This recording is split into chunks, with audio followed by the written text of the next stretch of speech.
o te whaatala whātu i le nganga whaaloalo i le malei fo mai o le tātou watinu i whanunga le lei tātou lia mai fo i le nei aso fau i le lofa ma le anga le lei o le tua ia tuma o te pēr i lana fiolo na vi inga i whaavavau tā lofa tā lofa lava au si mai le whaafonga i le tātou sauninga lotu le nei tai au i te lea i le sunga i le whawhingainga Pastor Henry Ungapo o o le kalesia a sofitu o le toia fia mai i porirua o si maia le whaafonga.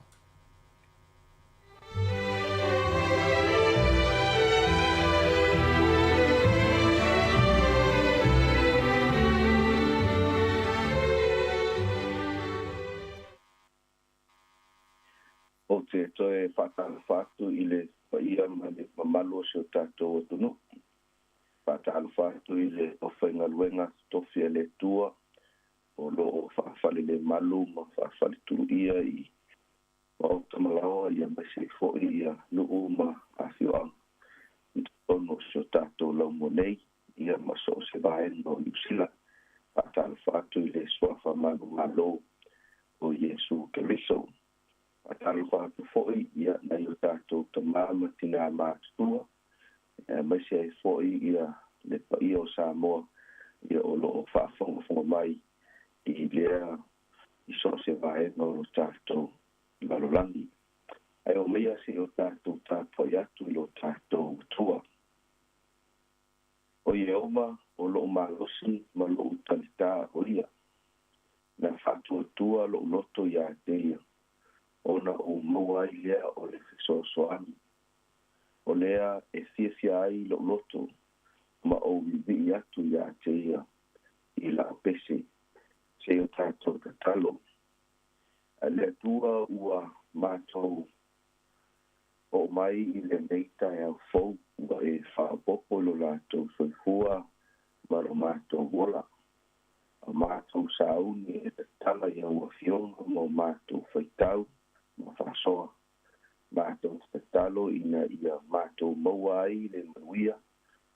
Sili ai o se whaasilinga malosi whaaleanganga. Ia wati ute ma whaivo le le yaso. Whaamanuia mai la au fio. I lo lava sua whapele Yesu Keriso ua mātou tatalo tuai nei. Amene. Mihinga o le atua ua saunia. Mātou fia la la wha.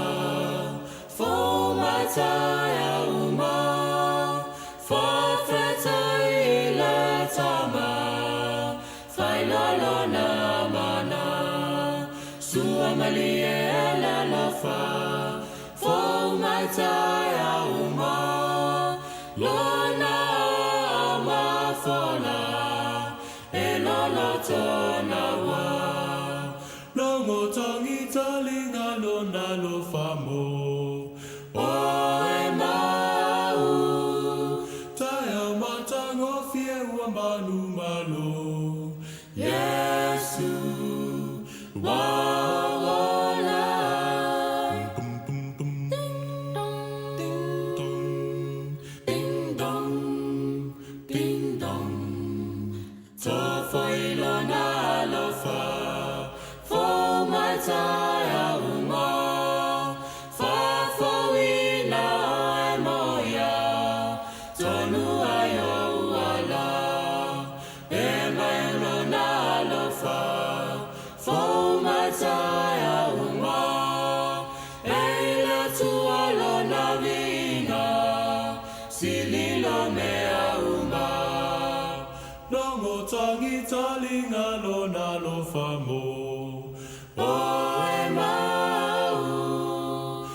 Ding ding dong, ding dong.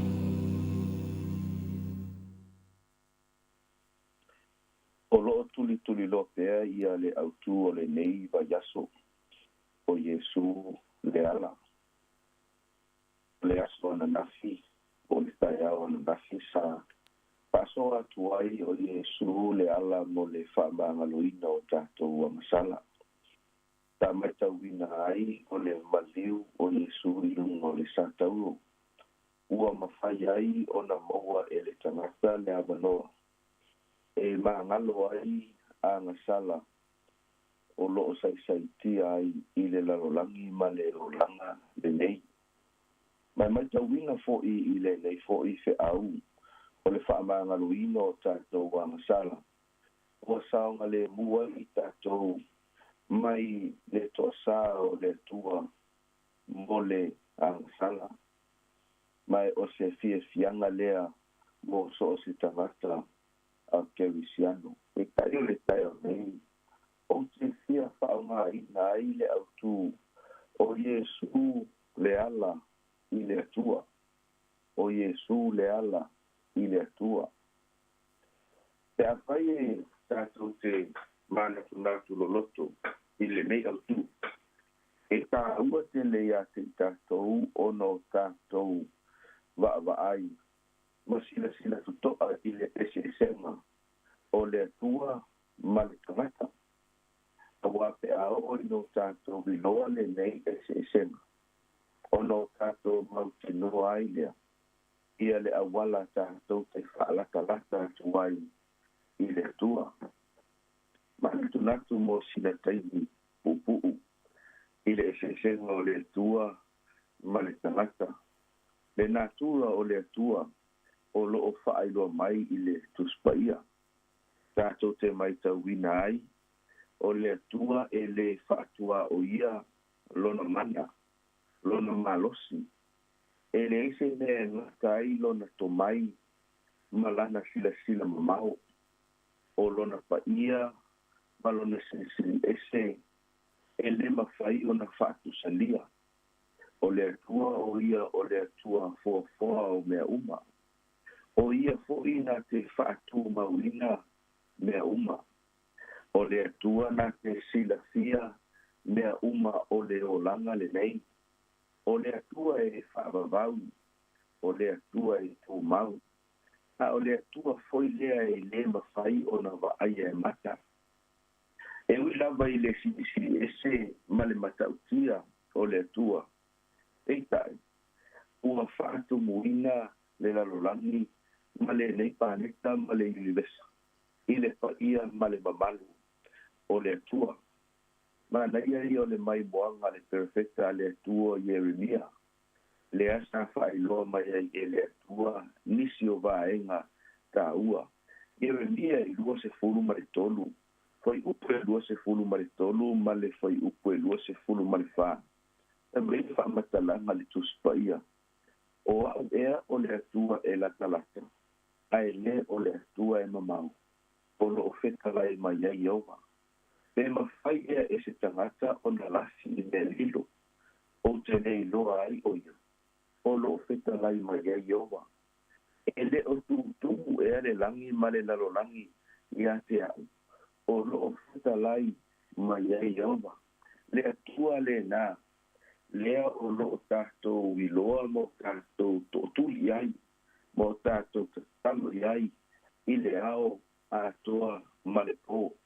Le tua e tumu le langi male na lolangi. I lona paia ma lona mamalu. Ai i le tangata. O le tangata e muta lona soifua ma lona ola. O le tangata e iaile me ngata ai lona iloa ma lona tomai. Lona silafia ma lona malama. O le tangata o le mea na whaia e le akua. O le tangata e mawhai o na whaatu mawina e le atua. I le whina ngalo o le atua.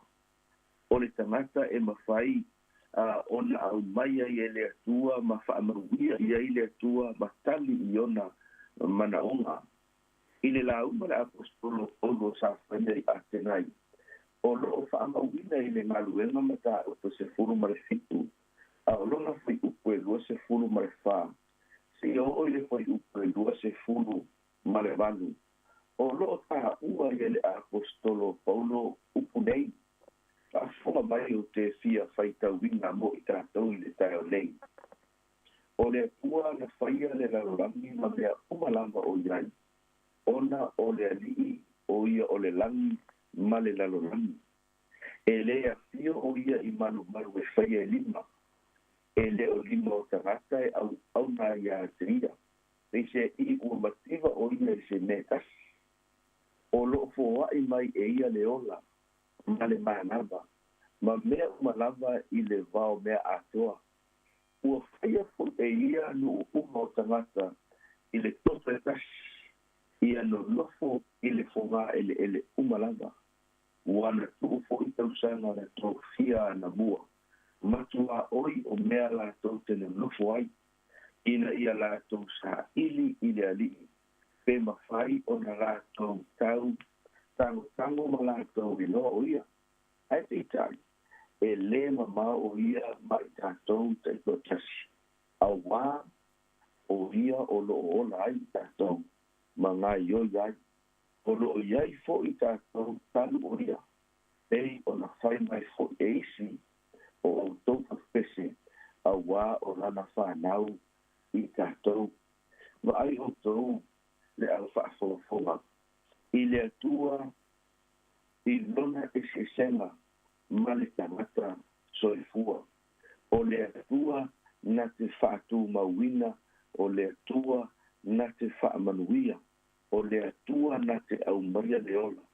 O le atua e mawhaia i e sosi tangata. O na ngā ioi ma whaatino ana fuafuanga. I le aso ma le aso. Mai ole e nga lea o le atua ma le tangata. E ao ai ina o tātou malama. Ma o tātou lata atuai ni a te ia. Moa so abanoa whai tau le salango. Se lautou se fulu ma le iwa. Whai upu mua e o ile whai upu se fulu ma le lua. Ai o nisi ngā o mai moanga le au na le tua o tāwita. O loo whaai loa mai ai. Ia le tu a i ngā tua. Nā te silafia mea umai whaatatau. I le tangata. Ai mo lo silafia. So se taimi lava o le tusipa ia. E tango whai e le tangata e whaalata i le atua malona mamalu. E fōlinga mai o se mea e whainata o na tupu. E fōlinga mai o se mea e whete nai malangona o le tangata i lona langona matau malona fefe. Ataita inga. Mai tau mai ia le wheiloa inga. A mose ma le atua o loo whaamawina i le e soto e tolu a lona whai upu e ono. Pai mai li whamatalanga tuspa ia ina ua whaalata atu mose. Ai e loa i ma le atua whape mai lo leo le atua. O au o le atua o Loutaman. O le atua o Apera Amo. O le atua o Isaako. O le atua fo i o Iakopo. Ona wa ai lola i o suinga ia mose e whaaua wai whaamtalanga tuspa ia e whai upula palea e ono. I le tusio e soto mata au koe tolu. Ona ufitia lea e mose o ona mata. Awa ua fefe iwa ai atu i le atua. La ngona o le tangata e le mawhai e whaingata e matau e fefe. Ina ia i loa atu le atua.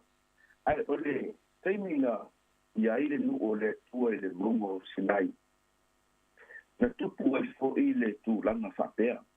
E so to e lua se fulu pai upu e sfulu ma le manu.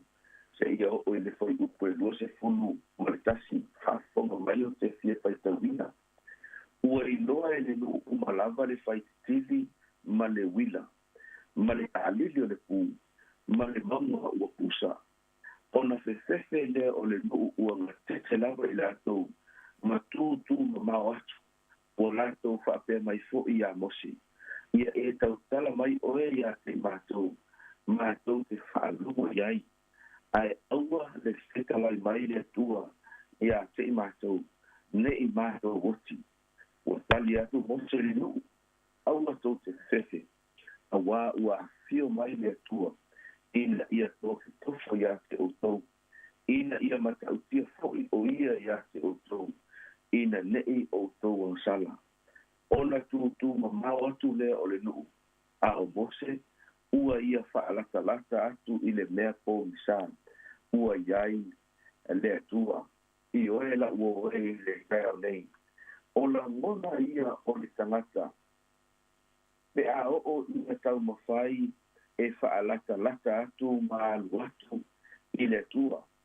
E fōlinga mai o se mea e whaingata, e le mawhai e le tangata o na malama ato atoa I le atua, ma whaalata atu ia te ia, I se maafutanga vala lata mai ia, I le o langa le nei, e le o se mea, ai ngofie, a te mai le mai tau ar pākariaka o iopu, I lona taimi, iopu mata upo iwa whai upo tonu se fulu mai lua, ma le tonu se fulu ma le tonu, e mai aia, a wā e le se tangata o ia, e pei o au, o te tali atu ai a te ia, ma te o pātasi ai I le whaamasinonga, e le o iai fo I se whaamasino I lo māwā, e tango mailo na lima ia te I māua, mai tau mai, le tā ua o le mai moanga le pātariaka, whai mai upu, I lona taimi, e le I ai se puruwanga, e le I ai se isi e tū mo ia, e le I ai se isi na te taitai ina o ia, ina ia mawhai ai, o na whai ngofie le ulu atu, ma wheloa I ma le atua, ai a aso nei, tala le fia ma le tala le leimo o e maa o le kai au, o lea ua iai Yesu Keriso, o Yesu e malama mai loa le leia e le salata le atua, o Yesu foi, e mawhai ai o no tātou ui atu, ma o tātou wheloa iai, ma lo tātou atua, o le pesi, e whate whea, ona mawhai e Yesu, ona avea mahala, tātou te wheloa iai, ma le atua, sau nia e Yesu, le alasili, o le autu a tore nao le neiva yaso, o Yesu le ala. Te so ani Yesu ya te oe mau, ina ia o ta malama, mamanino I le atua. O le mafu anga fo I lea na afio mai ai I lo tātou lalolangi. Ina ia faa I loa mai le atua. Matango fie upu o lo tu sia le yoane mua fai upu se furma le valu pai mai. E lei va aia lava le atua I se tasi. O le alo I to tasi, o lo o le fata, o le whamana. O ia wana faa I loa mai o ia. E le ai se isi e si natu nai lo Yesu Keriso. E mawhai ai o na faa I loa mai e Yesu le tua, ma ia whaatewa ai, o au lamba, o le ala, upumoni, maleola. E leu I atu se tasi I le tama, pe a leu I mai, ia te au. La uoe I le tai au nei, ai maise Samoa lo whaafonga mai. E leo toi whainga tālo tātou o atu I le atua, e pei o taimi ia sa tātou mai tau wina I le tuspa ia. I le whaingatā o na maua o le avanoa. I le matau ma le whese o le tangata. E tai ina ua whio mai Yesu. E ma liu ma toi tū. Ina ia tutongi rea tātou mga sala. Mau tātou maua I le mautinoanga. Ma ia whapewa iai. O au nei, o le ala, o pumoni, ma le ola. Ua mawhai ai o na maua no tātou o wanoa. Tātou te o atu sao ia tria. I so se taimi, so se aso, o le olanga. O lau te kalo, ina ia o tātou maua le awanoa lea. E kei o na whailo mai e le tuspaia. Tātou te ui atu ai, I le atua, le kamam. Te o tātou talo. le atua e di ia la ufio i le tāua o au afionga pa ia ua au mai a te mātou le mautinoanga. E le whainga tālo mātou whale atu mō mātou tofo i le mamalu ma le sisi ese o la ufio. Whaakitai a Iesu ke viso o le ala mautinoa o le upu moni ma le ola. Mātou te wheiloa i ai ma oe i so se taimi o le aso. I le leita e au a o sa auni lo mātou atu nuu, e a maise o mātou tangata, i ngā luenga matiute. Mātou te tu ina atu i lātou i o a au. Ina ia leo leo matausi la ua fio whaamole mole. Ina ia malu pui puia i to tomo fale whai ngā luenga. Ina ia maua o mātou whanau le mawhanwhana i tai au malu nufa whenei. A wale au au ina o le poto salalau. Le manuia o a inga. Ai maise e kālesia. Mātou te mana tua i le nei tai au tai tai o le nei malo. Ia iai lo wanga le lei. Ia iai o manuia.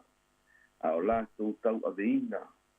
Ti ute mga luenga o le nei aso i whai ngā whiwhilinga. Ua se manuia o mātou tanata. Talo whaki toa fo i mo le au whai ngā luenga. Tofi a la lufio. O loo tau suina le mai o le ola. I lea whata whai taulanga ma lea whata whai taulanga. Talo ina i eile manuia o oelo mātou tua i le tai au ni. Anga le leina i o mātou tamā ma tina mātou tua. O lo lātou whaia le whaiba o le taptapua i maota malao. E a wase manuia o sio mātou atu nuu. Patasi mai la o fio i tiute ma whaiba. Mai se foi le au whainga aluenga o le si ufonga o lau mua. E a o lātou whaatinoina le au nanga i le nei aso. Pa mangalo ni o mātou ki sema ni o mātou whaale tonu. Pa mam whaamole moni. Ta lia mai la mātou nei stalo. I lau lava sua whatele Iesu Keriso ua mātou wala awa tukoi nei. Amen.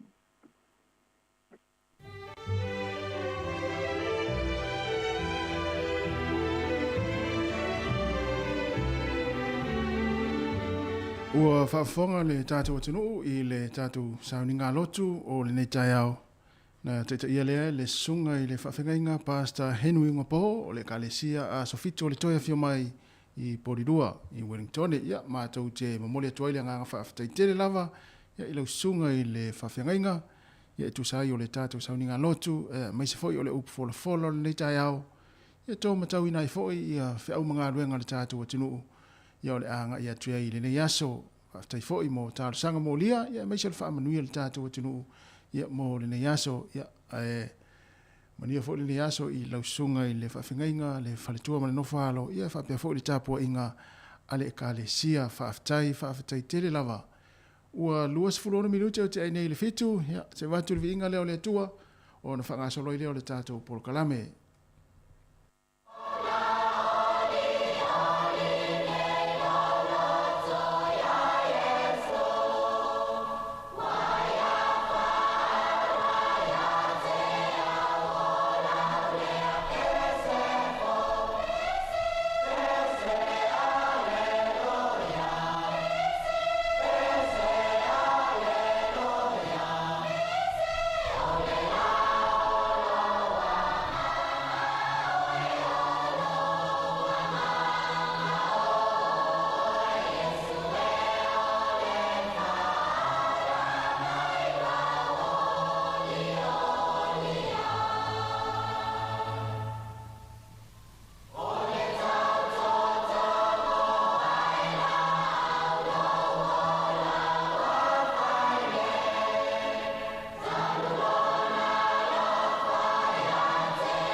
O le tautua le si ufafonga o le laumua o lo iai fo i le langolango a le New Zealand On Air.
Hi Samoa, it's Auntie Tala here.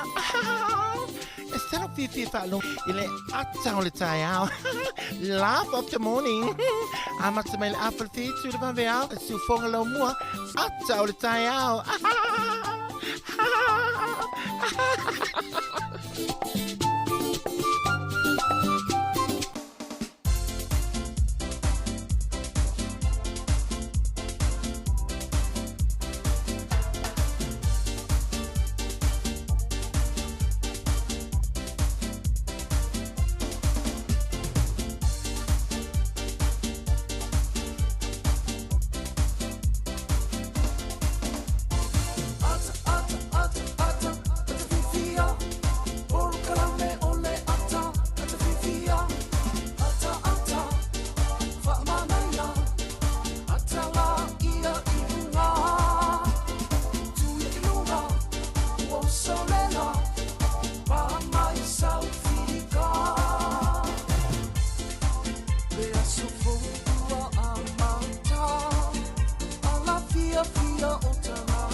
Ia le na ata fa mana ia ata la irunga ia mo le pito le tatou pese o ka se mana ia si mata mana ia sao sao le tatou pese le tatou ia e mana ia foi tu ne ilunga vai sau fa mana stino e paule mea o so ngai yo na sa to fa fa le pona po e te o tu ne se si ilunga mingi le wo se tu lo ne wo le vai po le lima ia o e fia si vala tatou pese na ia le si me o ia pe fa pe te fia si vala tatou pese ile mana ia le sao sao le pese ia ai mi se tatou le utau no fa fa nga luenga vole le lau ma tau na faro lo ia masoltino ia awa fo ia nga luenga le ia fa talo fa tatou tino ia le fo wa manga lue tu ma se o sa mal fa valu ia wa fo le tatou programa le ata le taiao ia awa fo i lo topa ia mo lo to malu Ia ma tātou maftanga ne aso tala famali mana lusu. Io. Ia patala vatia te le uso. Tu te va le fu tau. Ma lo fu la lusu mai fia mga luenga. Patala fa fu tātou tunu. E sa o tas. O tau ia fa malustino warm up tau. Ma tu ale is fa malustino tau. Ia. Ia fa tu nga luenga ia e fa lo ngale le la va. La fia boya dis tanga te nga luenga tau ni. E sa o le manisita vai nga tau. E tau mo le vai nga fo le tu vo le fa malustino. Ala i fia fia. Ia. Ia. Wa ia tata foi le e fa malustino. Ai pi fa tu nga fa malustino fa Ia, ia fa pena. Ai fa malustino ai ata te fa lo mo tu matua se lo pasene ia lo malosi le nei tai. Ai fa pe ona te fa malustino ai pe isi me foi le te na te lo fia fia. Ia te le ngona e malosi lo tino. Ia o le tau fo na o le nei fo i tatu maftanga nei tai. Ia e fa malosi atu ia te o. Ia e fa fia fia nga luenga le nei aso. Ia ma e fa malosi fia fia pe foi ma o mari na fa fa malustino nei tai. O te sau le matua afu atu ia se usa mari. Ia sau lo foi au ia topera o fa malastino ia le auto sila mai ai matou mai mo mai ai. Mo to fa fonga mai ia matua ma lo si pi ma lo so ma soni vo le. Ia ai fa talo fa ile pa ia mo dunga tatu tinu ma au fa fonga nei tai au. So i fo io fa la hunga tala le so se fa fa taulanga. Ia fa pe fo ile lo tatu tinu tamama nei tina ma tu tatu mo tu tausi. Ia olo fa longo mai fa fo mai tono ainga i le tatu wala leo le tasi ono tesi ma le tasi fa mo ia fa pe fo ilunga le tatu app ma ila to fo ia wa mai mo mai fo ilunga le tatu pinga fa ilangi ia fa tala fatu tatu Facebook ma le tatu YouTube le tai ma lo la fo ile mai mo mai ma le sisi mai ia le tatu maftanga fo ma le programe ole ato le tai au ale si fonga la mo Wellington ia le tatu ofisa auto lima se ma tasi man Kevin i polidua ia o vainga fo i o ma futa mai ni so tatu tunu iso se vaenga lo langi ia fa tala fatu ma le nganga fa alo e la fo le manatu ia lo tau fa i tutu sa tatu le lo fo le tua ia mo fo o to le fa siringa malosi ia me se fo i se ora lo fa nga luenga wa fo le tau tuino lo to pa ia ma lo to maru ia la mai de si fonga lo mo Wellington ia le a ma tatu maftanga ia ni tai ia ma o maru se fo fa ta simantu fine ia ana ia ona matou va to lo fo ile ia wa tatu maftanga ne ia so ana ma ne fo maru ia la tala tatu fa fianga ia tatu pese ia ona fanga so le tatu poklame ia si fonga lo mua i Wellington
Malo vatai ia o le whaafiafianga mātango fia le nama le pese whaalenga nuu o le whioanga o whaala I palauli ia tama mateine o le tama o le puna o le pua ianga noa ma na ia te le whaafiafianga na ia fia la fo ina yo tātou mātua e whaafonga I pese Samoa moni tama na ele ini piano mani kitara ia pa o ale whala ma le pate o le tala tau o nene yaso mo tātou Wellington o le vai atu ia e pei ona me le vai tau ia vai le mata le lai le so au au ani se taimi o malulu Wellington e fa ma urunga le mafana le se full ma tasi pa solo tu le so ata yao fai mai le vai tau tasi mamari e matua le ai se au e fa la lave le lai ele aso ata yao lona winga su sulu matango fie la tātou Wellington ia fa pena fo ile Friday ole amatua langi le lei pe tau le male aso malo lo tātou New Zealand nei to fo mai ti munga le sto nai ia ona to la le ile aso sa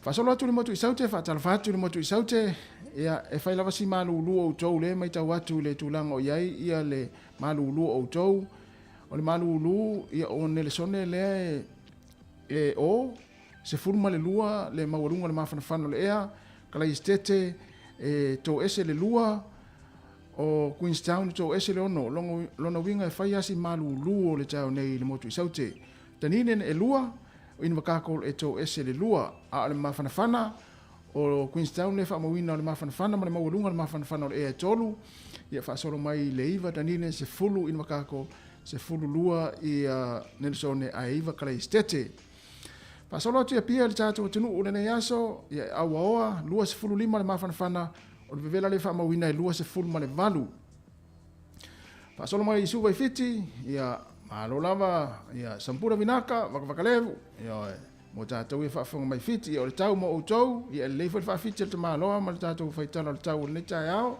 e awa le yaso lua se fulu lua le mafana lua se fulu ma le iva le lua se fulu ma le lua mafana o le vela le whamawina I fiti lua se fulu ma le iwa o Rarotonga I Cook Island le awa le yaso lua se fulu whare mafana o le vela lua se fulu ma le ono o le malulu o Porirua e o le tio a malulu Porirua o fo I Apahat o loa hate lua e tasi wa inu mata wha Wellington ai o fo I Paraumu o le malulu o le mafana o le ea se fulu lua a Porirua se fulu lua a Pahat se fulu lua fo I loa hat ai se fulu matasi Wellington o le au te lenga o le tulanga le ai le tau le nei aso o le au te lenga ia mai lava le motu I matu nei fa solo atu le motu I saute ia le fai malewa ai tau e tele lava ina susulu matango fie le lai le nei aso o sa vidi o le angi mai lea I saute ia fa solo atu ai I matu I sisifo mo le au whangota le nei aso ia ai ngoto I whala le fia na nei I le tasin minute te ai le 5 to oso ai le la le tai au I le to se fulu 5 minute I le tu lai valu le tai au ia mo le au whangota e tātou I Wellington ia vai pesa o fia se whaiva le nei aso o le mana ia le tau sua le tai le tau nei I le se fulu tasi tolu whapo le toi lua se fulu 1 minute I le tu lai se fulu ma le lua I le au le nei e sua le tai pe le tai le fia na nei le 2 minute I le tu lai ono to 2 minute I le tu lai ono ia pe le tai mo tātou Wellington le au whangota I Porirua te liva ai lava sei ai Porirua ia ai pe le tai le tau nei I le te o se fulu ia to e sua le tai le fia na nei I le a fatonu o le tu lai fai le fiafi ia le pe le tai le tau nei mo tātou Porirua I le te o se fulu le tau nei ia vai pe sa fia se faiva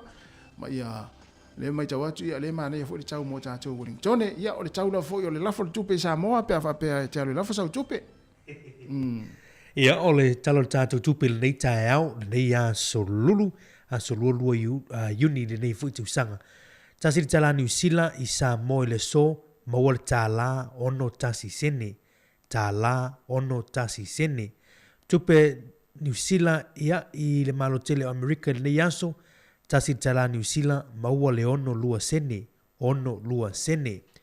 tupe I Australia tasi le tala New Zealand maua le valu iva sene ia ma le tātou tupe I fiti le so tasi le tala New Zealand maua le tala tolu fa sene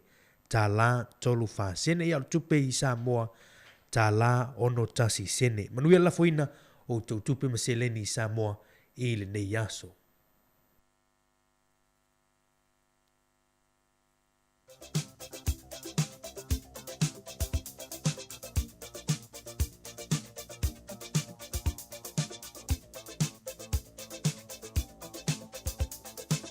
O whamunianga o soifua mas whanau o le aso le aso lua se fulu o le masino yuni.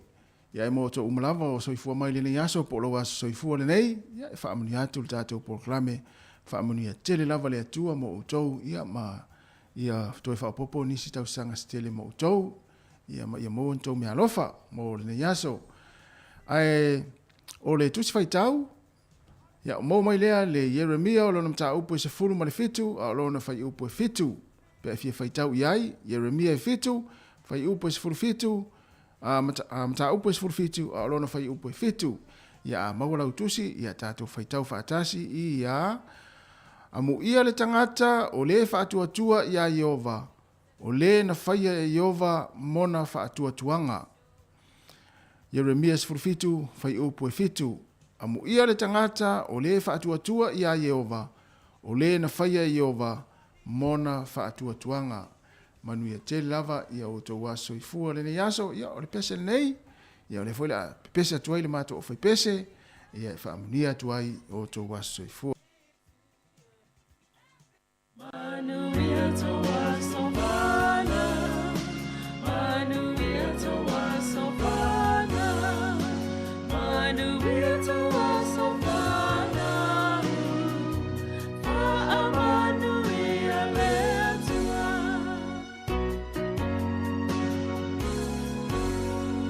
Happy birthday to you. Happy birthday to you. Happy birthday, happy birthday. Happy birthday to you. Manuia to waso vana. Manuia to waso vana. Manuia to waso vana. Manuia leatua.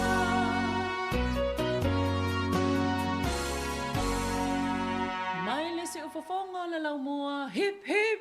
Hooray!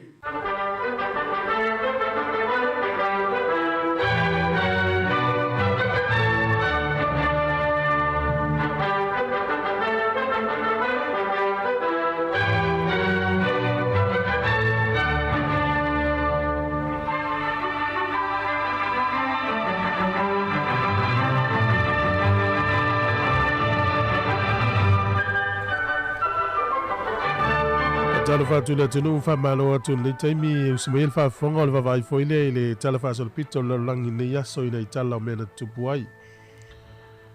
Ole so le tausanga e tasiono tolu tolu na tawa na wai e le office pa ia o le malo Roma.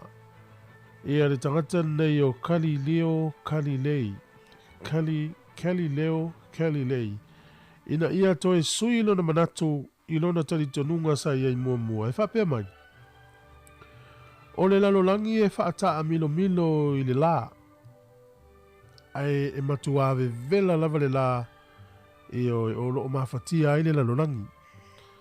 Wa vaila le leva tele o le tantonunga lea o le tangata nei o Galilei. E o mai leso, o le vaingana o loo i le lalolangi in temine tu sa i maa o onga e tu tono a onga ia onga i whanau mutata wa onga i. E so o lolo ta amirisanga le la i le lalolangi. A toa le tausanga.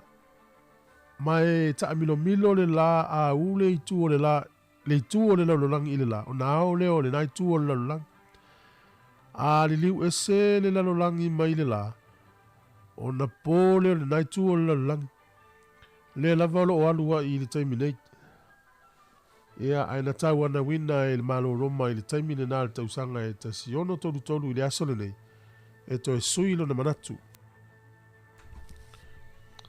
O le asole nei le tausanga e tasi fitu lua. Na matai ona me sel tu la fono o polonga i tutono le malo ingilani. O le tangata polonga e suafa ia James Somerset. Na avelan mata upu i le whaamasinonga, taluai ona o le lei o le vainga i o ia e lona matai. O ilan a mata i lona whaatalitana noa mawe ese whainga whaapolonga i Engelani. E peta iane, sa to o tele pe ila tau sa whaia ia polonga. Tele o tangata i e whaatau atu i le kontinenta o Afrika, ma nofo polonga, ma whaia la tau whi au mga aluenga ma mafa. Sa whaatau tangata i a vai tau e mawai tupe. O le sola, ia, il tausanga e tasi fitu lua na amata i o na vava aile malo Engelani e wha leo ngā ina whainga wha polonga. O le asole nei tausanga e tasi valu fitus fulu, na wha avai aile mta ngā luenga nei o le wha misinonga ale malo Amerika, United States Department of Justice, na wha avai ina ile asole nei tausanga e tasi valu fitus fulu. O le sol tausanga e tasi iwa tasi na pale mai ai George Leono, ia ma le masiofo ia Mary, e a vea matupu, ma masiofo o le malo pe le tania ma Aielani. Tausanga e tasi iwa tasi. O le sol tausanga e tasi iwa fas funu ma le lua na alo ia i le malo Amerika le pese ua whaingoina Pledge of Allegiance, e whai ma vi i o le tanga vai o le malo Amerika. O le pese na fatuina le vai tau le tasi valu i valua, e tele o na teu te unga sa i ai. Na fatuina e le tangata e suafa i a Captain George Thatcher o le ami ale malo o Amerika. O ia sa avea ma whaia onga muli ane, a o le tausanga tasi valu i valua na amata o na fatuina i le pese. Teu, ma te suyo na upu. Fato alo ia no Amerika i le aso le nei tausanga tasi iwa fas furu malilua. O le sol tausanga e tasi iwa fitus fulu. Na saini ai e le pelestene o Amerika le taimin na o pelestene Richard Nixon. Ia le teuteunga o le tula fono ina ia tu mai e le sifuru valu tausanga o le atau e whaatanga o le palota. O le aso le nei le tausanga e tasi iwa valu sifuru maleono. O le tālonga lea o le quarter final o le ipo laulangi le tālonga o le FIFA World Cup na tani malo ai Mexico. Sa whai ais tālonga i le wā o Argentina ma Engelani. I le whātau sanga i tua atu lona winga le vai tau le tasiva valu se furu. Sa whai ais e taua i le wā o nei malo e lua Argentina ma Engelani. E o mai la i le tausanga tasiva valu lua na whai le taua. A o le tasiva valu ono lea ua o ma iai le asole nei. E o mai la tasiva valuono, olo o iai pele vai ma o manatu o tangata Engelani ma tangata Argentina. I le taimila le taalonga lea, sa whaingoa ina i le taalonga le taole Hand of God Code. Whapeo le ao le tuana ia e ua mai le polo i tutono le neti na manu malo i Argentina ia i lua i le tasi. Mai whapeo fo i le skoa le tangata tauta ua leo Diego Maradona o Argentina. O le sikoa na o le senaturi le na. Le sikoa i le aso ne tausanga tesi iwa valuono. O le aso nei le tausanga e lua afes fulma le lua. Na ave sea wha malo si ele pelestene o Paraguay o Fernando Lugo. Ina wa iai a tula fono le malo wa yesolia. A e sui tūlanga iai le isi tangata e suafa ia Federico Frengo. Tato tala nato e maua le whapoponga le tai masani whaafitai lava. Patalofa e laua fionga leo mamalu o le malo. Malau masiofo. Laua fionga le li pa le mia. Malau masiofo. Fionga le li minista. Le maotafono Samoa. A toa ma Samoa pot. O wa fato le nei. Wa sawa talia. Lau whaalo na vala awa tuai. O le au pesi. Usi le whaafonga. Whaamanuia le tua le tapo inga.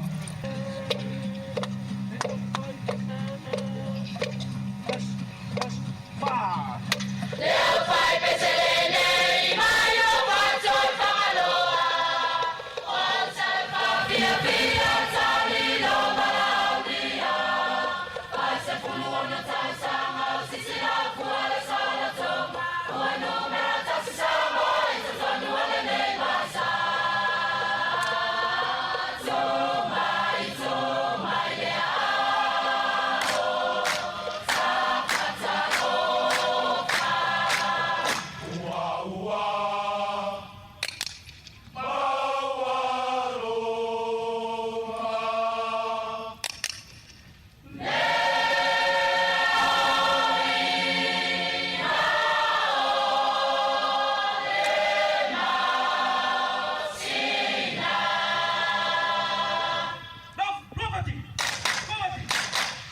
whaafutai.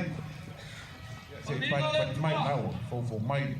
Wa tini tau lau le wha mai moi. Usi le wha whonga la pesa.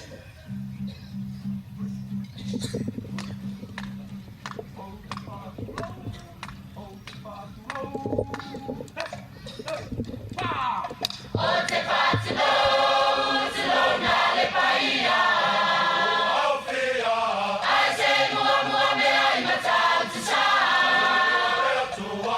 Ua tātou pesi la pai le rangi e mamara na alofa. Pue o manu, ai leo pue o mala. Ia mi ia leo tua sa paota. Ona la paua palia. Samoa. Ea sole nei saloma e la palu e mana. Ole nei ua patanu I na manuia. Ua pepe se patau si fetua le langi. Ona ole la pale tolu tasi. Pesa pale se lele ua foi patasi. Ile malati a paua le pau tumatangi. Ile malati a paua le pau tumatangi. Ile malati a paua le pau tumatangi. Mai se whai o le nei aso o mawalunga. Usi le wha whonga o la pesa ia. Ele seu permanente ali passa o tia de babau. O pai ai vai na tau, pai a mai sa vai o te le papa. Ele toi fa mati e na peto e tau fa puluina. Awa o pai ma sa ua manu mau me le upule fa matia. E matapu, le pai a mare mamalu. Samoa o boto boto.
Toi whātalo whātulu tātou atu nu ule o ngā tutono nei fo I whaiaso, alo maia se whao pōpongo tātou telefau mai Samoa, usi maia le whaafonga. Ua whamaunia maia le tamai tai minista o tupe le awhionga molipola ana Rosa Molia o. E le mawhai lavo na mon te tongi a sui tamai tai whao popo e to tolu whato a mae au na whao le whale le pāle mene, se I vanga nā lava ua mae asu esu enga lo whaia le loia sili, e whaamanino ai ni seo vaenga o loo mana o mia le kāpeneta e whaamalama la mātili. Sau noa muripola, e ese lava whaai unga le whainga pālota, e se foi whaai unga mai le whaamsinonga, e tusa foi po ua whaatau toi le pāle mene, a ia whaamalia ina le kāpeneta I vaenga o loo fia malama la mātili ai, e whaamaunia ma whaamanino ai, le mawhai lea o na tui nātua lātou tatongi. Sau no muripola I mawhai lava on tatongi I lātou a ngai tua, I teimi maaso ma masina ma vaiaso, sa te tau on tatongi na mai ai, pe a mai asu esu enga, ale loia sili o lo wha tino. Na toe la ngai le fionga le tamai ta e minista, le anto le masina o ta lia foi o lātou tatongi, I le mai ai o lo lātou wha tautonga, mai whape na foi sui al vang wha upo whai le tua ngai, sa talia foi se wha manino ni se vaenga le kāpeneta, whātua whaamatu oi foi o lātou te tongi. O le āmatanga le māsina nei na la ngāi al te itai o le tua ngai le mata opule nei.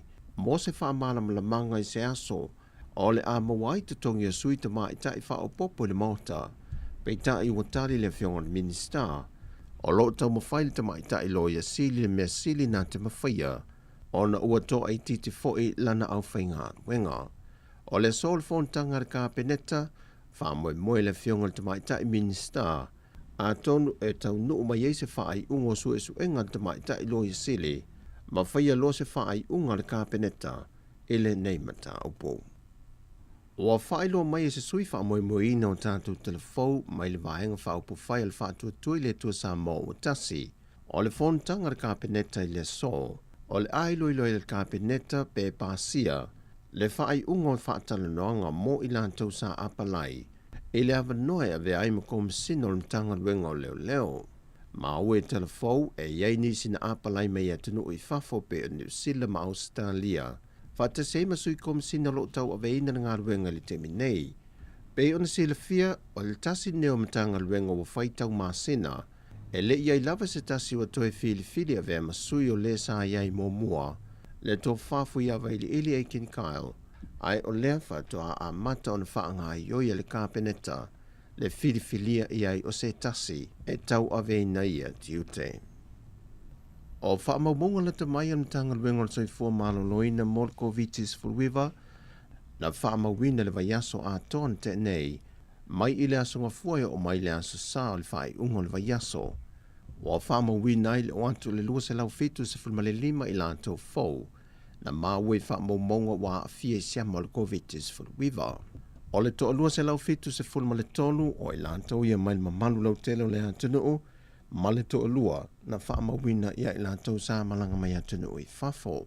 Ma wasi tia i lau wha ingo tangata sa mo wa a fie le wha mai, e le se fulma le wha fe fitu se lau fitu se fulma le lua, ma le toa tolu i lantou o lo tau fie le teimile nei, e no whanga wha apitoa, ai le aise tasi o lo ili potu tinga ina. Wa sanga tu o lalo mai ei pēr matanga ruengo soi fua malolo ina i tangata lau tele o le atunu. Ina i tau sisia pēr le whai o telefofonga, tutu mana nofo vā mō le ta ilua mita mai le isi tangata. Te tafi wha ama maa au, pe a mai o na tanga fia mea whai tino ina ia wha ai titia le so ona pepesi, o le sia mai isi fo i tangata. Ma o lo tu wau pēr whautuanga mō le atunu atoa, ena ia nga ia nei fale mai la tane mo le whai o lantou tui pui pui o le COVID-19. Ona paule o le pui pui inga sili mo tangata uma, mai i le matautia o le pepesi o le vairasi. E le usui ai o le fontanga le parlemene le aso nafi, na te e nai le whai unga le awhionga le whonga fitalai papa li i li o ta euma se pau. Le tāno sanga le tamaitai whai pule mai le tuangai, le awhionga whai malo toa kika stars, e whaasanga i le whionga le minsta o whaatu angam whainga whaiva. E tū maanga manila whonga nei e whaia, e oi ai tū langa tau lo le pāle mene. Nei e tu inatu se komisi su e sue wha pāle mene, mosa na whai unga. E leo se matau po taunu watu se taunu unga e whapea, ua soli ai tū langa lo ia o le pāle mene. O se matau po e leo o atu o na whianga, i se la sanga, e ono tango fia ai e komiti o tū langa lo ia, ma mi o tau loa tusa o ai inga o tu la fono tu mau. Peitai, o la tu ina atu i le sui mamalu se lapta inga, ma se fautuanga tu sia al fong fitalai, e wha manino mwha aton fo lau ai nem ta upu, mo le anga i atu i le lumanai. Ma ua wha amutai fo i nei, le mta upu. O se whai unga wha adi e whina ngalo le teitai o le tua ngai ma le whailau tusi, o se whai unga e wha ai tu au, ona ua leu ia le whionga le fong fitalai ta iala ia, na whai ai le whaai unga ia i la ua. O le talosanga le whionga whai malo toa, ona o la whonga na wha lia le whionga le minsta o whaatu angam whainga whaiva, e lungo se tasi o televisa i Samoa, o lo manino le solia i le vaenga se lau valus fumale 5 ma se lau valus fumale 1, o tu la fono tu mau, e ala le lo na wha ai loa i o le teite i fono le komite o tu langa loa ia mani upu wha luma luma, na ia ta ua inisi o tangata whainga ruenga lo fiso le fono, ma ia mua i wha ai loa i tau o le manga le komiti, o le tiu te le fito I tonu I le fionga le fonga fitalai o le maota. Na sau nol te ita o le tuangai. O le au atua o le tāsang. E leo se whaaleanga I le palemene. E leo se whaaleanga I le fonga fitalai. Al tau whainga ni a pui malu le fonga fitalai. E whatino e no tiute. E le mua whasala laue e lauki. O le mta apuna I a manino le I. O le whai unga leo telefou o le nei fo yaso, man wielo tātou tina o whasai fo ia.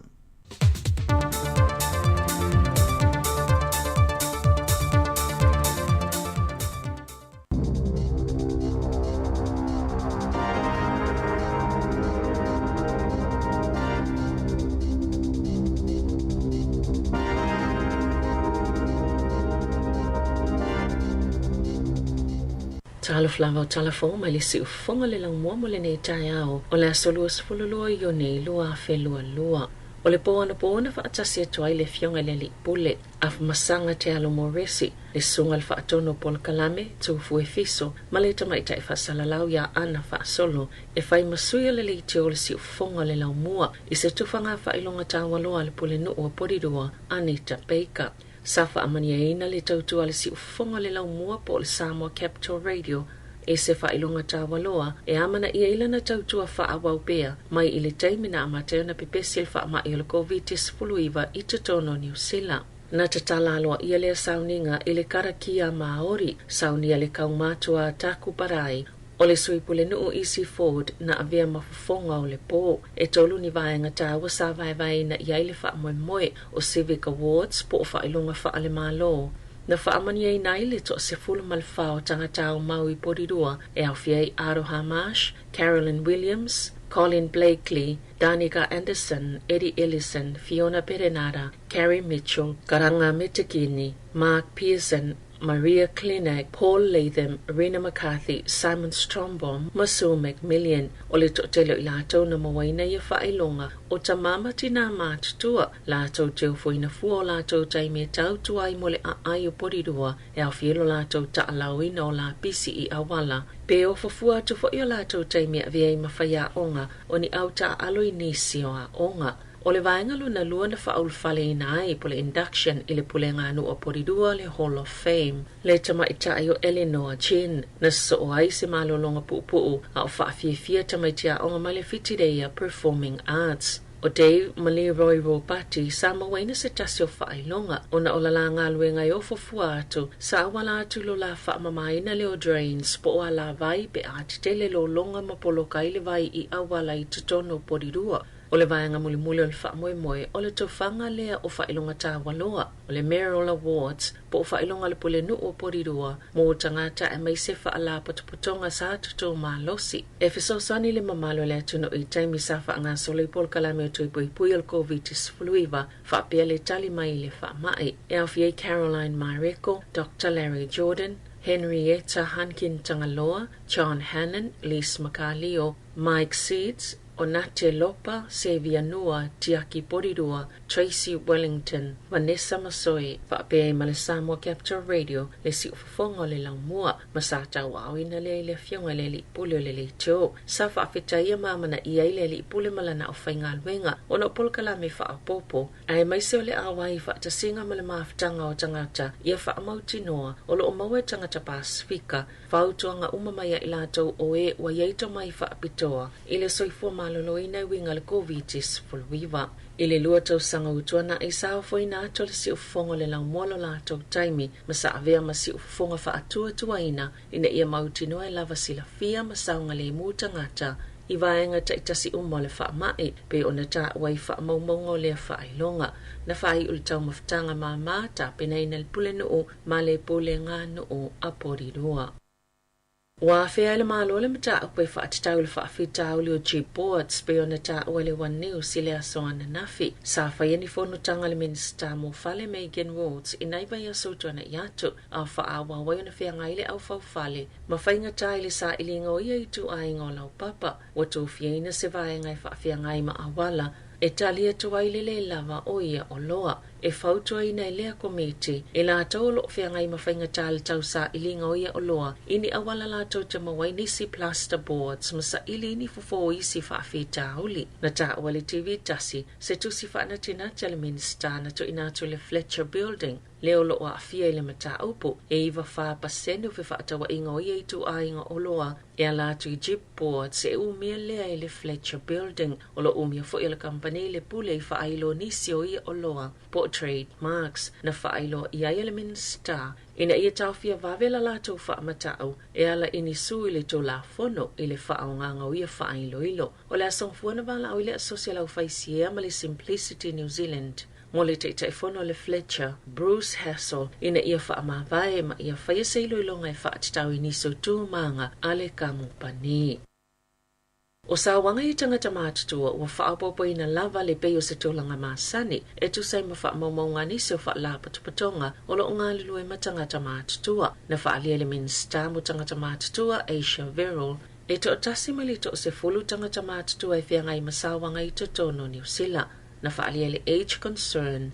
E tu samalevalu se lau luas fulu lima mata upu la tau te tauli maina, o sa wanga i tangata mātutua i te tono les fulu lua māsina, e o mai i a uni lua awhi lua lua. Wa si itia mai le tu samale lua se lau mata upu e whaau atu ia i la tau i le tau sanga, pe ona ia i le lua awhi sfulu ono, e se lau fast fulfito mata upu na whaawhiangai ma le waka tau tua. O sa wanga i tangata mātutua i au kilani i sifo talu mai le lua awhi sfulu wewa. Malo fa mawina fo ile siti o le foi numera ile lua fes fuluiva lua felus fulu mai limas fulfito ile lua felus fulu ile lua felua tasi ai o mai le taimine talo mai le lua felua tasi o to samale fito se fulu fito lima ile valis fulu pasene o mata pusala to fa fianga yai e te tupui to tono a inga malo la to popolenga o le to mawal to tasi stanga tamatua po le a fio la to a inga ini fa afita uli o itu a inga o sawanga ise au fiali tu la fwai o tupe tangata mātutua o sawanga yo lato langona fa pe ma sawanga yo yo lato tino pe na ta wele age concern. Ina o le 15% i lato Ukraine o lato whaangaina lewa no visa fa apito moni usila o na o le tawa e la tailiona miliona la whaingo tangata. Na sosola esema Ukraine ona ole tawa Lucia ai silia malafito miliona tangata uleini mea no fwai tutono le tunu no fwai nato ni usila le avano ele masina o mati e ala i visa fa apito ai fa femo ila tau o aingo tangata Ukraine o lo ono no fwamawi ni usila o le visa o fa tanga i tangata na fana na Ukraine ai o sitiseni mano no fwamawi ni usila ona au mai tangata o lato ainga o lo isatulanga la matia Ukraine ona ole tawa i Lucia peita ele to tele nisi na whaongaina i a wanoa. Se sa ililinga le World Division ma le mahi. Sa maawai e lalo i folsela wonus fulu le numero tangata na taunu ini usila i lea visa whaapitoa. Taluai, e iei vaenga lo whaafainga tayo na maua lea visa e mai laval whaanga solonga o tal sanga. Mai na o le se fulu whaapaseno i la tau e anga waa wa mai ona tu ina tu i lea visa whaapitoa. Na ta o le ofisa whamalanga i ngā New Zealand tal mai le taimelu saililinga e to otolus fulu whaise tangata whaapopo na taunu i lea tunu e ala mai i lea visa. O le atoi whaapopo le taime whaatalitali e whaitau se lau o tangata sa fuafuaina ni o le atoi taotonga i Wellington e Mahat Valley e whai si vai asoi o le atolo atua i tu el pulenga whaafalamai o Wellington e porirua makapiti whaapea Mahat Valley le tele o nisi fuafuanga mo le tau singa o ngase ngase a o wheanga i whalemai ma le tele o tangata e mo'mia ina le au nanga. Ai le ngata i lea o tangata whainga alwenga o loo malo lo ma o se tūlanga i le iwa ai mua mua. O la whaawau pea nisi au nanga i peo tau singa o la kānesa i peo na masani ai. Ai i se tala la tamail fwai numero tangata whaamaoni e le vairusi po le covitis fluiva peo na iei whaamaumonga o le asoana nafi. E lima fiona se lau tolus fulu tangata whaamaoni e le vairusi. Tolus se lau onus fulu lua o loo i whalemai. Ma le toa wha o lo tau fia i potu ti ngā ina. I se wha amtalanga le min stal sai fua maloloina Andrew Little na ia ta wai. Ua wha atuptupla ia le numero o tangata i whale mai ua maua le COVID wha atasi ma le fulu i le taimi e tasi. Ma o lo walo ia le awata mamai. O le asi tia le numero i le tau malulu ua amata ina nei. O lo wha malsia pea le matanga luenga le tunu lau tele ina ia whaia tui pui pui o le fulu ai le iti tele mai le tau malulu. E to tolu nisi mai le kengi le tribesmen sa lokaina ona onia la to sol nga to la fono na faye longol awala le Waikato Expressway ile asusfultasio mati na lokaina le taya ona na file mai ayo saililinga leo i aukilani makalai stete na sauno le satini olo na famal suenga le mata aupo e matu yani fa salanga faye so stangata e mai se kengi e faye ni sol to la fono ilunga o awala tele. Ila na whaamalo si au mo le tausanga luna ono talo na whaamamaluina le aso mo tangata maatitiva o le lalange na sauno i pope falane sisi e le ise kerisiano i tu usauno i na maile fisosoani i e maatitiva o le vala au pope falane sisi i sui o malo i e ta mau i mata anga manei o le saolotonga o le tau sisi ma ta whaio i tausi ma le loto ngatasi ma ia avea le loto alofa e whaavae ai o la tau soifuanga ma la tau whaatinonga o le manata o tu o le nei tausanga mo le aso whaapitoa le lalangi mo tangata maatitiva o lo maua le lua korinito mata upe valu a lo na foi upe iwa a wa ua uto iloa le alo fatu no o lo tato wali i o Yesu Keriso sa tamao ainga ia a ua whaamativa ina o na o uto ina ia whaatamao ainga ina o uto ilo na mativa na amataina i pope falansisi le aso lalangi mo e maatitiva World Day of the Poor ili tausanga ilu afis fuluono e patupatia i tausanga tektasi ili aso sa tolus fultolo le vai tausanga maasani o le tausanga nei e whailongaina ili aso fultolo Novema. Na ta ue falanisisi o le nei aso whailongaina o selu i tau maanaya e fisosoni i tangata umaina i ato maanato ili itu ainga soifuanga o lo soifuai ma le telo le itu ainga mativa ese o lo osi omiai i tato uma. Ta'alonga, wa whaasaina le lakapili ki mai tau wanga whaavao maloa tamaitai ni a lii na liliu e avea ma tamaitai. Maolea tapu, o le a whaawau se ia iai se taimi. Taloi nei na whai se whai ungal wha la patupatonga le lalangi mo tu unga a au e tapu ai le iai o tangatata alo whaapea mai a la tau wanga titele. I se pepa o whaamtalanga le lakapili ki whaavao malo i le asolua na whailo ai e mo umia le toi whaatalanoa a tili. A o le i whai sa la tau whai unga muli mau tutu i le a polisi. E to uluas fulfitu tamaitai wa filifili alfaya onga ne tipolo New Zealand Dame Nolin taurua ia o lo tola wa pilivaya sone Wellingtone e filifili mai ei salato au e to asfululua a wa ta'alonga malo tau pulenga. Wali poti alfifial tamaitai faya onga tolanga wa ei tau mawhainga tamaitai o lo faya ia ili filifilinga. Ai tele lava vaenga e au fiali whainga filifilinga piona sauno a taurua e au fiali malo si ato atoa ma le lava o le manava ma e vaava ai fo ilinga fatia le teine ta alo o itu ainga ta milusanga tele whaapea e whaapena fo i ini manuanga e a afiai i la tau. Tala fawia ma le si ufonga le laumua mo le nei vaenga o le tai au.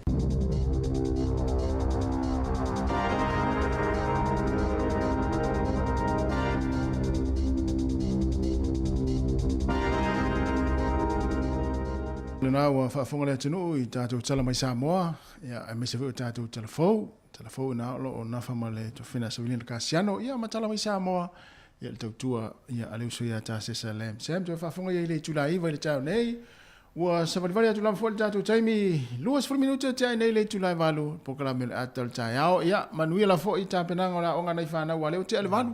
O ta pena fo ia whanau tātou i New Zealand, ia ia wā fo ia onga, ia tamaiti, se wha malosi lea onga, amu ia o tau. Ia, mai se fo ia nei mātua lo, nafa fo i umale tā pena ina, ia o lātou tau maftanga, ia po o lātou lanto lea uli, ia, ua fo li fo sia nei whanau, pia whapea e sauli whale fo ile wale, ele i whaonga ina lan tau maftanga. Wa ia ista mai te wai atua tā whawhao ia i o lea onga. Ia, ai ngalo le taimi fo ile ai eise i tu lau lana lanto.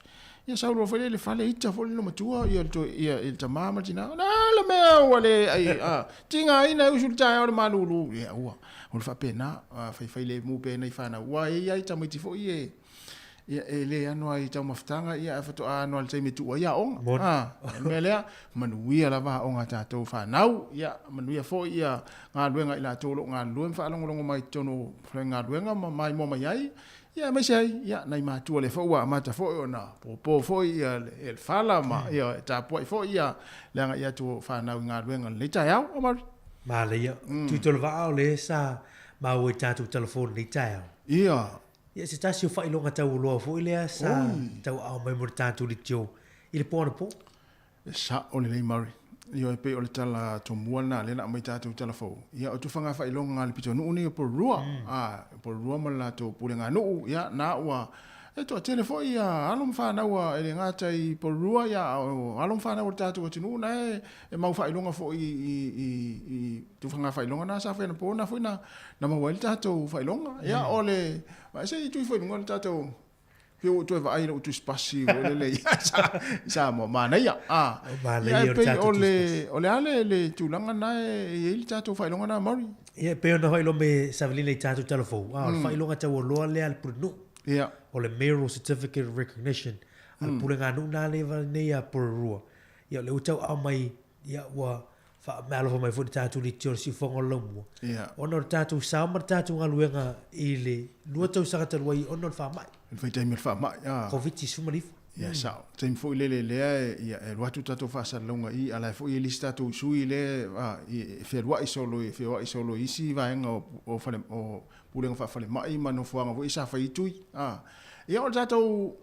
tato fai long fa ta simal tato tu e misela fo ila to na mana ia tato tu ala lo atu ia e o yang i fai tato tui pui ia le ala wa fa amne nei tato le tato fai longa na ia tu fa na fai longa le po ia ai malo la fo ia tato tinu le amana ia la fo taimi ma tu tala no atu ai ma tu tu alalo ia ai o to la fo ia to le fatino ina ia ele fo le e ngare ele vala watu ma le ma le fa amana tu atu ia ai e ta o te fo ia e fo manatu ia te fo wa watu se sa no fo le fiore di pule las freile te mo la pokalame ia awa fo ia le tato tinu ia wa ia ele stato mem fai pe na tato fai tui le pusta la fai ia o le tui na lua la fai ia ele o tato tinu ia mele ia le na mato tau wala au tu la fo i mato tau longo ia o tu sa fa tinu ina le ngaluang ta wai o le simanga tu tu va le sa mana ye e por kala mel tato le tiona na tu ia ai fna fa ongal te mile e fa tawe mai fo mai le na i lava no mo le fio ia tangaloa i tai au e fa mala mai le tunu me o tu pur fa mai o a o nang o a fiso sonio lo mo o te lo lai mai tau me fo tatu tunu e le i fa pen fa vai tatu o nang i le tau longo pe longa longa na le tatu wala leo mai fa pe fa matalanga o mai o se ala leo e fa tu ina le tato o nanga vo ile nga te le fe au nga te fo tanga te fa tano o le tanga te pi ma sa salo po le alsa o nei me ai nga tato tu ile lu tu sang ile fa mai ia o te lo o te le so fu o pui mai ai ile ni fa mai o na pesi na vai ta ia ile fa pe o tu o mai fa mai ile o ia o lo pesi per fa mai ai tu fa mana tu pe fa lo tu ia to ia ngai to e pui ngala fo yo nei fo taimi ia o taimi nei lo sa fa ta si mal furu ia o mai fa ta si furu mal tamana le o fa mai ia ai na fa mana tu pe ia pe fa pe ona e le fa lo tu o le furu ia ma lo tu pui o fa mai ia nga ia tato tu no mala ia o le to tato ia lima tau sanga i ia fuli mo le se stongi mo tato tuilo flu ta ua ia le fa ngai no te minne o la vanoni ia wa o pesher flu te minne ia sa o le ia awa o le o tato e fu il tau malulu ia o matua o fa tasi le fu le afio o tato tangata fa mai ia male flu le o il te minne ia fa mna tu per pui nga mai anga i fa lo tu i pui le flu ia i le nei fo i vai taimi o le tau sanga ia ai to fa malo atu tato tinu le taimi ma lo la fo le fa fo mai ma lo fo le mai mo mai ia o la to ia le tu si mai pe tu fiata o ma si silia ia ele va pe ele silia ele tu lu le tu to lo silia ia ai ma lo lava tato ma ftanga le ta programme atal ta ia ma ne fo i sei va tu tato fa fianga le ia ona fanga solo i ni se fa silanga ia ma tato tal no ato fo isi fa facilitato e tu nato ia on tato fa so ai fo ilia ia le fo sa ni mai ia le si au fa tu pu vesi o mali ma la to bainga ia wa fo tato ta upula tal no ni ta ia ma lo lava fa fo mai le taimi ia o le o 2 minuto te nei le valu ia ko ko leisa tato wo ko ko leisa ta mana ta ia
Na koko leisa male sunga ya anise ko fale moe ya afa pe tele si la fia ya le fainga koko leisa ya ona e vili mai le la matanga fia fa matala tu ya te oe ya le fainga koko leisa ya wa al tele ayo tato e va ve tele tau sami ai lo fa sami pe tanga tele o mali ele sa va mai sa foi mali ya ta mai foi la ya le fainga koko leisa wa fia tele mali wa wale ini wale le wa vai ona olo ya ai e ole koko leisa la ya nga le tina ya mali ya na a ele lo fe ko lesa na vala umela ia si matang fifa matala le ya tu le fengal ko lesa man tua ele avese ma si mal ko lesa o tu la fona mo na ya se va tu tatu fa silanga le fa silanga ta ua mo fa fo wina mo le fa fo wina o fa ya onga ma komiti fa foi wa onga mata Samoa fa pe fa ya onga Samoa ya onga mata palangi ile tu malo a to Wellington a fio mai su mai matala mai au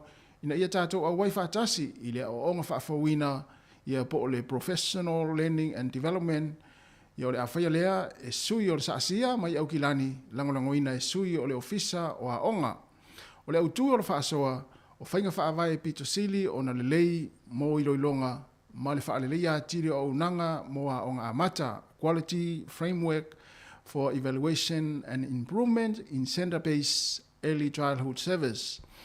O le afa soa i le ngangana Samoa e manino ai ia matau mwhai au i le whaatino ina o le vaenga mua o whailo ia ausia ia pe e pei o na whaatulanga ina mai ele ofisa wa onga o le ofisa o iloilonga. Mo le silafia e mese foi ia o pine whaamau e ao o na whaitau ma whaamau mawina. O le nofoanga o le afa iai le whaamoe moe fai lea i le ekalesia, i le hola le ekalesia, wha poptonga Kerisiano Samoa i Porirua, numera se fulu, Waihimo Street i Porirua i Wellington. O le aso e fai ai le wha moe, o le aso to onai, lona winga, o le aso to onai nei, lua se fulu ma le limo iuni, fai lea i le amata i le afa o le iwa i le tai ao, e o atu le lua i le auli, i le aisi tutongi o le nei wha fawina, ai maua fua au tau maftanga, o le tae ao ma le auli au woi e tumu nei fo ila le mea lea. Mo nisi whamtalanga, wha mole, wha sota i mai le telefoni, o le olu tasi valu o 5 ono tasi. Toi wha fonga le telefoni, i le whai mea ai e awifua, mawafua. O le olu tasi valu o 5 ono tasi, po le olu valu tasi fitu ono tolu o, olu valu tasi fitu ono tolu o tātou wheloa ia i le aso i le lofa ma le anga le lei o le tua o lo sainia e le sui o le komiti whaafoe a le saasia i Wellington ia maa nei fwoi nei whaamoe moe ia e moa i fwoi nisi to mai fau ia e le whaapea te fwoi tumutumu i ona o lewa i atu le whaasilanga le mo fwoi tusau mea ai ia e le o tamana taua le anga ina ia malama lei ia o onga pei ona tau la muai le whaktonga le sasia ia i Wellington ma au kilani. Ia, pauna ona i whaasilanga le taimi. Ia wala fo i le whaafonga mai le atinu, ia toi whaamalo ma toi whaatalo whatu le nei tai au. Ia, o le pese lea, ia, o le tātou whaafisiri fo i lea, a mauri, le la tāle pese lea. Ia, o le pese fo i lea, e umawhai atu le tātou fisiri. Ia, whaafonga la i le tātou pese lea. E umalau whai atu le fisiri, ma tala atu tātou li, tātou tala noa, voi le whaafai fil tala noa, o tau te o te le tua i fo i le mo meo ala ngā upo le atunu o mo vai ngā pena. E ona le vesi e tātou. Tātou mai luma tātou tala noa e nei mea lai tia, wai au ngā, wale toa te leo tātou e leo toi loa tamaia. Ia, tātou pese la leo.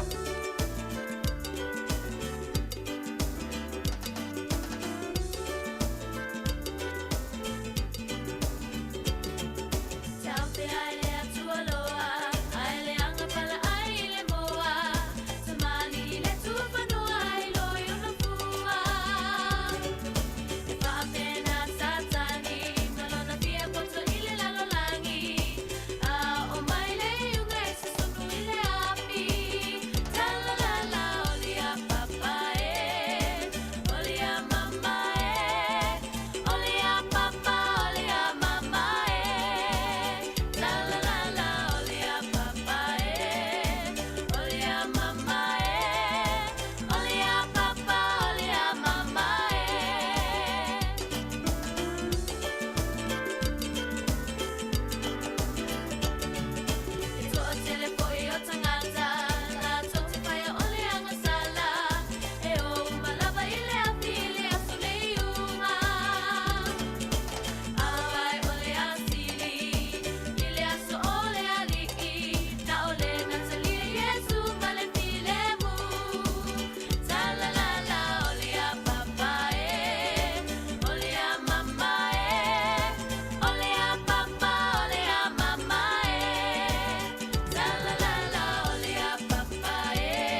foi lele lo tu foi lu nga ta tu fa fili to inga va nga pena ia wa le upo le pese tau fi ai le tu aloa ia pa ai le mo esa tau fi ai le tu aloa ia pa ai le mo o le soi fuanga fa Samoa ia ma le si o manga o le tatu tu Samoa e fua mo me o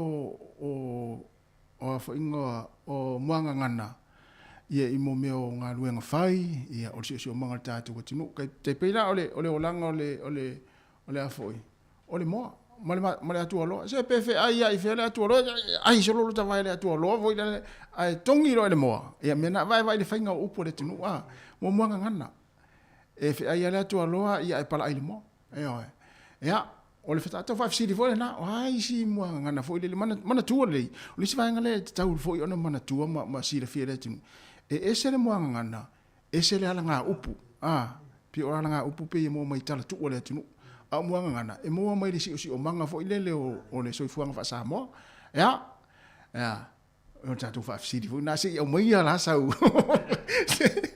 se o mai ala sau muanga ngana fa fa au tu tio ya nga upu yo tatu tal no mo i nai me vai ngo fie ya mo me muanga ngana ma e mo soifuanga fa Samoa e fo le e fa yang ia vai fa pe ya o le ala se muanga ngana ma nei o e no fo ma oe wa le mana sa fa ma oe ia ai pora fu le winga ile soi fuanga tangata ia le la tam fai mai vai ngale o Nick ia o Ela vai ngale la fai mai la to muangana o Nick o Ela o Tavita ia o Messi Samasoni so ke ni tamo Samasoni pe ro muangana ia mali to tele vai ngana ia o Alex vai tama ia le tele ia o le sunga tau sanga fanga io ia tasile tangata jelina ia tuli la to no pe ale lo fe ia antele ali va tama ia na ia le la fa tele ya tu ia vidi mai e pole ase muanga ngana le tunu ia pole a foi lo fa winganga fa winga ina o le muanga na va fa ngo fiel tatu fa city ia le la ma fa tele ya tu maru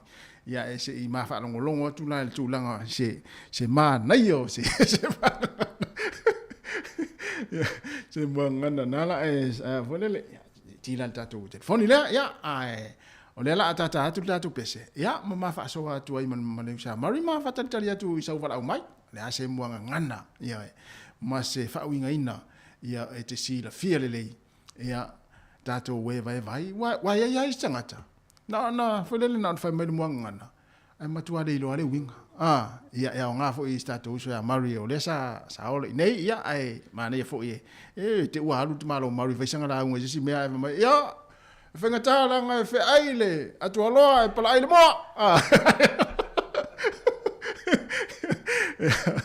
ya wala mai ya awana ile wala mai o to ya va tu le comments me tu Facebook ya o Moana o Nick ya o Ela o Tavita ya Messi ya na wala mai ne la fata tele atu o le ofa tolu va lima lu ofa tasi ya le la tata pese le amari ya mana ya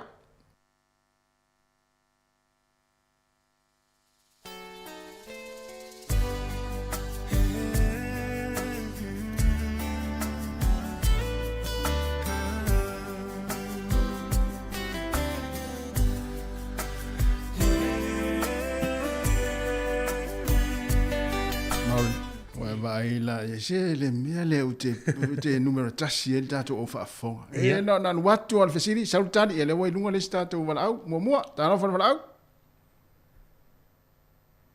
talofa ma no se fo ia oi foi o e luli tu o tamia e luli le oi le suafa o tu oi tu lu so le wa vai e te ne sa Eululi le tu ai o tangia. Ai le nga spala belave. Tu e sautasi atu. Eululi tu ai o tangia. Ia. E pa ele sungale ai le nga spala belave. Ia, ole ana le fa wi na le wi. Le fole. Ia, le nga ka ko kele ka manga o ya.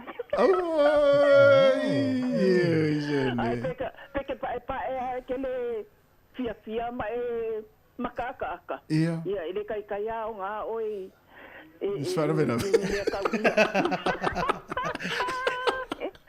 Ia na tala va so lom ka up. Ia, va tena na tu. Ia. Taila va. Ia, va va. Ia, pa foi fo. Pa si mai na mai. Na watu asa wa. Sorry. Vai, sole feo lo ma na ia fo tão foi tu. Ah. Wa tasi ne manga na ese ne fo le te fa longo so ia tangat. Ah. Ia. Pe a fai ni tarienga fo ia po ni tala sua te fa longo tu a. Ia, na uri o le tu o tangia.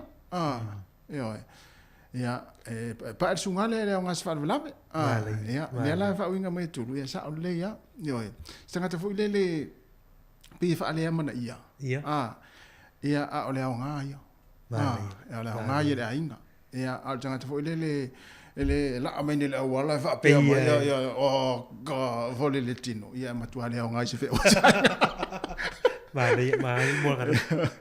Mo ngana ia awone pe ona fa tu ma fa sini mal. Ia ese mo ngana ese le ia mo le ona fo ile nga upu. Ia tu ese le nga upu fo le na ta tu won mo ngana wa mana ia ia le wa tu tong fa medisi wala au talo fa wala au.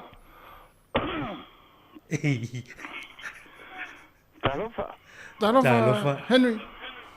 Wa mai ali kas. Ja, maar nu even tijd. Waar maar je te maar niet jou. Ora so. Foi le, o si o foi le. Na le upu. O upu le, o le masiofo. Olha? Masiofo. Ia. Ja. O que falou só aí que agora que o maior masiofo aí. Papel nga o kama ai nga i o la for kueve i le upu nga masiofo. Oh. Ia foi mo tele o ia se fa le o tu mato. Tatu. Sa o ngia po fa. Il va ya sole fa sa lo nga i ko office. Fa nga mai le upu nga ka fa lo ku le ai. Ia ai o foi le o sei si o mato pe ia ni so le tu no na o mai ai le. O ko nga fa sa lo nga le. O kongo ke fa sa lo nga ai pe nga se menga ku se pepa a. Oh iya. Iya. Yo pe saola ya ole asa umang anan le.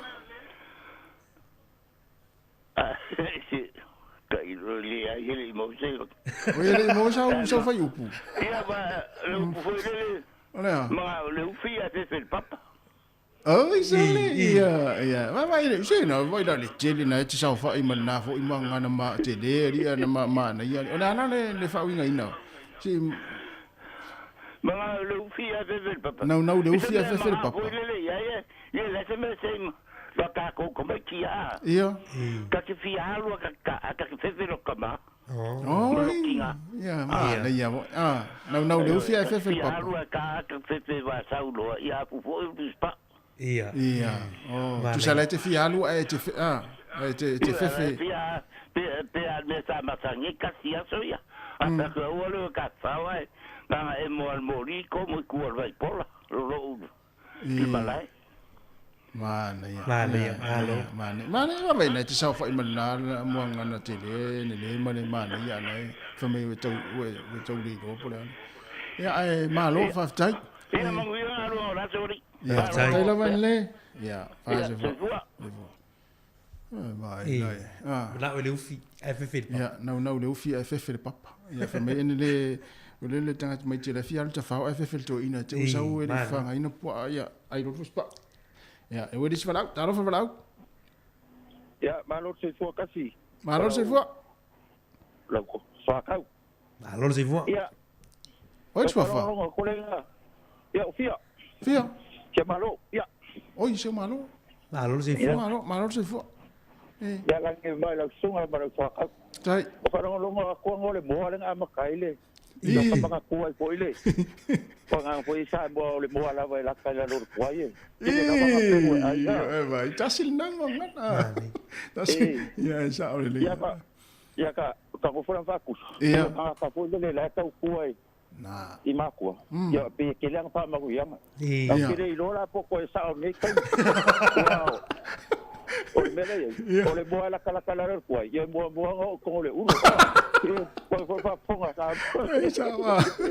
ia sa le ia ai tu voi se si tu langa pe ona e sa no mo ai o tua fa tau ile le o le moa e la talata ilana o le tuai, ia, e tele na penu, ia, tu so i fuanga fa Samoa, o tangata la talata le fale matai, ia, o sisi fa uinga ina na, o tangata la talata le fale matai, o tangata o le tau le avole le poto le na, ia, mana ia, ia e maguia lava le pokalame, tai, lava le tai, falolonga poi. tai lava, te malo, ia, se fua. Mana ia le ramo kana. Mana ia. Ia sa ole le ia pe a fai fu le tarienga ia ai fai mai la fai atu ia ole moa la talata ila no tuai e tele na pen e fai mai si ori e man tu fo ole moa mo la no tuai mo na mo pe wo to tu lo fa fa mo ile tu ia ai sa ole le ia ne wo vai so le tele sa o za tu tu ne wo is fa za lo fa la ma no se fo ta lo fa ma no se fu fa tai la on sai mai ia sa no mai na wa mo lo ba no ia langi mai wo suma i va la tai la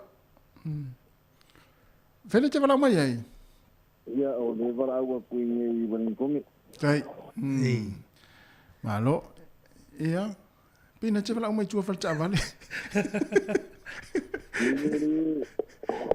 o a foi lea. Ia.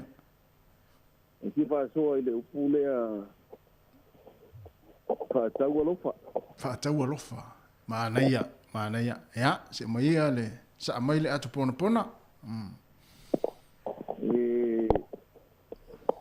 Ole upu lea fa tau alofa o te la ngono se upu la vai. Te ole fatu leo. Ole soi fuama le ola o tantou. Mari. Ya wai. Alang ona foi le o le tangata e pe le winga foi le do talia e le do alofa. Ya pole mana ya foi le alofa tu ya to alofa mai fo. Ia. Mo. Ya la vai. Ta te fai atu nei le so ya ta te le lo ta wi mai le si foi so tangata e na. Mari. Ya ele ngatala o le ola ngamar tu fuanga fat no le ta to te dai ya tanto pa u tu lo ala fo ile tu fale nganga ia e tele ama tele tala tu pa ia ai te le fat wa to ala bala lo to ye tu nar sin ngalo le tu le rofa mali ya wala tanto mai la le tino ia te lo fa mai nei ya tau tasi ia por punga ya mali ai eu tato to que tau i se sili mata usanga o le rumana eu to lo fa to fo ia o lo ya pe alo fa mai nei se si o sunga ya tau ai te wa misi ma o to fe tau i ma se to fine po se si fo uso ya ai te wa tau e te nata le lo fo no fa ya tu ma ria a te lo foi la ia i de si wingo le pule fa tau lo fa tau lo fa lo ngai le tau ia le anga Mari. Tau ia fo ile leanga ai tau ile leanga ile le. Mo ile. Wala ta to woro la fo ile tu fa le nganga le no ta. Ia. Na le na natuale tu a me o so winga u mau no winga tu. Mari. Na le natuale tu a me tau si so na tu langa o ia o la mi tenu ile se me la sala i fu na tali o Yesu. Mari. Na tango ale tua tu o tatou fale tonu. Au mai na tali pele to tasi mafusa o le alofa. Mari. Tai. Ala le foi tuai. Me na sa o la talana tau alofa fa mai la tu o tau ia le anga le anga o fol tau ia le anga ai tau ia le. No inga na le anga mai. Alofa tu pe alofa mai alofa tu ia. Ele alofa mai alofa pe ia. Ia. Na. Malo. Na ia. Ia te do foi. Ia to no sistemi tato tau. Ia. Ia no alofa tu foi ia oru. Na. Ia pauase vai volele te ua tatu fetau ua po fa poni atu ia se uro se soma ua wa ile ilo ai ma ua i se temi o iluma. Io e. E te le ta si ale me la ino le ilo la tu me te foi sa wiki.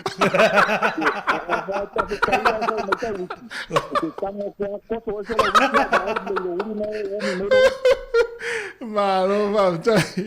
Tai fa so. Tai. Ya, tai. Ma. Ya, mune aso. Ya, mana ia fa so. Sa si wala aulia. Pe ya no fa ya tu. Te uta tu fe tau si aso. Ia. Ta va ya tu u fa aponi u fa mele filia si uso le anta tu. Ya ta e longa ta ai la. Ya. Ne wele si wala ta no fa wala. Ta no fa. Oi, Jofa. Talo fa. Ya. Pia na pa olo masini ya, na te fanga luenga. Ya, na te ya. Ya. Ora video. Ora dia pok ala ni sura ni pa na ya. Oi, foi de. Aripa. Aripa, sole. Ole te vala mai hasty. Ya. Sole. Malo auso. Sole. Ya. Ole rupo kala mire te makua ya le. Ya puli. Ya kala resta mo tiki no anto. Iya. Ya o kini ini makua ya ron kama de sen kama anto. So at ole tamaro itu situ dia. Itu situ dia sekarang ya makua sekali. Ela tira itu komisi. Eu quero orang. Baik tak itu sih dari. Baik kami itu juga pun modern. Kalau ini kuat. Iya. Era modern. Eu komisi semua. Kami sekarang orang lapis pak. Ada mereka anu. Ya. Kira orang besar berarti seorang kamar. Ada mereka. Bicara kami. Ya, pengen dia baca ambil. Apa sahaja kisah ada di sekolah di sana. Problem apa kau? Orang tu nak. Tu yang apa? Yang apa? Ojo sole po Hastings ele. Hastings dia malam ni. Macam mana saya lipa? Ya sa. Mana telefon fa sa mo ina lipa pes. Listo dulu sana. No woman no cry. Ya malo ya lo tala pelta to le na le to fitu minute ya o na tale o le tu laiva ya fa wa tu ta fa fianga ma na foi nei mala au yu mat ma na ye foi le ss la foi ya ai tele o ka se tele o mwanga na fa samo ya mate musu maru la wa tu te u fia vala mai sesi ya on fa pena e o le man ma ya istemi ma la wina tu le tele o mwanga o le ma api mwanga na le le tarat pelta to le na tatu tu no amor vale ya a volta tu pese ya o pese ne ya oski pen le o le pese fou le wa saul te mini o si ona pau o tasi le ma pese le anga ya na ile soi fuanga fa Samoa vale ya de o saul si fala talo fala Talo fala vai lo songa ya le ala o mai na tangata ya no fa tu mai le ala o mai sa wa ya tangata ya le na fa tu yo talo fa Katrina. Sí, family le tala tamalo le se tu malo. Ya. Ya foi. If I wing is tangata ala nga upule ai. Il manga le fa lo so fa e tangi fu vi o lungo le va en li. Tangi fu vi o le va en li. Ia wei e tangi fu vi o lungo le va en li. Ole tala fa mai no fa longa ai.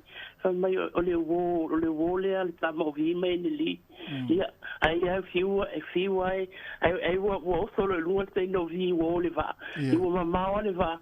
I wo ko kangi fu ai wo le nga le wei lungo le va o en li i na lai i fa pe vi pole ao so ilano pole ao mamawa ia wole se wa ko kangi la wo i no po se me vo tsinga wo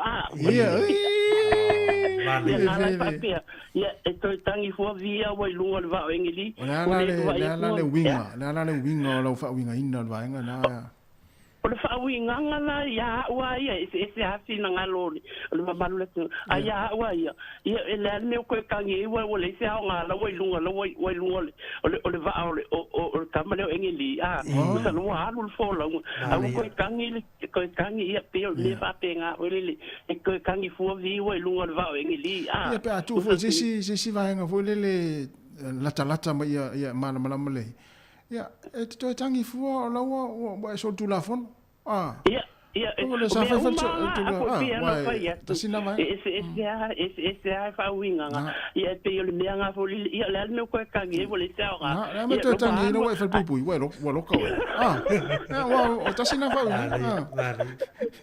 pe a foi pe le anga pe le unga pe ia le me ko kangi e le sa lo lo alu fo la wa pe so linga mai la ia kia wi se fa nga wo le ia lo wo ai ko kangi ai ia le sa nga lo o mamao le fo la o mamao so la anga pe fa o poi va pe wa mo me fi tama mafa la wa lu fine wa mai dai te tangi la wa lu fine va pena ia na fauna se manuia le luato te lava Katrina ya lo fa te lo mari o le saua tatou walau. Ia, mana ia lela tatou pese lea. Ia, mana ia. Umaroa tatou tarafou, ma tatou tala mai Samoa. Ia, ona toe watu foi leo tatou whafisiri na, ona o le tere ni tau whai mai walau. Ia, se i wawaise foi se pese. Ia, awa foi le whafonga mai lea tunu. Le taimi o le tae au, toe tolu minute. Ia, ona tale o le tula iwa. Ia, lua mai tatou pese na. Tamala nai te stepu luma, stepu tua ta amilo. Ia, toe ta otolompu lo ia.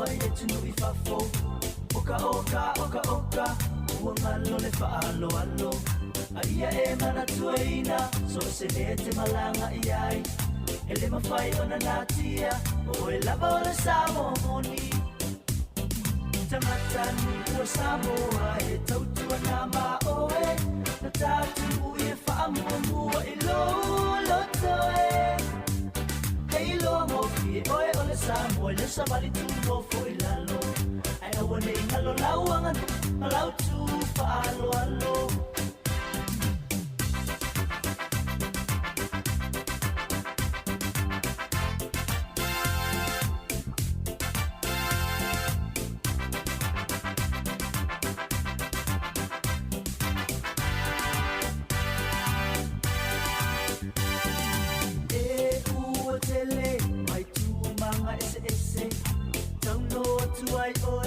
Samoa la ubele olea o te valusia ai pea a ole la au matata lungo masefau Samoa lo mafau e uotele mai tu mama ese tauno tu ai oi Samoa la ubele olea o te valusia ai pea a ole la au matata lungo masefau Samoa lo mafau Tamata nua Samoa e tautua na maoe na tatu e whaamua I lo toe Hei lo mo fi oe ole Samoa le sabali tu no foi lalo ai awa nei ngalo lauanga nu malau tu alo Tamata nua Samoa e tautua na maoe na tatu e whaamua I lo toe Hei lo mo fi oe ole Samoa le sabali tu no foi lalo ai awa nei ngalo lauanga nu malau tu alo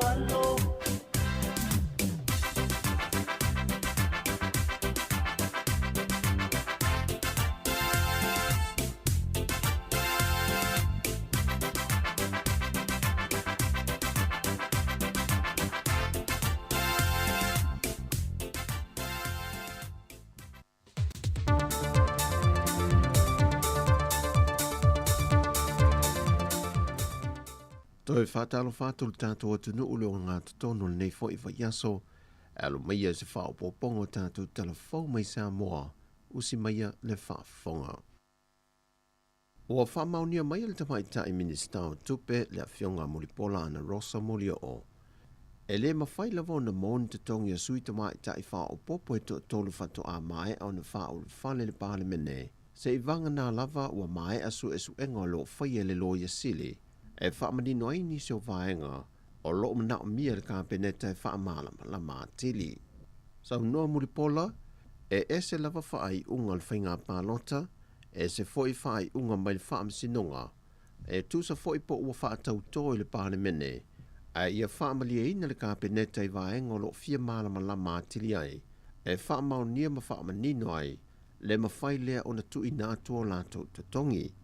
Sau no mulipola I mawhai lava on te tongi I lātou a ngai tua, I teimi maaso ma masina ma vaiaso, sa te tau on te tongi na mai ai, pe a mai asu e suenga, ale loia sili o lo wha tino.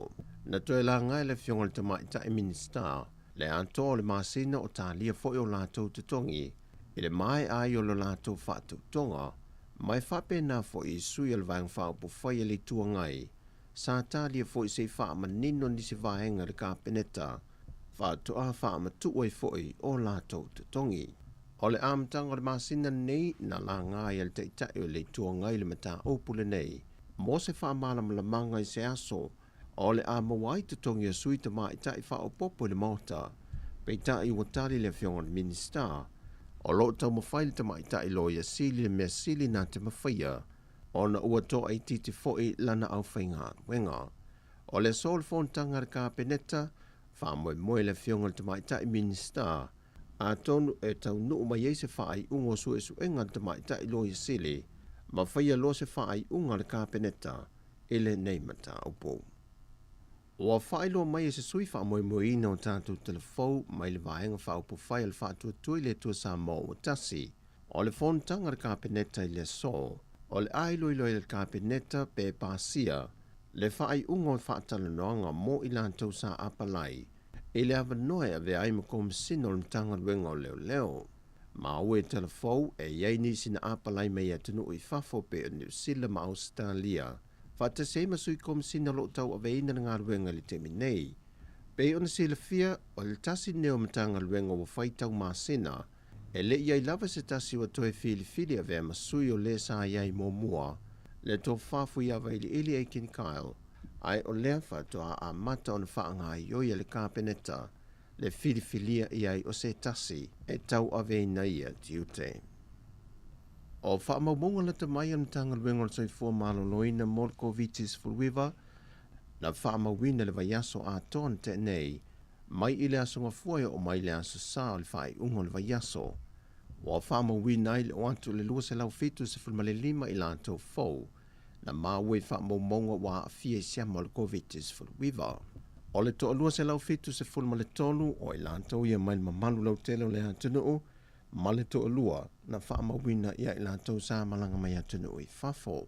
Ma wa si tia lau whaingo tangata sa mo wa a fia le whaamai, ele se fulmale whaafe fitu se lau fitu se fulmale lua, ma le toa tolu I lātou lo tau fia le teimile nei, e no whanga whaapitoa, ai le aise tasi o lo I le poto tinga ina. Wa sanga tu o lalo mai ei pēr matanga ruengo soi fua malolo ina I tangata lau tele o le atunu. Ina ia tau sisia pēr le whai o telefafonga, tutu mana nofo vā mō le ta ilua mita mai le isi tangata. Te tafi wha maa au, pe a mai o na tanga fia mea whai tino ina ia wha ai titia le so ona pepesi, o le sia mai isi foi tangata. Ma o lo tu wau pēr whautuanga mō le atunu atoa, ina ia nga ia nei whale mai la tāne mō le whai o lātou tuipuipui o le COVID-19. Ona paulea o le puipui inga sili mō tangata uma, mai I le matautia o le pepesi o le vairasi. E le usui ai o le whontanga le pālemene le aso nafi, na te e nai le whaai unga le awhionga le whongawhitalai papa li o ta euma se pau, le tāna sanga le tamaitai whaipule mai le tuangai, le awhionga whai malo toa kika stars, e whaasanga I le awhionga le minsta o whaatu angam whainga whaiva, e tū maanga manila whonga nei e whaia, E o iai tu langa tau lo le pale mene. Nei tu inatu se komisi sue fa pale mene. Mosa na fai unga. E leo se matau po taunu atu se taunu unga e whapea ua solia ai tūlanga alo ia o le parimene. O se matau po e leo o atu o na fianga i se la sanga e ono tango fia ai le komiti o tūlanga alo ia ma mi o tau aloa e tusa o ai inga o tūla fono tū mau. Peitai, o le atu ina atu i le sui mamalu se lapta inga ma se fautuanga tu sia al fonfitalai e wha manino ma wha ton fo lau ai ne mta upu mo le anga i atu i le lumanai. Ma ua wha muta e fo i nei le mta upu. O se fai unga wha adia e fina ngalo le teitai o le tua ngai ma le whaileo tusi. O se fai unga e wha ai tu au. Ona ua leu ia le fionga le fonfitalai ta iala ia na whai ai le wha ai unga ia i la ua. O le talo sanga le fionga whai malo toa. Ona o la fonga na wha alia le fionga le minista o wha atu angam whai ngā whaiva. E lungo se tasi o televisa i Samoa. O loo manino le solia i le vaenga se lau valu sifuma le lima ma se lau valu sifuma le ono. O tu la fono tu mau. E ala le lo na wha ai loa i o le teite e fono le komite o tu langa loa ia mani upu wha luma luma. Na ia ta ua inisi o tangata whai ngā ruenga lo fiso le fono. Ma ia mua i wha ai loa i ta o le manga le komite. O le tiu te le fito i tonu i le fionga le fongfita lai o le maota. Na sau nol teite o le tuangai. O le au atoa o le tāsang. E leo se wha leanga i le parimene. E leo se wha leanga i le fongfitalai.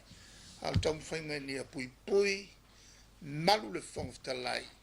E whatino e no tiute, i le mua whasala laue e lauri. O le mta apuna i a manino le lei i. O le whai unga leo telefo o le nei fo yaso, man wielo tātou tina o whasai fo iam.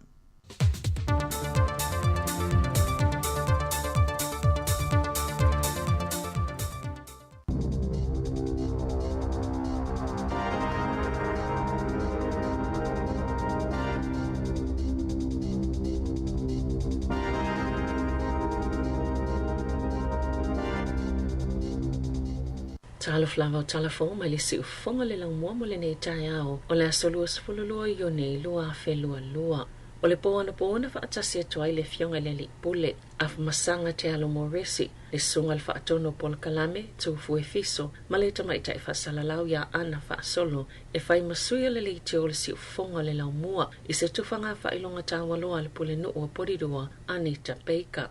Safa amania ina le tautua le si ufonga le lau mua po le Samoa Capital Radio e se whailonga tāwaloa e amana ia ilana tautua whaawau pea mai i le teimina amateo na pepesi le whaama i le COVID-19 i tutono New Zealand. Na tatala aloa ia lea sauninga i le karakia Maori saunia le kaumatua taku parai o le suipule nuu Easy Ford na avea mafufonga o le po e tolu ni vaenga tawa sa vai na ia le wha moe o Civic Awards po o whailonga wha ale malo.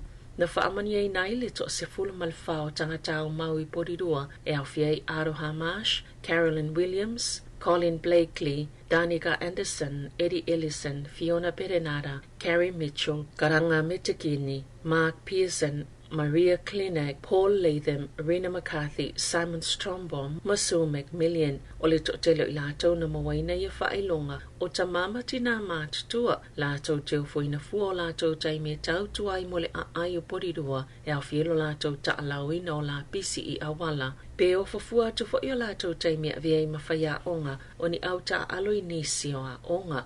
O le vaenga luna lua na whaulfale ina ai po le induction i le pulenga anu o porirua le Hall of Fame. Le tamaita ai o Eleanor Chin na so o ai se malolonga puupuu a o whaafia tamaitia o nga male fitireia Performing Arts. O Dave Maliroy Robati sa mawaina se tasi o whailonga o na o lalanga luenga i o fofua atu sa awala atu lo la whaamamaina leo drains po o ala vai pe atitele lo longa mapoloka i le vai i awala i tutono porirua. O le vaenga mulimuli o le whaamoemoe o le tofanga lea o whailonga tāwaloa o le Mayoral Awards po o whailonga le pule nuu o porirua mo o tangata e mai se whaala patuputonga sa tuto malosi. E fisosani le mamalo le atuno i taimi sa whaanga solo i pol kalame o tuipui o COVID-19 whaapea le tali mai le whaamai. E au fiei Caroline Mareko, Dr. Larry Jordan, Henrietta Hankin Tangaloa, John Hannon, Lise Macalio, Mike Seeds, Onate Lopa, Xavier Nua, Tiaki Porirua, Tracy Wellington, Vanessa Masoe, Whaape ma le Samoa Capital Radio, le si ufafonga le laumua, masata wawina le fionga le li pule le teo, sa whaafetaia mamana ia le li pule malana o whainga alwenga, ono polkala me whaapopo, ai maise le awai whaatasinga ma le maafutanga o tangata, ia whaamauti noa, o lo o maue tangata Pasifika,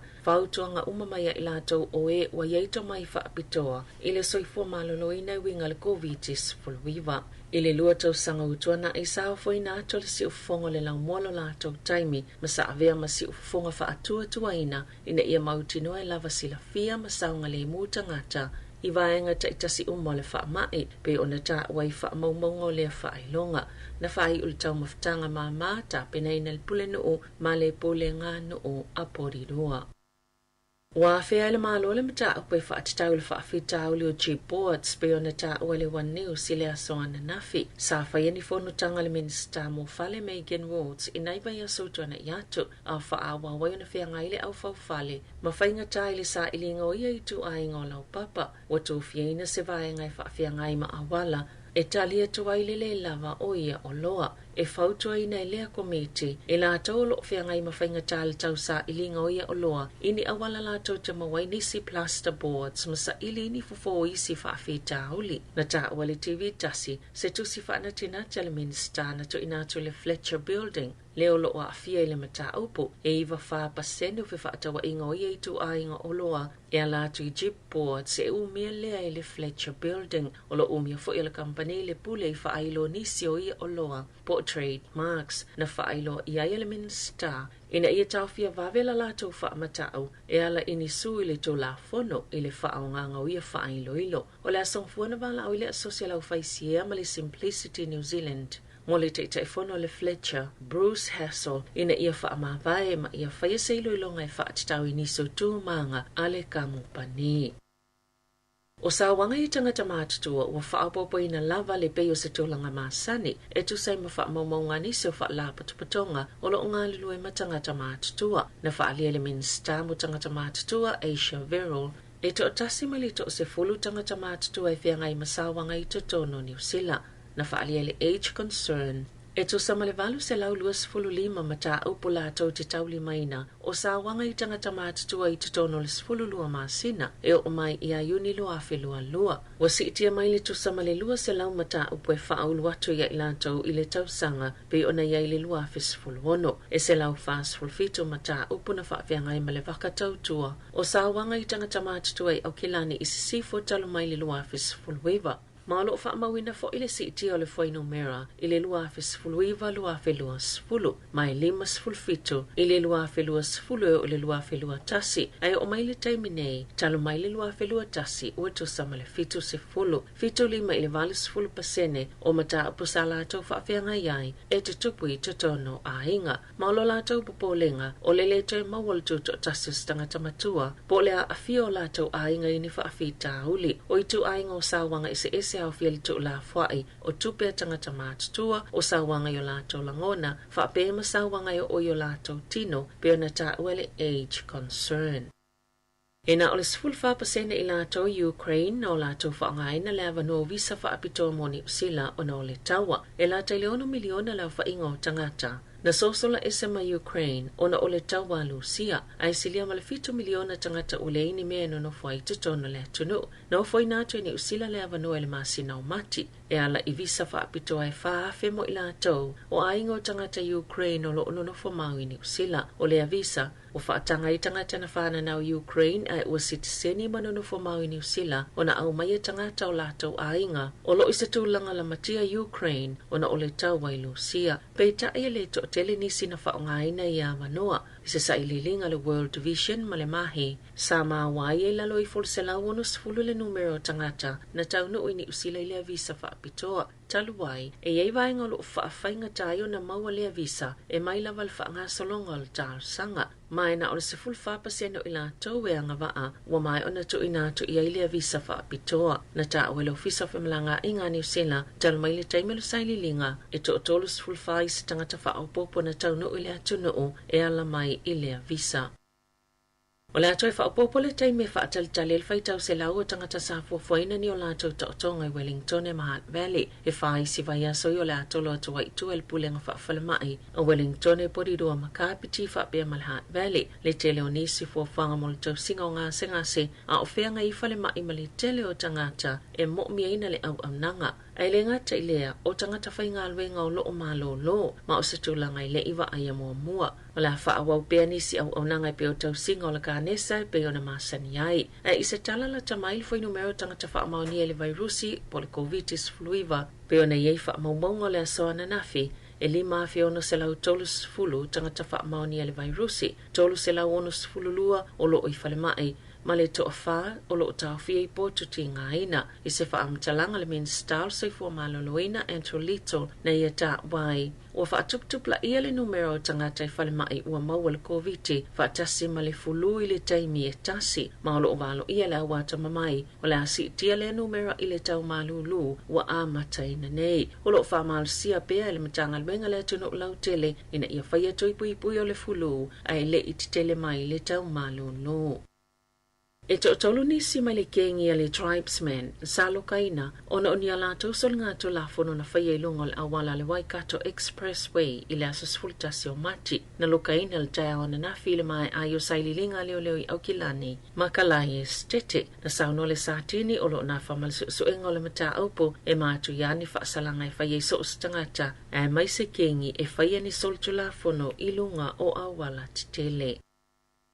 Ila na whaamalo si au mo le tausanga luna ono talo na whaamamaluina le aso mo tangata mātitiva o le lalange na sauno ai pope whalane sisi e le ise kerisiano i tu usauno ina mai le fisosoani i e mātitiva o le wala au pope whalane sisi i sui o mālo i e tā mau i māta anga mānei o le saolotonga o le tau sisi ma tā whaio i tausi ma le lotonga tasi ma ia avea le loto alofa e whaavae ai o la tau soifuanga ma la tau whaatinonga o le manata o tu o le nei tausanga mo le aso whaapitoa le lalangi mō tangata mātitiva. O lo o maua i le lua korinito mata upe valu a lo na foi upe iwa a wā ua utou i loa le alo fatu no o lo tātou wali i o Yesu Keriso sa tamau ainga ia a ua whaamativa ina o na o utou ina ia whaatamau ainga ina o utou i lona mativa. Na amataina i pope whalanisisi le aso lalangi mo e mātitiva World Day of the Poor i le tausanga i lua fesfuluono e pātupatia i tausanga teitasi i le aso sa tolus fultolo le vai tausanga māsani o le tausanga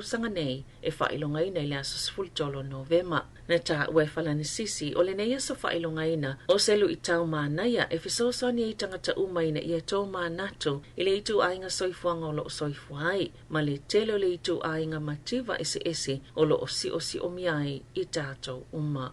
Ta alonga, wa whaasaina le lakapili ki mai tau wanga whaavā māloa tamaitai ni a li ina liliu e avea ma tamaitai. Ma o lea tapu, o le a whaawau se ia iai se taimi. Talo ai neina whai ese whai unga le wha patupatonga le lalangi mō tu unga a au. E tapu ai le iai o tangatata alo whaapea mai a la tau wanga titele. I se pepa o whaamtalanga le lakapili ki whaavau mālo i le asolua na whailo ai e mo umia le toi whaatalanoa a tili. A o le i whai asa la tau whai unga muli mau tutu i lea polisi.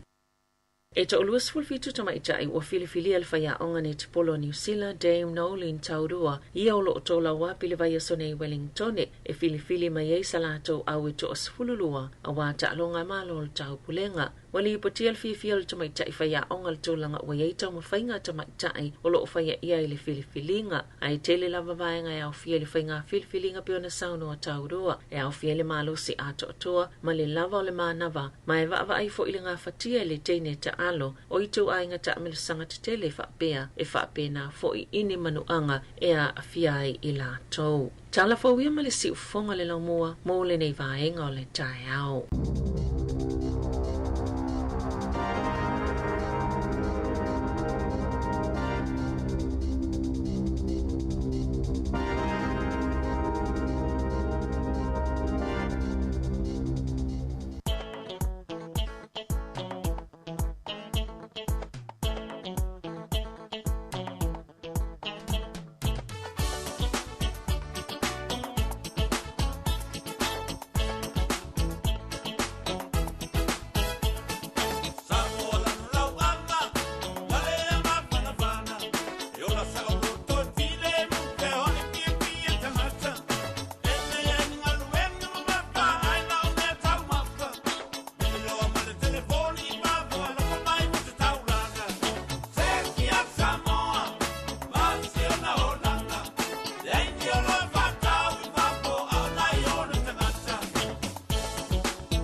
Yo ia se kia Samoa sa ole le ia upor pese a sua ofisi Mikaele yo ia mo ena wa luas futa sanga no foi nete le Samoa ia se kia Samoa ia le wa fata se me foi to fini ana ia va solo ia ma tu te fa to tolu atu le nete mo le ta ta programa ia ma futa tu la foi si pa ia tu la lua ile afia fia na nei pole ulia na nei ia taravana ma lo lesu ia ni tai au ma lo la val soi fo ya ma fa ma lo fo il tato fa fonga ni tai au fo e se ni tai au le lua lau fo fonga fia ma au le le mai ko ula ni tai au fo il tato ofisa fo le a su ese ofisa fa a vel tato ofisa fa sa la sta vanga fo le ofisa fa sa la fia la lang ia mo tino ai si di tato ia malaya fia malta ya ma lo su la foi mana ir tau ana va fa ma na ye mo ila fo ile ma lu nu tele ya ile timu la wa tele tanga te wa va fra tanga mi ya ai ma lo si tato tato va au so le e sau tato tala fo ala sau tato va au ya le fo to va au ya to tau fai mai ya nau tala tato leina to va lima du fatas ya ole tato ta upuna umio na i lai ti ta mai mi lai ti wangana o tau tiu lang e volele e vesi ai tato wo ai nei me fai ngofia volele e mo ya o pu e masani ai wo fai so ya e mana ya tato tel no mai lo le winga maria ya mo na to ya no va mai le ya to va mai o le o lo ma to nga lu ya tu ma fa ta ya tu lo va au mana ia te lelum ta apuia wai au nga e nga mo tato ia tono fo i au nga fo i mo i la tolo fa fonga mai ma le tu ta wa o nei fe avea ia le mo ngana ma le alanga up e mo ngana yo fo i tau le tunu e ma fo le fausia mai si si o manga o nga o sa uri si wala e tato wala talo fa ni tato wala talo fa wala Talofa.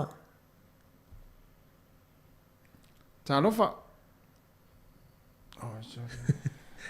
Ya tu tang fai mai, le fa talofa tu ya ai, mana fu fa talofa mai le fa talofa tu le tatu fai nga luenga, fa mo le lava. Yo. Stanga tai mai ni na ma fa fa ngolo lo tu ale. Ile mo ngana. Ya le fu tu sa si wala, talofa wala. Talofa. Ma no sei fu. Sole. Talofa. Poleta wa fai no mele le laina si tanga para. To tong fai mai o le mo le ya la numero i ya ai fa pe o le ta alo foi le. Ya le mo le ya to i le mo pa le vi mai. Yo e fa mo le lava.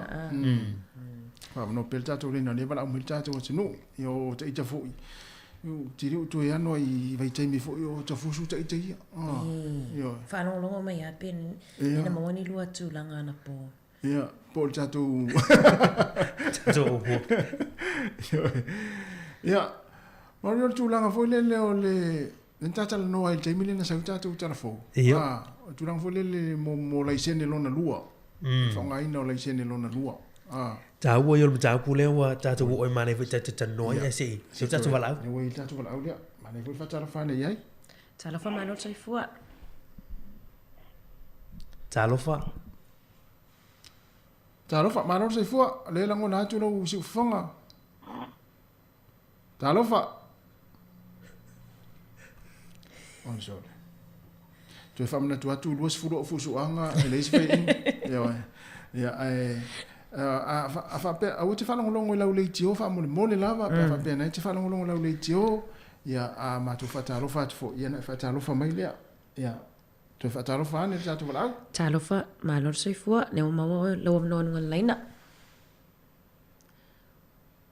ta lo fa chola on mo pa le te vai tu ile va o mel tanga tele ya le fi fa ta lo fa tu ya ai ta pe ta tu le na on le Tol va lima lua fatas. Mana ela lum ta pule ile laisene lona lua. Ya laisene lona lua. Restricted. Restricted le mai fa mo ngal ni ta ya. O tau sanga te ni na lima fe tanga na mo le. Ya. o le feo ai fa le lan tu le wa feo ai no le sini a wa ye ngala tu la fono o le sini lo rua le ele ma faina feo ai ma ni tanga te ese fo ia ele ai nga ma tanga tale ele no fa tas ele no fa tas o ya inga na le sini ai inga le sini lo rua ai fa me fa ma le lima fena na o ta serta ka tana moria ya le o to e to fe meta to vala talo fa ma no se fo oi sole pe e fa le to nu le na le si o le ta fa talo fa tu e o fa talo fa mai to fa talo fa tu fa talo fa tasi fa talo fa lua fa talo fa tolu e le pa o me telefone talo fa le ma wa tu e ya le ya te fa o tala lima fela tu na mo leo ana tasi na molia ile tau sanga ni te ni lo vinga ya o le fa pe mai ala mtanga lu ngalo leo ai tung fai tu ava no fu ile va nga leo lo fa tino ina tu langa le ai ta wo yo le fa mana tu mo ta tu feo ya ma ta tu mu ta i tu langa ai nga o le seni ya le ko ta tu vala talo fa sao no mai talo fa vala ma no sei fu talo fa ya o le fa fu me le tu no le pa o telefone te fa talo fa tu ya ele om fai na te lo pre ma fu ang va nga le ya le fa yang ta tu fa talo yo ya si tu dong fa ya tu la talo fa vala talo fa ya ese vai po yo ta tu pese ya vai po la tu langa le fa le tu no ta tu leina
Ele ngotele tina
au atu tatou pese matangofie o tautangi atu pese lea fatalafani tatou valau po o sao ma tatou valau na talofa malo soifua talofa talofa valau o le falongo ai vai ia fenga luenga ta ia le fa o le falfenga luenga le valau mai tatou numero ia ai le la tu fa fianga nei ia ai se i vai pula tu langa o fale tonu tatou leina ia po ia fo ni au mai fo le fa tu fa la ve o fa ia le spito tatou leina ia ai fa tu tatou pese le o mara ia pese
e whawhonga pele tautua ia ale si ufonga la mua nei taimi o le tae au. Toi luas fulu minuti ana tale o le tūlai se fulu o le tau se fulu.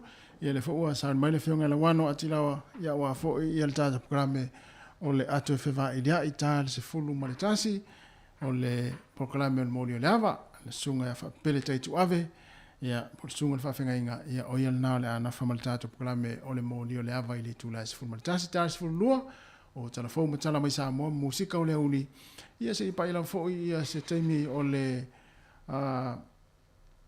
fiafia nei le tulai lua mai ai le tatu tu e lungo le Facebook ma lungo le tatu YouTube ia e fa malu lua tu tatu tenu ia o pisi la mai le tatu le ina le taia ia le tulanga le ia fiu fo i fa talo fatu ia ele o foi ona la ngona mai le tatu tenu ila tu tau foi mai le tatu fafsiri le taia ia o mana ia la fo ia le tal noa male ia ai la fo i tulang fa le tonu ia o tatou le na inisio temi ia ona ole le o to es fulu minuto ia ona tale o le tula se fulu le se fonga la moa ia Wellington ia ai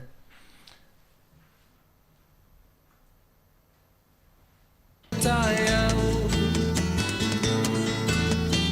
ave ole la o pulitia po i poao e sau malu e fa asusu i la wala au sa sala le funga la au mata la uao e tio fo i Samoa fai ona taia le amatanga o le asofa a popo o le olanga le tae au nai matani ufea ngai maleata le tala le leihu aso o ai nei Samoana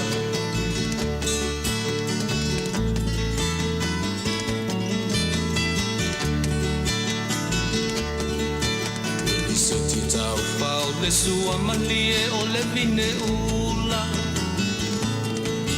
ma pau fonga o le lupe lunga o le moso oi pula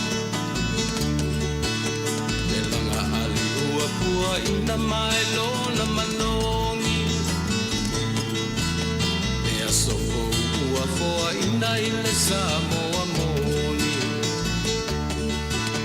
le tio fo i Samoa fai ona taia le amatanga o le asofa a popo o le olanga le taia o nai matani ufea ngai maleata le tala le lei ua so o ai nei Samoana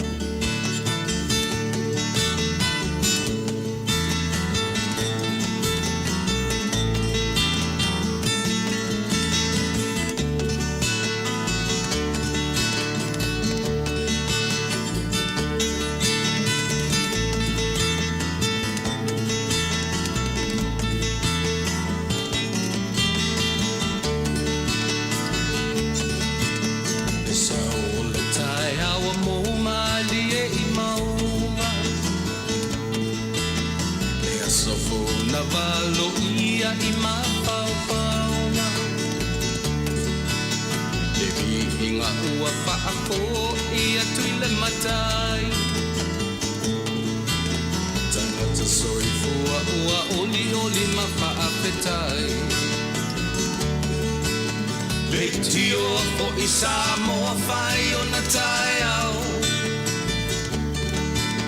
le amatanga o le asofa a popo o le olanga le taia o nai matani ufea ngai maleata tala le lei o aso o ai nei Samoana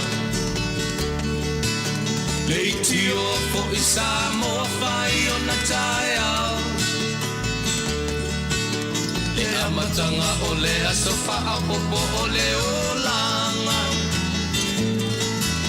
le taia o nai matani ufea ngai maleata le tala le le ua so ai nei Samoa na.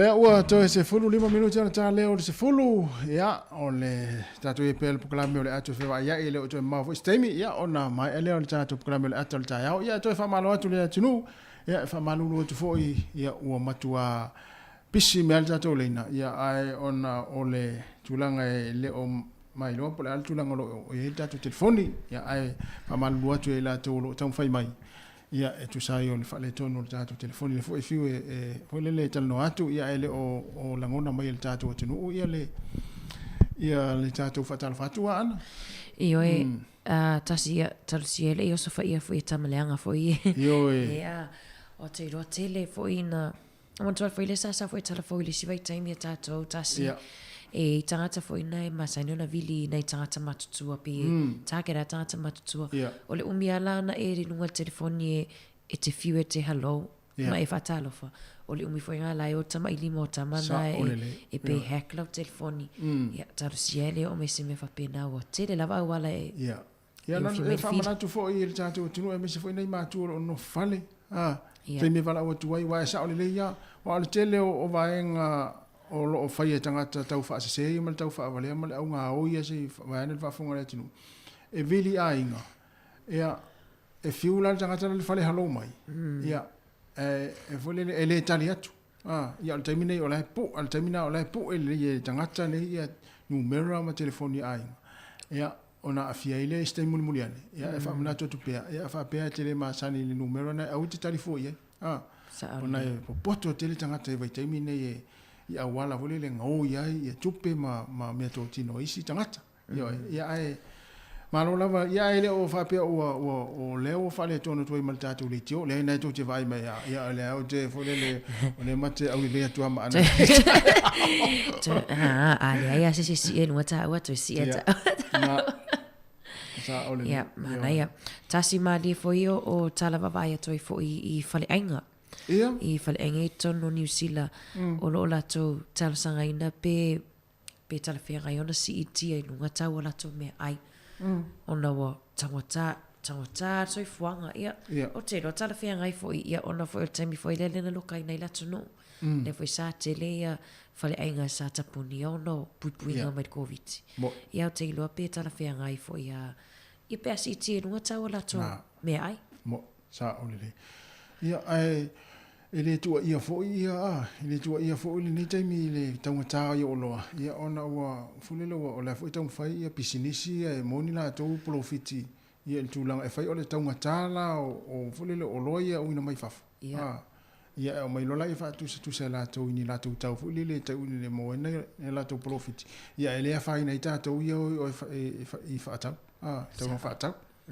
la loi Queenstown tasi vat vasalo tia manto le sa lolo wal tau ia tatou vasalo tia ava ta Queenstown matu ata sapai ai Queenstown le timu aisa fo ile fia tangata le no ona e ola i pisinisi fo ie fa ase e nunga aisa sa ole to sina toi tourist ia o ngai tamiti fo ie le no a tatou la fo le ia le tai le tai o ngai tatou vai fa pena ia ai e le manatu ia o le o to full tasi minute ia ona tale o le tu la se fulu ia tatou mafuta pe le ia so atoa ia a matatu lava termine ia e te foi po kalame ia o le a sauni mai ia wa foi fa fonga mal mai mo ia tatou no ia ai fa fi atu nei fa fi fianga ia pe tata atu nei pese ia ona fa nga solo to ile ma taltano atu mo tu fene ia ana ni ta yao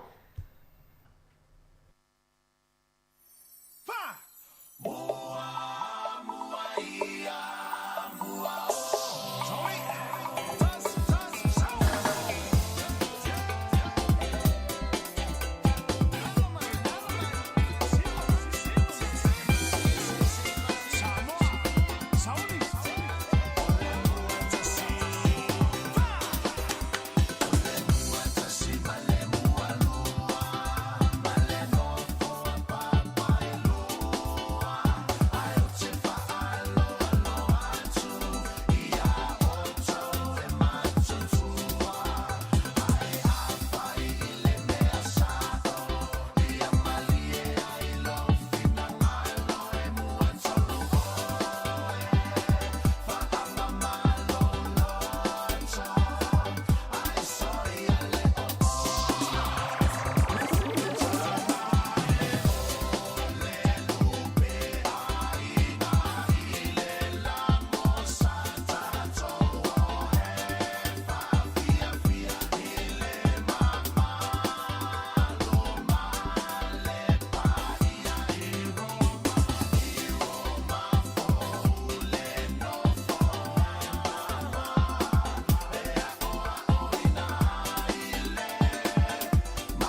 Teu la yo lo vale le cha yao ya ma teu ane lo mo ta ma lo lawa ya ina ya mana mai tanga tala fenga wenga la mama ya awone fo I te fo wa mana mai fo le tanga tala fenga wenga po le fia na nei ya ele teu ina lo vale le yo awol teu fo linga le simera teu fo ya le te mer cha yao le to fa minuto na ta le se fulu ya le fo sa mai le fia na wano atilawa ya wa fo le programe ole ato feva iliai ya wa fo ile fa fonga mai le tatu tinu le temi ya ai mori atu fa afta tele lava le tatu tinu ila to fo ina vala mai ya winga fo le tatu fa afsili le tatu ya fa malu watu ya na wa isin va nga wa fa le tono le tatu telefoni ya ale sa to tele lava le tinu ya na vala mai ya ai tatu mafuta pe le temi se pa ya fo le temi le fia na nei ya ana le tatu le si fonga le mo Wellington mai atu mal tatu kramel atal tayao ya le lava tu nei fa fianga nei ya ma panga solo tu le tato polame pe ona sauni mai polame ole ato feva iliai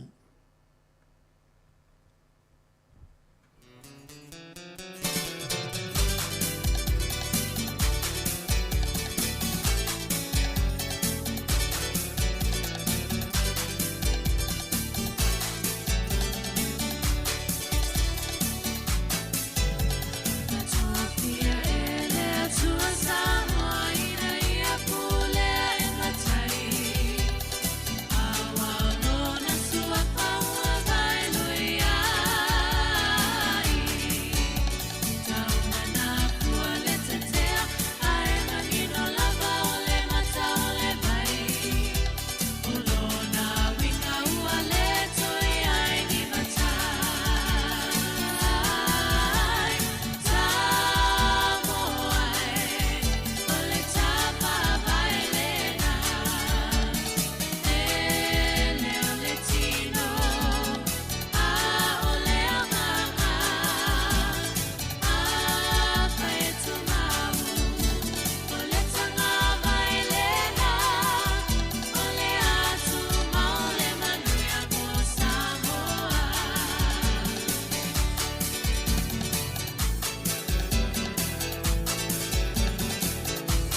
toi whamalo atu ia le whewo o mai le taimi o le tatou por kalame maasani o le atu whewa ili ai ia tapinaina lea la fionga ia lawano ati lawa o si mai ar whafonga.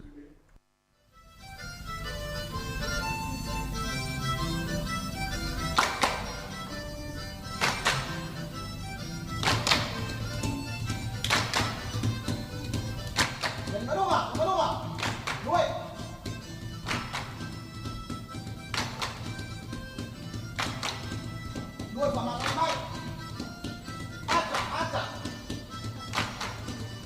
cho kênh Ghiền Mì Gõ để không bỏ lỡ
Ia, mo mola fo i ona whaatalo wha whaafeilo i atu i le maru le tātu tunu umala u whaafonga i le nei vaenga o le tai ao, le tautua le nei o le si fonga o le lau mua ia mai le tātu o visa whaasara lau o tū i nei i Porirua.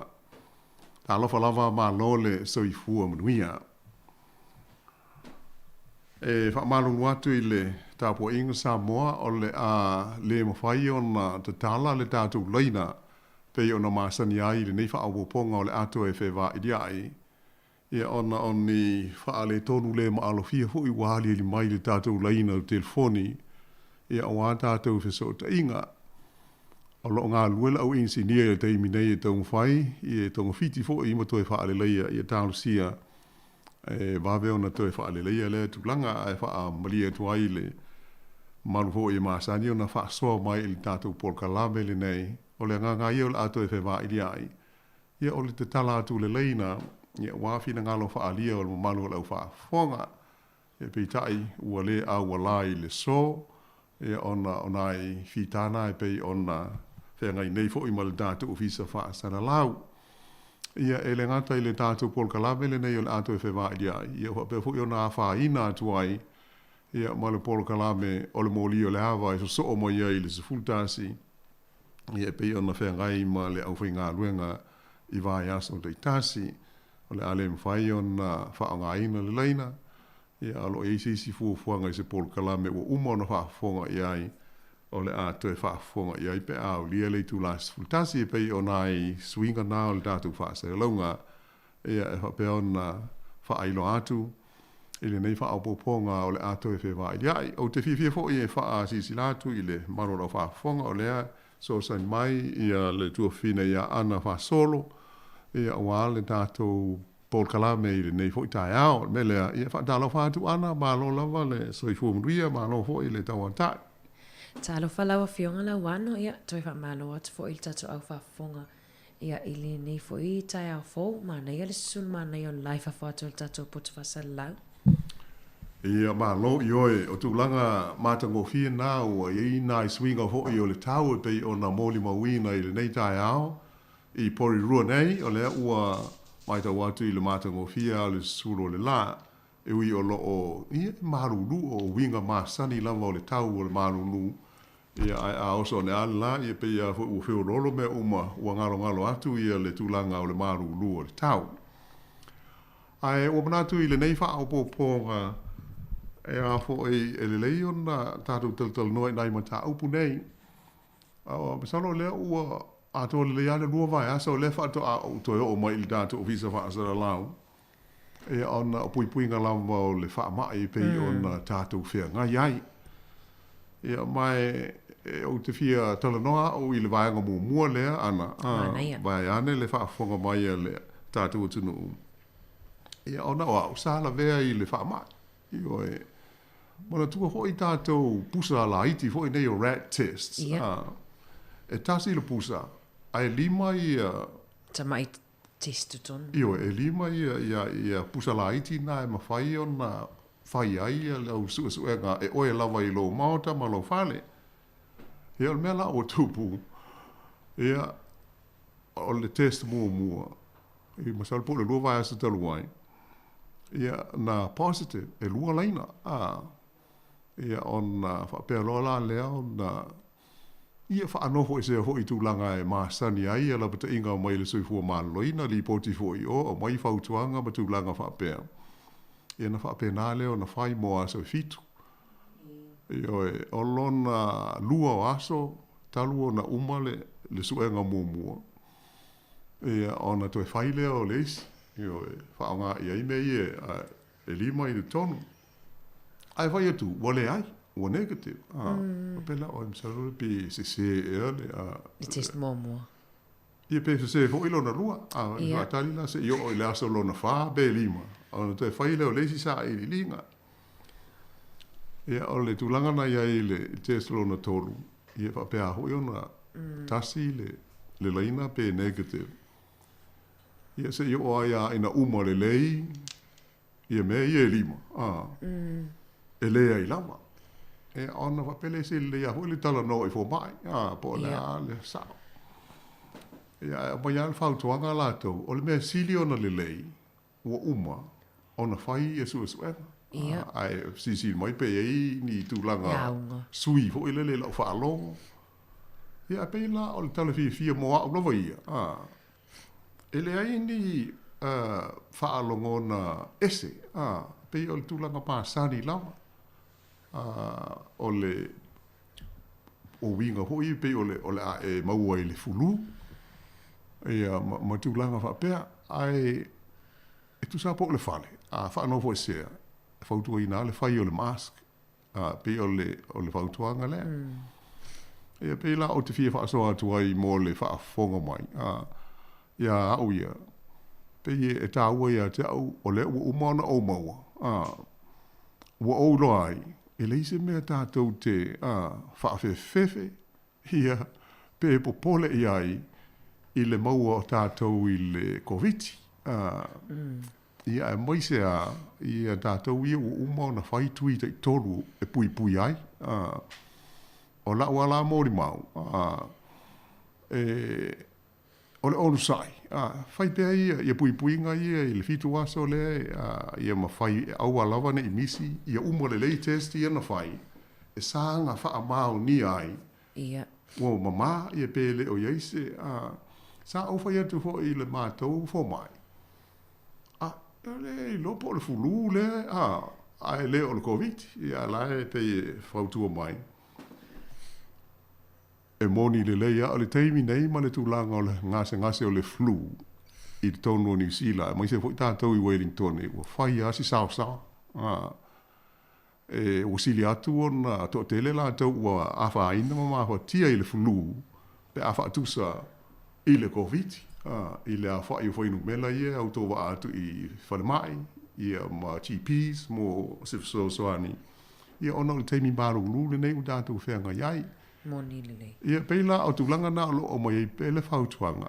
E le leia le malu puipuia. Whaau ngā, ia le tali pupuni o fonga. Ia pe a whai, so se mea lava. A ngā iai, po le lotu. Ia po a mea di telefo, po o whaatau ngai supermarketi, ma tūlanga whapea. Pasi, trained. Ia e le leia le mau i mea le lei. Ia nai lo o le toi a whai nāne muli. Ia mai se... o le au mātua. E pei o se tala noa au tele i loa i le tau whale, ia pe sa a whaina se isi a lea ua au tala mātu. O lea ua maua au i le ua uma. Ia e talu sia, o le a ave ai. E aua nei toi ali li mai. Aua e le whapea ua uma, ia pe ua mau atu le wha mai ko viti. Ia mai se lal nei taimi o le malulu, o lea ua sawai mo le fulu. O le mea la vai dasi, o a unga la vai dasi, ia mai tātou te le mai loa, tātou ia le o ni fō mai. Pe o la tonu le mea o tātou mauai, pe a positive so test, pe o le COVID, pe o le flu, e le lei, le whai pea, i la o vautuanga, e le lei le on sai, e whao ngā test ia na tufa mai e le malo, mo wai tasi le pusa be ona utau ai lima la fa yo tamai e uma le leia la le fitu asa le o tau ho yo na uma ona e fa nga e sanga fa mau ni ai ya te oela vai ma la inga o lo manuia ia pe fa pe o pe fa pe e pe la e tasi na le test mo ale na positive ia ai fa solo mo ia easy test e fa ele ai ia pe la se tulanga ai a fai fo io lai e tele pe ia puso o su enga ia se le ia on sa ia fai pe a fa longo to bo to fa le tono fo fa lo ia ele le no fai ia lo test ia pe e ta mai ia te oi ma fana lo manatu ma lo langona le ai ole te le wa fia le fa mai Mone le malo la wano ma na ia foi whanonga longo atu. Ia, te roi ese umalawa tangata ma la tau experience i le whama. Mo i le lei. O le mātou whale la wano ia wa umona ma wa umalawa mātou. Nas mātou ainga ma la whanau. Ai na o la tama whātau sanga lava. I le i maua. Nale. Ai le wapea. O la wāre tona mua maua wa lele ni la tau tui. E le ianga wa ai le tui wa lele ato le lima. E ana o ia lava o le mātou whale. E le i maua. Ia mo foi na maua sa au lau sau noanga. E le pe ar fulu masani. Ia pe watinga aina te le e le fulu masani. Ia mana tinga lava le ulu. Ia e poe ila tangata la wano moni mau foi. Pe wa musu e fai ia suenga nei te. Wano no foi le whale ai le mawini tutongi. Ia wa tele ana na whapena tata wana positive man no foi whale.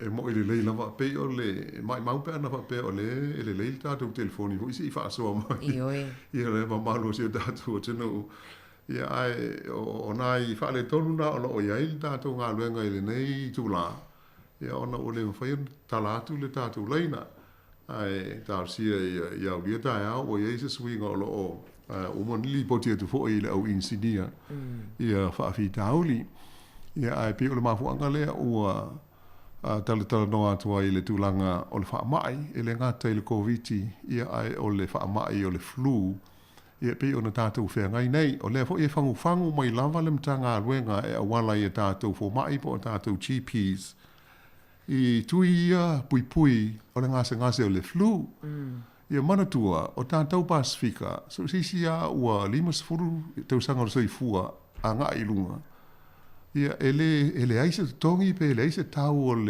le tui le o le flu ia rana winga ia o le maua loa lava noa ia maafe le fo mai na taua ia lo swafa ia maua ia latu wha maunga ia o wha mtalanga uma ia ona whai leo tātou tui po whale tala vai foi ia po yo e ave ale ID fo ile o ia a fo fisili mai ia ona tuule ia i le lisene ia po la se isi mea o lo ia il swafa ma tu langa va pe ia e fai ia o tatu tui o le flu e pe ona uta o si la tu le sa o le pipisi o le flu le taimi le nei nai lo le covid o tu sa o moli mau mo il fa mai pe on datu mai mo ho ma si le fa sa longa i le TV i le to tele na ua o la tau o lo tau sue ava noa e wheilo ia isa fo mai. A mai se hal tau no whale mai te tele au ki lani, ia ma le wha solo mai e lava se i o mai a tātou i nei. Ioi. Ua uti la au whai ngā luenga. Ia ua to tele na e a fia, ia ona o le flu. Ia a e luorongia la ma le COVID, ia pei o mauri maula fo mai le nei taimi. O sili atu le sawa o la tau ia a whaina ona o le flu. Ia ai pe o le a tauna sila fi o le ia puipuinga ia matulanga o lo o mawhai o na tātou pite te atua i leo ngonga o le whaamai. E whaafolinga whaingo fie le tau o le flu ia ai o le i te tonu a New Zealand ia e ova i le 5 se laula whai o tangata e maali ni wai le tausanga i tasi. So se taimi a winter ai ia o whainu mela na le au mai e ono inga e ta tau lava ona tātou whaai tete. E a mai se lava mō nā i e mātutua, matua tausi, ia male au mātua 5 a ngai lunga o le soifuanga. E o le maua fua ia le tūlanga o le tui pui o le whaamai o le flu. O le ngase fōi o le COVID, ia le hapei o nā tau whaamtala atu fōi. E le ia se si fuala au wha au popo e au mai le fō mai e tonga fiti hai. O na o le paracetamol lava mo e mātua ia ma le Panadol o loo Ia ma le tau whaila e aua le a fia i whaapoto putonga te o tele o tangata e tei pēle noinga a fia loa. Ma positive lau test. Ia ona sa i aua le lotu i leo sa ai se i atoa wa se fitu. Ia mamaua o results ia po o a isi i tūlanga i ai. Ia sa i linga mulmuli ane. Ia ona whaatoa a wheo a i la lea. Ua lewa savalia le tolu o tausanga, ua owa i le lua tausanga. Talu na whea ngai, ia tātou uma ma le wha mai. Ia mai ua ono mea ona i le wha upunga. E pei o tātou maasani fo i le COVID ma nā mionga. E o e se i tulou. Ai e lea wha pēla e a vea lea ma mea o le a tātou wha tala le ai, ia pe wha tamala. O le ai au mai malosi a, ia le whautuanga. Ia e pui e lava mao ngā, ia le whao ngā ina pēo le tali pupuni o fonga, ia i tūlanga uma e maise o no fuanga whaitele a ngā ia i tātou. Ai ana e pei a fwoi ona whaafonga mai le tai au i tātou talofou, ia maise fwoi le polkalame o le ato le tai au i sunga ia tasi ma Mari, i le tūlanga fwoi pei ona iai, ia le tufanga whaailonga le pule nuu, o le ai o pori rua ana pō. Ia lea pei ua amana ia ai fōi, ia ma au mai alo ia le whaafetai a le tamaitai pule nuu ia Anita Baker, ma le pūlenga o le ai o pori rua i le ngā ruenga, ia ma le tautua le si whonga le lomua i le lua tausanga, ma siri atu umawai. Pa tino lava i tau mwhainga e wha lawi lo atu, ia matu whautuanga whalau i tele, mai le mitanga luenga le sifua maano loina, mō tātou uma e tusahi o le wha mai.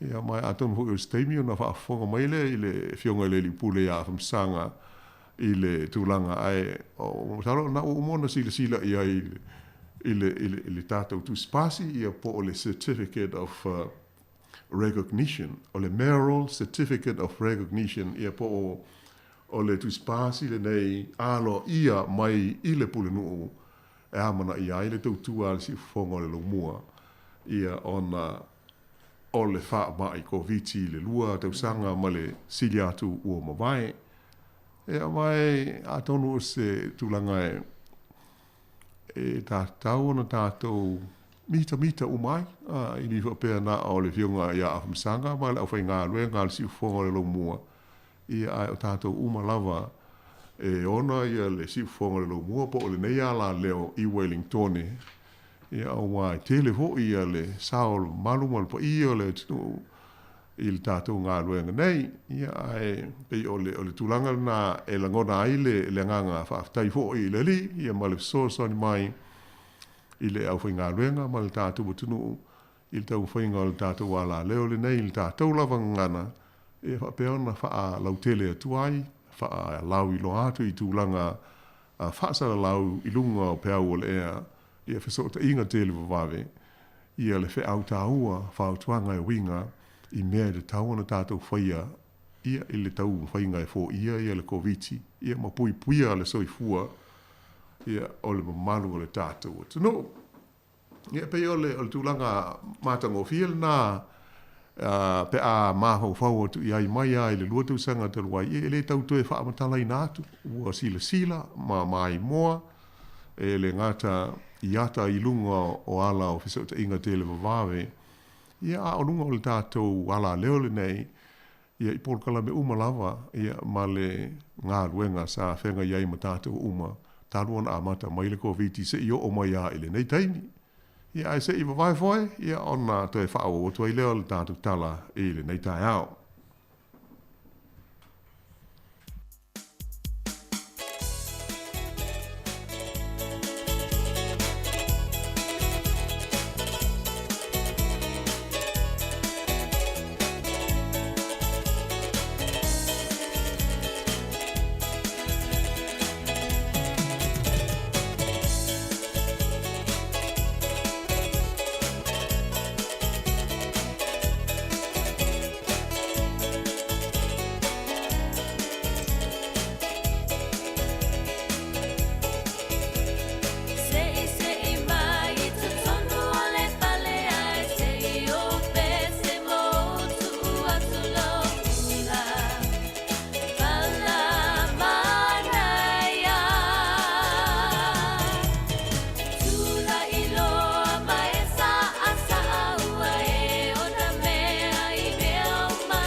Ele toi te liu mai la le tātou pol kalame, ele nei vai ngole tai au mo le sil fia pe afai fato a ki mai lau la au, ia ma so tai mai fo i le tātou app. Ele o mawhai ona te talatu le tātou leina, ia ona o lo fa le tonu le tātou telefoni, me le fa manu lua tuai, i le manu lau fa fonga. Ai, ua mai tau ina i le nei vai taimi e tuzai fo i o li poti, a le au fa sara lau. Ia mai se fo i o mōri mauola i nei i Wellington, i Porirua se fa te inga. Ia i le fa mai le pipisi a fia i alo ma whana wa onga. I le tonu wa onga i le teimile nei. E a fia i tau i le ngana peretania o le Tammy Bark, i e pe o no inga a whaina i le la walo, po le manava se i tu lou. Ia, mai mawaila i a unga o le mai vo i le nei tu lou le whaafonga mai le tātu tunu o le manava te tā. E oe, te lei a te maiti a onga o whapeona a whaina ai, ia ai e le na o te maiti foi, e whape foi o na fia ai mai e mātua. E oe, pei o le mori mau mai lea, stala au pito le te mai, i Wellington e le nei taimi, ia whape foi maisi, vahenga o le tunu, masalo o le neu tātou ia i le vai tau o le tau maru lu, e o no inga, te lea whawhi tāuli e tātou te whenga iai. Ia ai, o le aso Silvia iai ana i tūlanga o le foi whawhi tāuli po o lea whaamai le nei taimi tonu o tātou wa onga i le lau mua nei. Io te whasa o le lau saunoanga lau wano ona tele foi mai tau foi a onga whanau ia e te telu atu o toa la aiti lava tamaiti tono wa senga foi lea ele pe o aso uma ia te whisilia tu whai a onga ia la whai whatu a malosi mai foi whai a onga ia pe wa pe sia mai foi la ia i tamaiti wha mai lea o le Tammy Park lea wa e ta ua e ma whai foi wa ne foi whatu a malosi mai foi mātou wha leo na nao mai foi whana wa onga mai a onga ia o le wha mai foi le pepesi ia e pepesi foi lea pe a wha pe alu tangata lea maua le i le manawa tata se tu lo i le bathroom se tu lo ai pe le mama le fuluina mal wha maina e mwhai launa alu atu le si pepesi mai ai ia male le fulua ma lima ia e mana ia o te lo le te le leila wala pe mo il tangata matua la wano ia nei whanau iti foi e tai wha lima ono tausanga ia e whaingatā lava wai e mawai foi aunga o le whasuati se tu lo e o istangata wha mai e sili atu le tuunga o le maua le Tammy Park nei lo COVID le taimi na awhia i le COVID o la lea e mo i le lei o le tasi al nei o wha mai whaingatā mo le sili fia e le wha pēr hoi nā o ta moiti e te lea hoi nā whaina ia mahali liu e hoi a mai se ala au mātua e olona winga la ona o le tātou iai le pol kalame le nei le whaafonga mai ia e o le whautuanga lava ia o le tautua nā ia vaenga umai pei ona le maita watu ia o winga lava tūma mai tonu o le ainga ia pei e tāhua tele lea ina ia pui ai le pipisi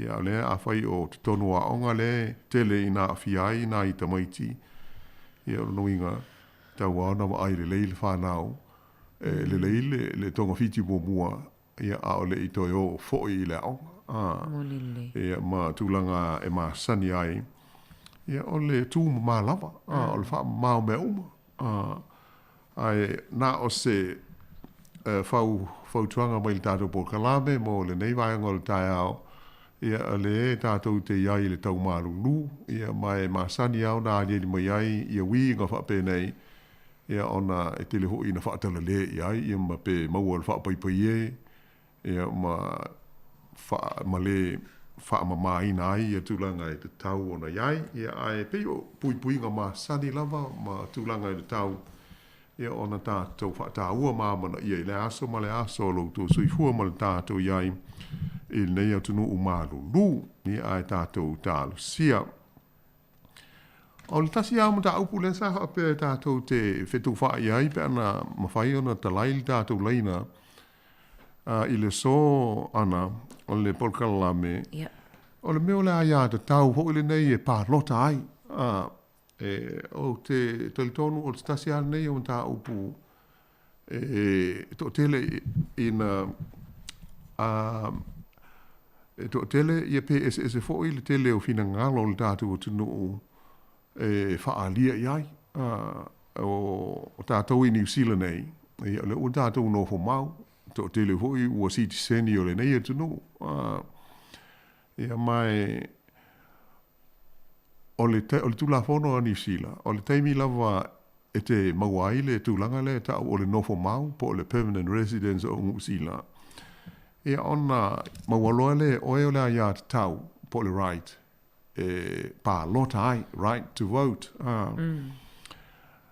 O te tau so ho ia so o mo vai. E le whapena o le whaipule o le parlemene po o pālota de tele ia mō tofinga o le parlemene e whaao ngā i aile ia de tau lea o le pālota. O le ia de tau e pālota ai New Zealand nei ia e au fia ia pālota uma. Tai peila au pūlenga wha ai tū mālo ia po pūlenga wha loto i whale i te tonu o nuu. Ia mai tu malo o tātou no fai. Ia ona sile fia ia e tofu ale i tu malo malona pulenga pe o tātou ina i porirua. Ia ile pulenga o porirua o le pule nuu malana au fono ia le tau o le council. Ia o tofinga uma ia e pālota. Le lai wha o ngā ia ile tātou waia te tau lea i le taimi tātou te pālotai. Lea, teimi tātou te nofo mau ai New Zealand. Ia, lo sile fia fo i to telo tātou tunu o tātou Samoa. O le teimi e mau ai i lo wava noa e te nofo mau ai. Ia, ona whaingofia fo i lea, ona e pālota, whaingofia ona e tālsanga mō le sitiseni o New Zealand. Ele pei o isi nu o kai fia ko sanga o atali tali ia ona to atalia lea ai te wail tātou whea ngainga ho ile nei le e wha ingo o le whea ngainga wha au o le wāo New Zealand ma Samoa le la e au la ai i awa no nei mō la tau sa malanga mai i lalo o le meo ho ile le tau o le quota o Samoa e maua i Samoa le no fo maua le i sau New Zealand isi wai o ia pia ia le tūlanga po le pēmita lea nofo mau ia ona e malanga mai ei lea pe a whai oe lea tasi lea oe lea saularo le quota o le nominga lai se wha apu upuunga e te saua mai Samoa malou nofo mau wa iai fo ilo wai a te tau e te pālota ai po whea la le nuu a e sau nofo i au kilani e pālota i au kilani po Wellington, po Clay Estate, po Fair, tutusa uma. Ai peila ole winga ole tātou taupu mo le fa tala no ina fo i nei vai ngol tātou po kalame. Ole tau ona sila fia ma tau ona fa taua. Fa taua e tātou ia le ai ia tau le. Wa ona i ona aso mo le tolu fo o tātou iai. Ie o kujikia e o le ua nao lea mea whaaria ni mai la ia te tau o lea, ma lea. Ie o le right. Tasi la lea right tā ua mō tātou uma. O le right po lea ia te tau. E whaatino ai lau pānota. Ia ai pangalea e peia on sila fia. Ie o le te lau tātou e le pālota. Ke tofu al tangata ia malona mafuanga e lai ona le whaiala na pālota. Ia uisi foi ia ape watu eise whautuanga foi le nei ia a saule le tali foi le o lai whaonga lona ia te tau e le pālota ai. Ia pei o to inga mea ia ai o le me silion on te tau ona whaatau. E to o titi tātou le luinga lau tala, to i titi la whai o tātou Samoa. E se i wanga nā la ua o tātou tō tele i se mea e lango lango. Ia ona mawhai le ona tupu. Ai tātou te whiu ai ona o le whainu mela e lai titi. O le au whai o tātou po Rua, po Wellington, po Upper Hutt, po Lower Hutt. A le tō tele tātou i se mea ia o le alana po le mafuanga na sea o na manu malo ia se sui tātou te iai. Ia pei o nai wha manatu o le loma ia whai ngā pālota ia wha loto i whale po o local elections i le masina o ke topa. Ia lea o le la uma iuni. Ia iulai au kuso ia toe rua masina a to toe ia to toe au lia o ke topa. Whai e la pālota ia wha ai tu malo. Ia ono winga, o le waan taun tātou maho whau iai, a wa o le fisilia taun tūla i mai ana. I po o le lei e ala mako pūrungu. Io o le ala mea o iai e lea wha te inga. O ngā ruenga i e whai e le pūlenga wha i tu malo o le meo le ao ina o le lapisi. O le ala le tūlanga o lapisi fo ina i e la fuai e ave le tip. E awa o le tele hao pulenga. Ua te tongi. O le matua tau ngata le o iai. O le vesiri la tau ai a tātou uma e pālota. La asanga whai a pe a whai. E tau na mou se wha maa venga. I pio kai nai mei. E meo awala. O le vai. Awa e le whai e le mālola i le pālemene i mei i whai a le pulenga al tātou. I tu mālola e tātou te nofo ai. Ia, ai silio na tāua, le hoi i tau longo pēr i le tātou wala leo le nei, ia maise tātou whaase launga whaisoo. Ia e tāua lava le iai o so tātou sui. Ia i tamali i fōi, i alo ma whanau a Samoa ua le lei, ia le tūlanga whaale au onga. Ia e whinau i naima tā upu e patino i a tātou. Awai... tele fuala mau wha o punga. O le mea sao hai e le tutusa tātou mana onga, tātou aia Samoa, ia maisi tangata. Maisi tangata papai, e se hoi e mana onga o le au papai lātou. E se tātou, e tai tutusa tātou maisi Pasifika.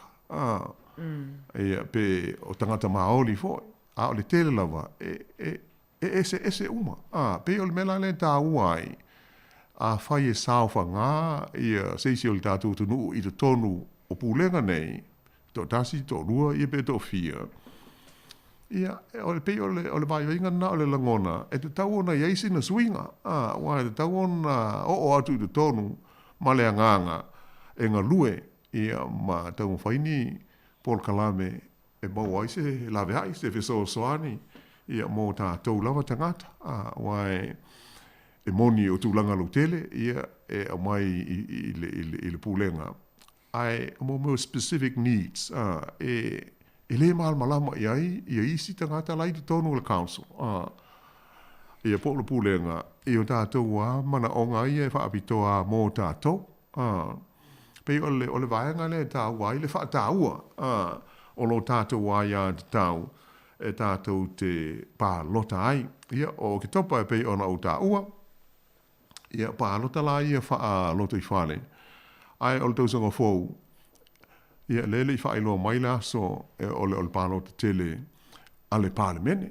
E whao ngā e whoi lalo tātou ai a tau lea e tātou te pālota ai. Ai o le tasi o mta upu sa mai tawina whoi le nei vai aso ia mai se vai aso te wai mo na tua ia o le paita watu i whaasara longa mai se mai Samoa ana o lai o sila ia le parlemene o Samoa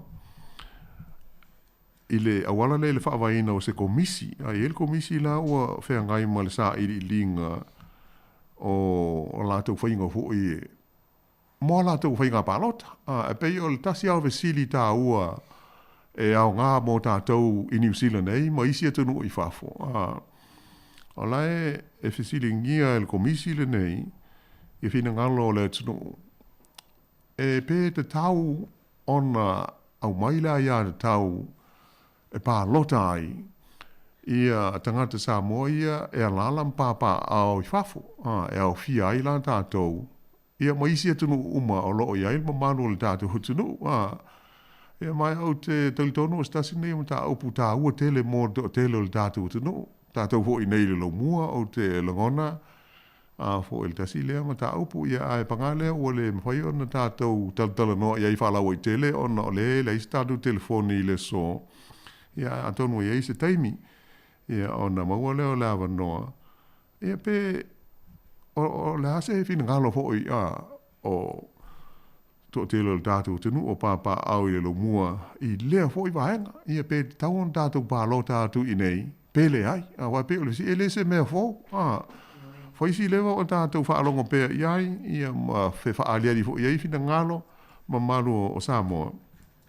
Ia ai pangalea o le maua tātou le hawa noa, ai pei o le mai maue pe ana ma whaio na le leil tātou laina. Ia e wai se lawa e tau fual tangata ia malona fina ngalo iai I lea fo I mata upu. Ia ai pei e au ngā elementasi o le tāua, o le aia tau e whaaleo ai I au la ngona e awala I le meo le pālota. Pālota lawa ia ele tau tue tele e se whaupunga au ai ele se mea wha Samoa o le pālota o le pālota wha pālangi. Ia ai pe o aso ua mawai I le whaita watu fu ia I wha maunga. Ia peisa filfilia lava o tātou tofi I tonu o le pāremene, ia moise o pūlenga mālo I aso ia. E awala I le vāwhea loa I o tamali I mawhai launga, I tū mālo manu. Ia sa le tāua le, e fau nei le whaaliali atu o a fo nei o anga waa mato mai o la toula e fia o le pālota. Ai, o ia aso e peia o na silu fia. Ia ele ai, pe o le ale, la fo I le masau fo I o le mae o le tūpulanga te lavou, ia pisa ave alfa alalo I e mātua. Au ai, o le tātou tele tanunga wha Samoa, o le tele o le soifua o le tangata. Ia o le tele fo na o lona silu fia, ma lona ata mai so se mea o le soifuanga. Ia mai o tele tau sanga o sa wai. Ia o sau hoi leo na tātou whaalongoina leo o whaaupunga hoi nei u whapea. Ia o tō ina. Ia ngā ole io e ama le leai. Ai leo maa. Ia peu ai ona o le talu fou. Ia ma le ata mai wha nei ona pō. Ia pei o le tūlanga le nā I lau lea mai tau. Ai ele ave se ai ia le tūlanga o le to mai moni a ia wha Samoa. E wha vai lunga o le tele o tau sanga o le soifua o le tangata. E mai e fiu ala le au fou ma le tu ai ngā ata mai lea ua I ai tātou I nei vai tau. E tau mo whai e sui. Ai ele ave se a le moni ma wha maoni o le nātulanga. Ele na tātou fo e filosofia lea. O tele o tunu, ele te tununga lea. Ho ele tai whaatu sa lia la te mai o le tangata matua. Ia male laititi.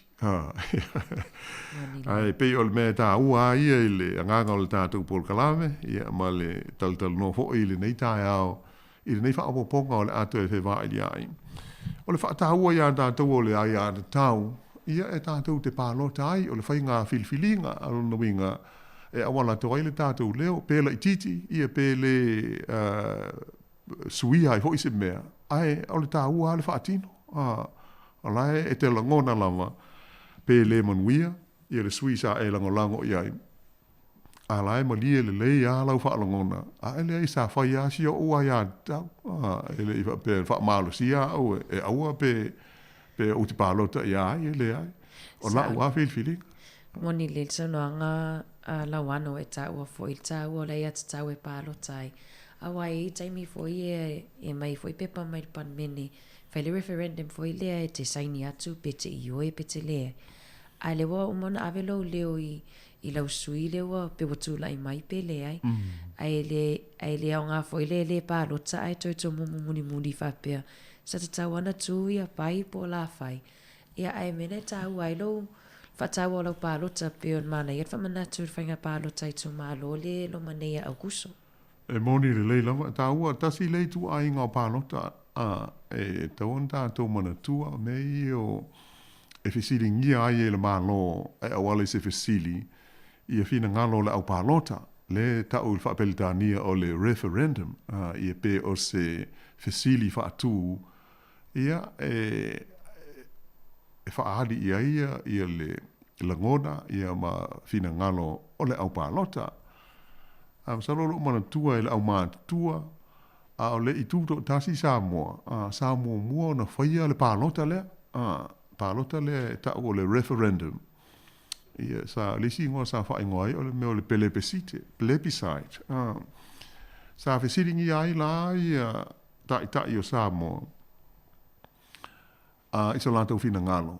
Ia pe tāla whea ngai, pe ua de tau, ona tūto tasi ia le tunuu mai pulenga whaakolone, ia pulenga sa iai lalo o le manitete a malo o whatasi, pe ia ono sile fia. Ia o na ono po, sa whaingo fia a wā na o matai, na o matai sa iai lea ia de tau e pālota ai, se teimi mi lava sa iai le tātou tunuu, e na o matai a sa pālota. Ia se i o mai la i le tausanga e awhi use lau i watasi. Pe o pālota mua le nā sa mua na whaao ngā i loa. Le a ia na tau e pālota ai. Ia tama mateine, wow, lia le luas fultasi tausanga. Le la e o mai i le so. O le whainga na o loo alu ai. Ia ai, pe o le vainga lena e sa no iei ana i a tātou i nei inu sila. E moni le lei, e iei a teimi le tātou te whaalongo hoi o whinau i whai pule o le pārlemene, hoa pesa tau ana a mai wha a referendum le mata upu lea e le malo. E sa idia tuai se manatu ma se whina ngalo o le au pālota i a po o tangata lau tele uanga wa ai pālota. Ia e tā ua tele i a le vainga au ai e awala tuai la le tātou langona i se mata upu. E le lei, po o le leanga, pe whai, pe tū. Ia aiwe, o le si vainga tā ua le pe ona e sao noa i ai. E le au ngāo le toe pisa muri. Ua uma ia se pālota, se referendum, ia po o se pālota wha lota i whale, po o se pālota tele mō sui o le pārlemene. E le au ngā lana wha pe o whale tonu le tātou hoi pule. E le ise mea o whaia karunga ia pe o le pule nuu, ia po le tātou sui tonu o le pulenga. Ai e mo i fo le ata. E le i whaia tātou pālota. Ua ngalo i lunga o le pusa aisa. Ia le pepa lea na meli mai le o visa. Ia ua tapuni la le pālota e le ia vea. Ia e sila ia i. O le tele au o whainga pālota ia wha aitu malo. E whai i le meli. E meli mai le teu tusi ia i lo whale. Ia ona e pule ale o e po ai ia le a tonu pe a lata atu i ai hoi pe a pe le taona i se wha amanatu o le tātou ala leo. I le whainga o le pālota. O le meo le telefo i o pālota nei wha ai tu malo. I nisi tu malo. La tau te wha o ngā ia le whainga e le o le FPP, po le first past the post. Le masani o tātou pālota ai, pālota le pārlemene, le tau o le ai mua i le tini, ia po le tangata ai silia na pālota o le nā. Ai, e le si whainga le wha o ngai pālota ia wha ai tu mālo. E tau o le STV, o le single transferable vote, e tu se te tango e wha awa senga, po ai tauna mua i lau wha pe tau whāsui, po ai e te whinangalo o e te tauna numero tasi, whaasosolu i whai. Ia o isi la vaenga, ia pe e ave i aile, ia pālota i se teimi, e whaisi ai E pei o nisi tu malo o la tu whaonga le whainga le nā. Ai pei o le whainga i o māsani e tātou e ave alau wha mo le sui ua e manao iai. Ia pe whape fo i ma le pālota lona lua i le pāti e te manao iai. Ia mai o te telitonu i o telea ina silo fia le vaenga. Ai o le mātou tue la ngā o le nei vaenga o le aia tau o le pālota i le nei taimi. Ia o le ia isi taimi tātou te tāpena ai mo o ke topa i pālota ia whaalota i whale. Ia mai se o le tau sunga fōu ia mo pālota o le pāle mene o New Zealand nei. Ia ai tāu sia se i le leina i sisi aso. Ia ona toe talatu leo le avanoa i le tūlanga le aia tau o tātou Samoa i New Zealand, Australia, ma whafo mai o Samoa. Ia pe eis tātou aia tau e toin tātou pālota i pālota Samoa pe le ai. Ia ai ona o le maita watu ana pe ua uma le tātou teimi wha atu ngaino le tātou polkala me ua manatu ai. Ia o le awha pau mai e ile nei wha apoponga o le atu e whewai. Ia ai. Toe watu wa vai maru i puenga ile o ia la ufa fonga ona o le mwhai ona tātou tau noa i lungo le telefoni ia ma whasota inga masani ona lo i se wha le tonu i tātou leina i le nei tai ao. Ia e wha moe o le atu e mo se wha apoponga o le tātou polkalame le nei le vasa o mo mua le teimi lawa le nei. Ia ai tau ina manuia vaenga o le tau o le nei aso wha aftai ana le vsosani mai ia mātou wha tau wha so i fuatu pa ia mal manu le tātou te no soifua.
Le foi ua o mai le taimi o le tatou polkalame whaaleanganga i o polkalame moli o le ava le mwhenatoi awina atu polkalame na sau niam tapena ina e le sunga al whawhengainga ia Reverend Whaapele Taitu Ave mai le ekalesia na Sarita Samoa Gracefield i Lower Hutt usi mai ar whafonga.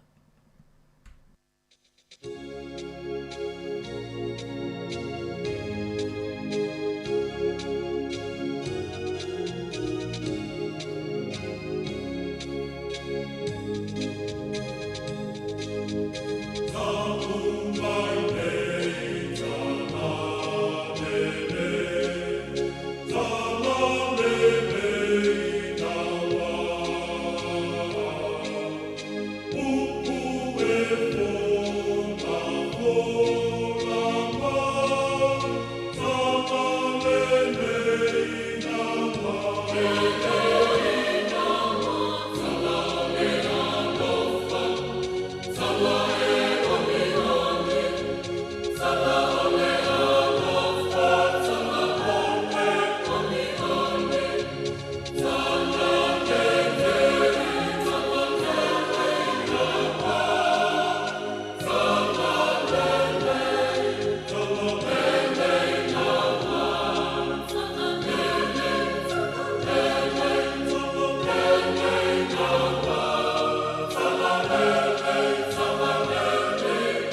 Ile suafa manu malo lo tātou o li whaola o Iesu Keriso o te whaatalofa ma o wholofa atua i nei fo i vaenga o le nei aso whaatalofa atu i nei o tātou tua a mātutua ma se foi o le maawe ese o le tātou o tunu a mata mai lava i maunga te tele se ia pā ia maunga iti whaatalofa toa fo i le se u fonga o le lau mua ma lato au fai ngā luenga nei le ia mai se fo i le whaafonga mai le pa ia o le au fai ngā luenga ma o tau whalitua whaatalo whaatu le nei tai au fau ia po le nei fo i tai au na leunga lua ia au te taritonu o le tātou polkalame maasani fo le nei o le mauli o le ava e pei o na maasani ai ia solulu taitasi ia ole a o whaatino ina atu tātou whaamoe moe le nei fo ia solulu. Ia e peo se whaasolonga le nei o le tātou porkalame le nei tae ao le a o taita ia i tātou se talu. Ia ona whaitau ina leo le tātou tus whaitau o Filifilia. Ia uma ona tātou leo se tātou pese. Ia o le awa noa fo le nai tu ina atu e whaitau ina mai eilau. E whaitau eilau tus pa ia il tātou tusi Filifilia. Ia ma sa uni mai eiso fina ngalo i se fesilio le atu ina atu e au mai eiso fina ngalo. I le nei tae au, mana ia le vave mai nei te ifo iwa umal tātou taimi a ele i uma mai ia fina ngalo ma manatu e fia whaalia il tātou mata upul nei tae au. Ia o la o te ina i tātou se te talo o na whaitau ina i leo tātou tus whaitau Filifilia mo le nei tae au. Tātou talo. Vi ia oelo mātou watua i le nei tae au. Whawhitai tele i lo walofa ua. Ma vai atu fo inisi o Pol Kalame sa whea ngai malau. Whanau a masi foi o lau au whainga luenga i le nei leiti o whaasala lau. Whawhitai o lo manuia. Le nei atu nuu atoa e pau ma iona tua oi e ui lava foi ina. Malo a pea le nei wha amai. Ia e mātou te loto tele lava wa o lo soifua oi le atua. E pule au i mea umalava e o lava i le soifua mlo mātou wola. O laua fio foi e whaalo longo i ai mea umalava. Nei tae au lau mātou sauni foi e whetufaa i malo wa tunu e ala i le Pol Kalame maasani o le mauli o le ava. E o mātou wala au atu i lo wanganga pa ia. Se ia e whesoasoa ni mai. Whesoasoa ni mai i la ngona ma manatu o ma whaunga o le a whetufaa i eilau whanau i le nei tae au. Wha malama mai o lo wanganga pa ia le winga lo loto au o fionga tusia mo i mātou. Ona o Jesu le ali ma le whaola. Ameni. Ia le a to atu lewa noa le whaitau e lau tusi ia a o le tatou tus whaitau ia o leo le a o whaitau ina atu mau tātou a e tu atu foi ma le awa noa e whaitau ne ai lau tus pa ia wha mole mole o le tusi ua Filifilia mo i tātou nei tae au o le Evangelia Iesu Keriso tu sia ma taio i lona mata upo e luas fun ma le wha. A o le a wha o ngā ina le o le a whaitau ina na o le whai upo e tolus fun ma le ono. E wha a pau mai le whai upo e limas fun ma le tasi. Ma taio e luas fun ma le wha. A o lona whai upo e tolus fun ma le ono. E wha a pau mai le whai upo e limas fun ma le tasi. Ia whafonga mai au nisi nei o fionga tustusia le tātou wali. A o lea aso ma lea i tu aso, e le iloa e se tasi. E le iloa lava e a ngelu i le langi. Wa na o louta maa lava. A e pei o na po noa, e whapea foi, pe a saule a tali o le tangata. A wa e pei o na whaia i o na po a o le i o le lolo. Wa lato a ai mainu, Wa lātou whaia wā fo'i ma whaavanga. Wa o lava i lea aso wa ulu atu ai noa i le vaa. Na leiloa fo'i e i lātou ina se ia o le lolo. Ma ave e sea ai i lātou uma. E whaapea fo'i pe a sau le atali o le tangata. O ia na po e iai le vao o tangata e toa lua. E avea le tasi. A e tu ua le tasi. E olo whaatasi wa fine e toa lua i le me olo ai saito. E avea le tasi. A e tu ua le tasi. O lea i au tau māta alai. A wā tau te le iloa. Po o le whea i tu aso e sau ailo o tau wali. I au tau iloa le nei mea. Ana iloa e le matai o le ainga. Po le whea i tu po e sau aile ngaui. Po ua na leo leo ina. A e le tu ua e ia lo na fale ia elia. O le mea le ia o tau nofo sa uni ai. A wā o le tu aso tau te le ma natu natu ai e sau ai le atali i o tangata. O ai fo'i le au na wha maoni ma le mawhau fau. Wa tō fia i lona li e pule i ana au na. Ia avatua lato mea e ai i ona i tu aso. A mu ia le au na pe a sau lona li o maua o ia o whaapeo na whai. E moni o te whai atu i ate o tau. E tō fia o ia e pule i ana mea uma. Ai a whai e whai ifo le au na leanga i lona loto. E whaatuai mai ilo wali. O na whasi e lea o ia i ona usoa au na. Wa a ai fo'i ma inu whaatasi ma e inu ia ona nā.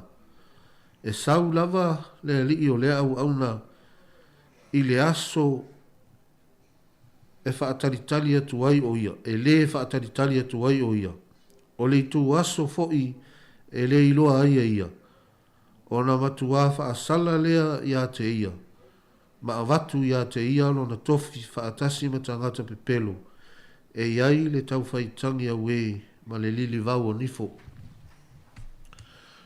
Ia o le tatou tus whaitau le nā ua whiwhilia mo le tatou whaasoa le nei tae au. Ia e mwhai ao na mailo manatu le tusi atoa wa o le vaenga o le mata upo e luas fuma le wha o tusi a ma tei o le ua whaitauina. A e mwhai ana mailo manatu e la e au fia mai e le tusi atoa. Ia le la tu ina atu le avanoa lea e whaitau e lau tusi ia ma fua mai e so fina ngalo le avatu le fesili lea.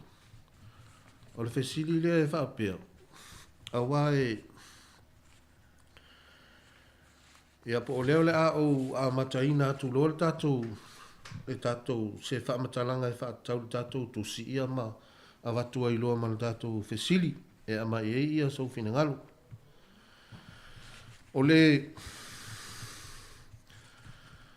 vaenga o le tusi a mata i o le sa whai ma tatou tusi whaitau.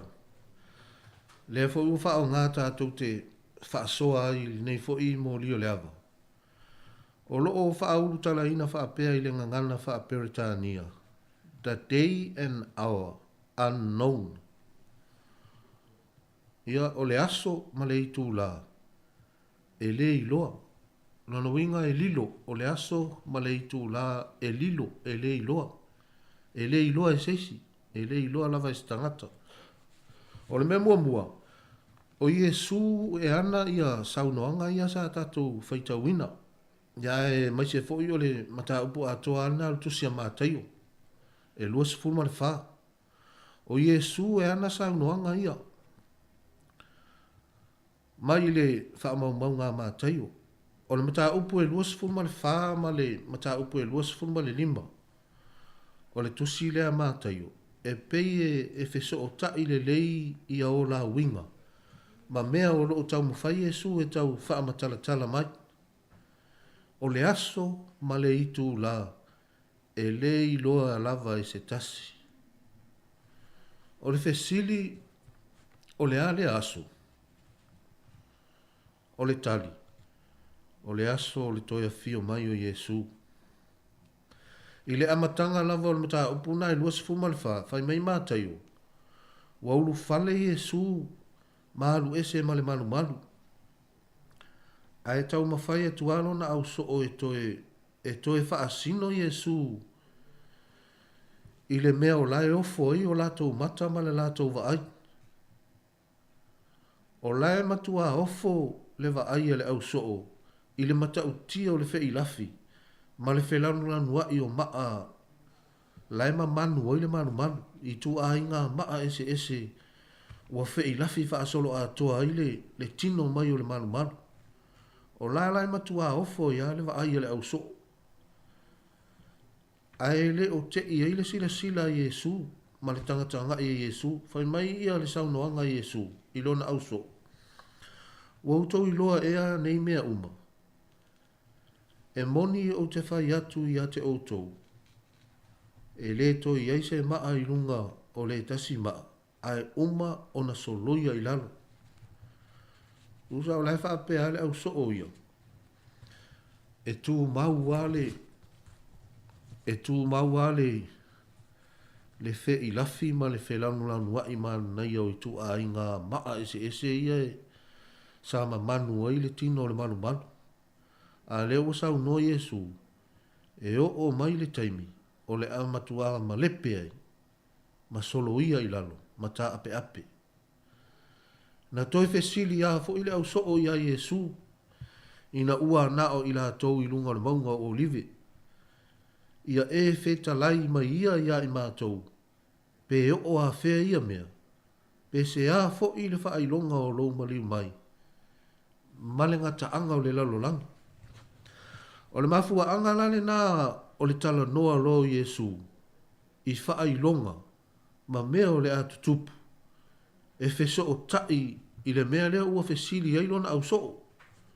A wa o lea ua fesili le au soo Iesu i ni wha ilonga o lona toia fio mai. Ai mai se o le ngata anga o le lalolangi. O se mea o loo o tātou wha talitali atu i ai ele i tupu. Ai whaafetai fo i le fesile au soo. Lea ua whaamatala i Iesu nei mea lilo lona maa lo. E le ngata mo lona au soo. E le ngata mo lona au soo filifilia le nā taimi. Ai mō tātou umalawa foi. O e talitonu ma whaatua tua i a te ia. Ia. O le fesili leo o mawhau e tui nātu e tatai mai e so fina ngalo. Ia pēa mai fo i aso fina ngalo e whaatau le mata upu a toal nā o le tusia mātai o i luas fumal whae whaapea le fesili. A wae fo linga mai o leo wa sau no Iesu. O le aso lea e le i loa e a ngelu e le i loa fo i e ia. Na o lona tamaa lava. E le i loa le taimi e tupu ai. O le fesili la e tau whaata tātu e mai e so whinanga.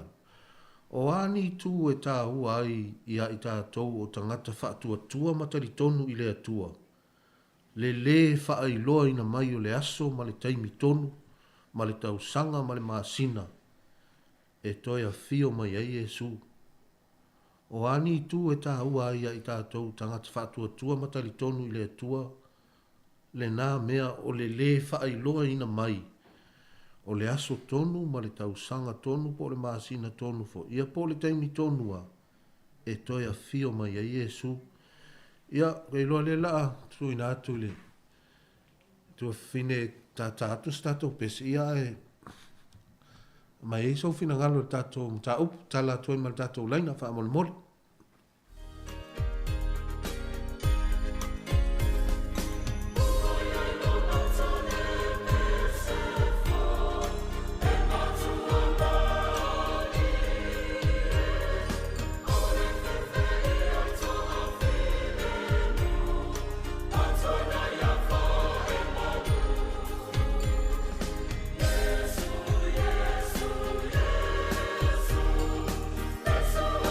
Sing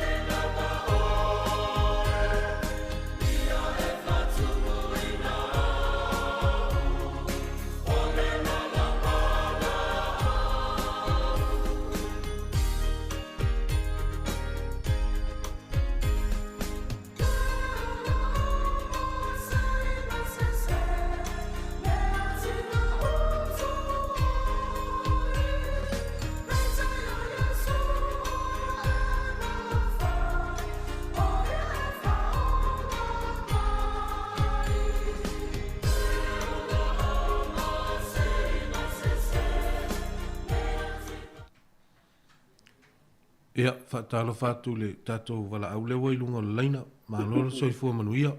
Ia, whaatalo whātu I lau sunga fo I olo o whaia fo le mta upu matanga o fia le nei tai au fo.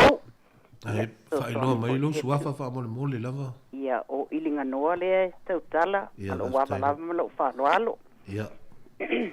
Ia, o le fesili oro ia, po hani tu ta ua, Ia. I le tangata e loa I le whaatua mta tonu le atua. O le a o whaonga ina mai ia le pei o le tusi na whaitawina nei. E awatu e fo I se langona. O le e maua le whai upu e pasipunu ma le lua. Whapea, ia o tau mātala. A wātou te le loa po o le whea asu e sa wailo o tau ali. Ma le isi upu, sauni. O lona winga, o le tangata whaatua I le atua, matari tonu I le atua, e sauni ma tā pena lavalo na loto I teimi uma. A wafoi, po le ane mea o mai, pe ila le tūlanga I le bai teimi nei leo tatou whaatea ngai ma, ea ma wha mai. E le eise me te pole ai. Wafoi lau whai mai le upula tuspa ia. E iei le teimi e whaataunu uinai, polo inga tatou tamaa o le langi. Te io tatou baba ai iai vābenga na te whaia. Lona winga, le au tau nu ulava, e iei taimi, e iei mafui e, hangi mai, mea umana lo tusia tuspa ia. Na sa mai. O le tā ua o so ula ngona I le tangata whātua, matari tonu I le atua. Tā pena lo loto so staimi. Tu mau pea lo whātua I le atua. Aua e te momo wai po le a, le ai, o le olanga le tātou iai, ia e mpamai, mātāla. Ia e mātāla, te paitua ma ave vi inga mat whaftai le atua. Le o tātou iai taimi, o tātou la tātou whai unga nei tautanga. Le tātou whawhia ngai mwhamai, matūlanga SS. Luna winga, aua te popole, aua te atotu wale. Ia e mana tua, le alofa o le atua, o lo whaia pēr ia te oi le aso ma le aso. Ia e mai te fōi o lo itamala te whanau.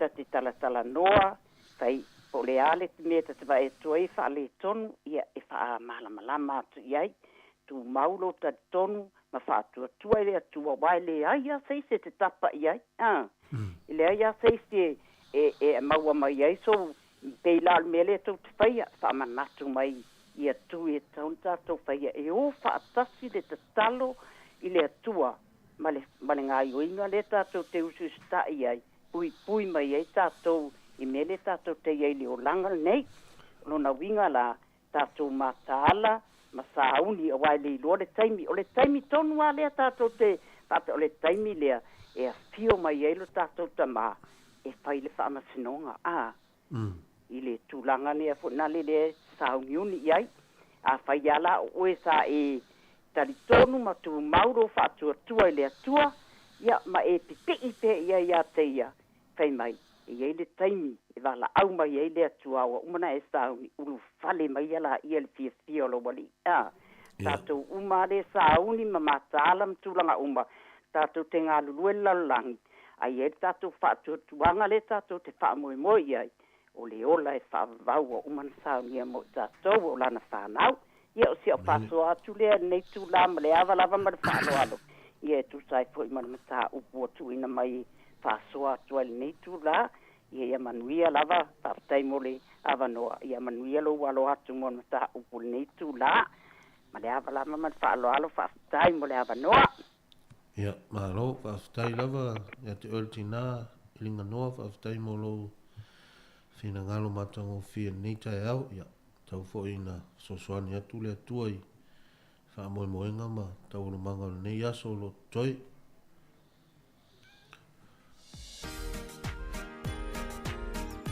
Tatou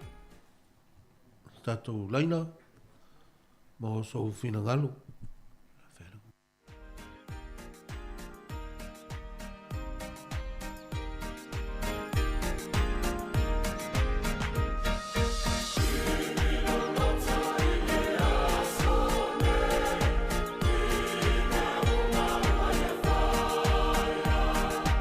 Yes,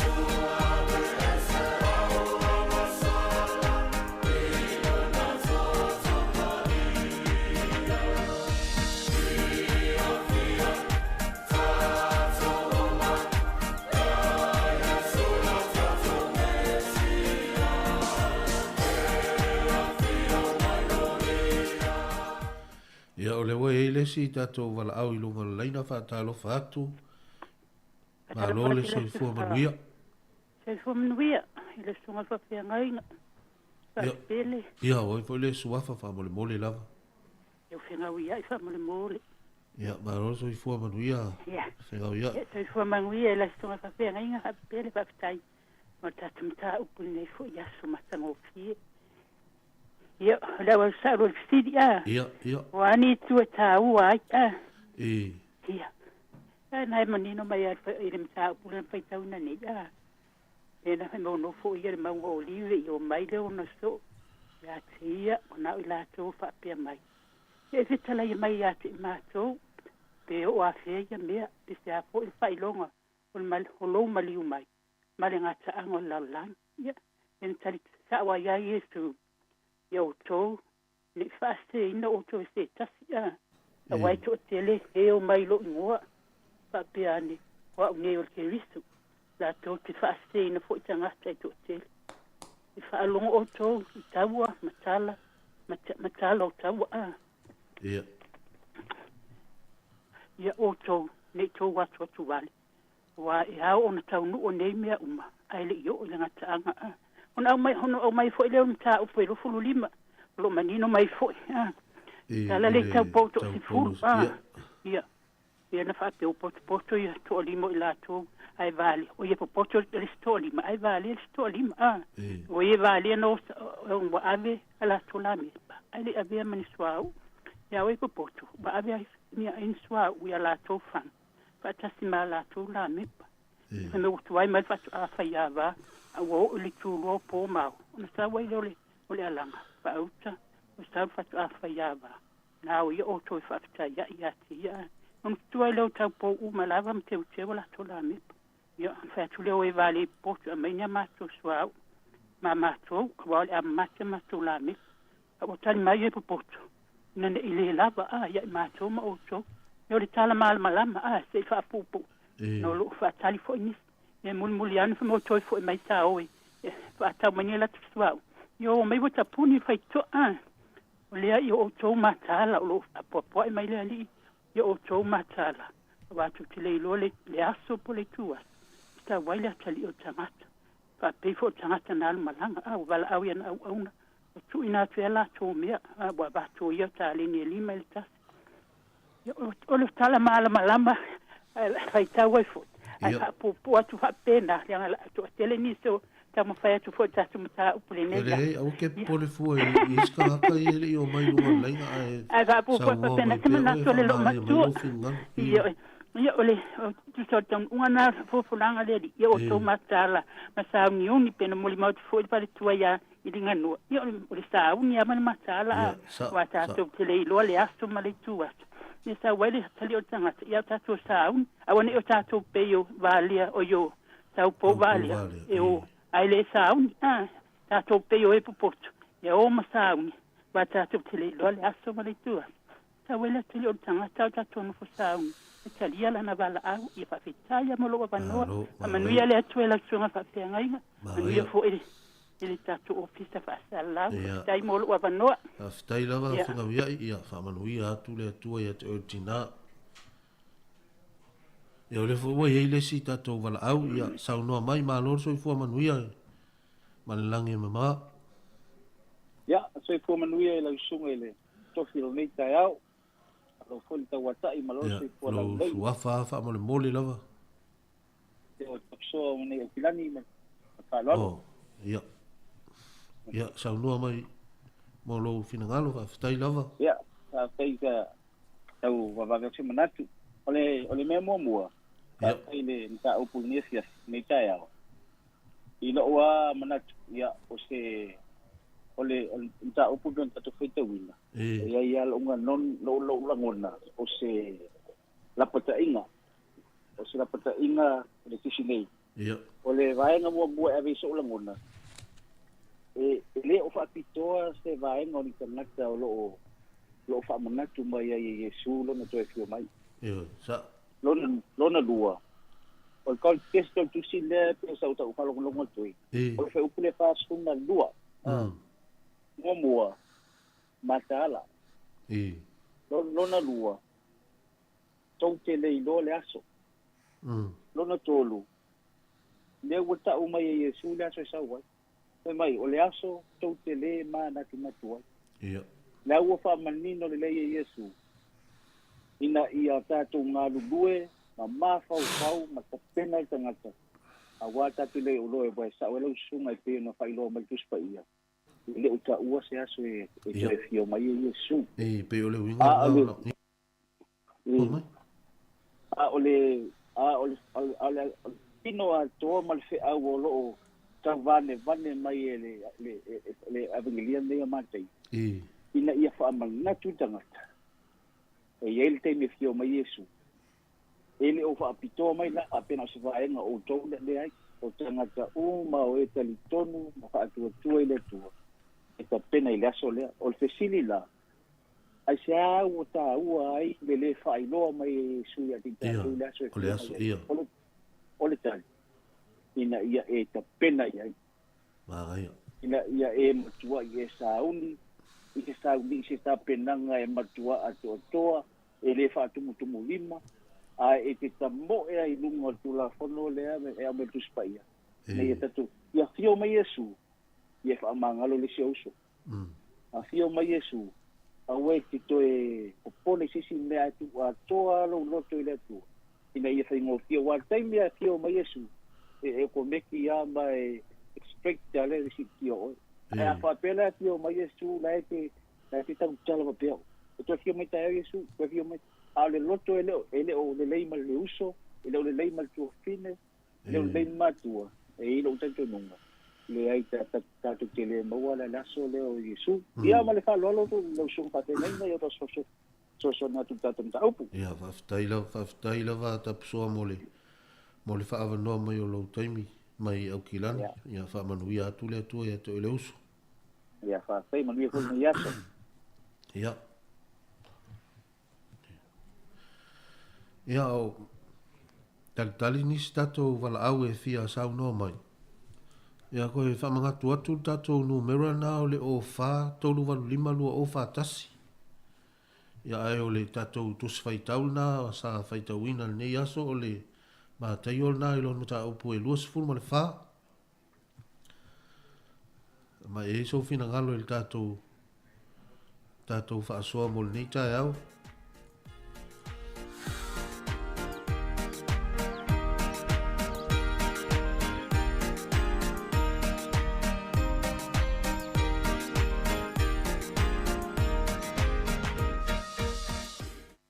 ia fatalo fatu le tato vala au i lunga leina ma lore so i fua manuia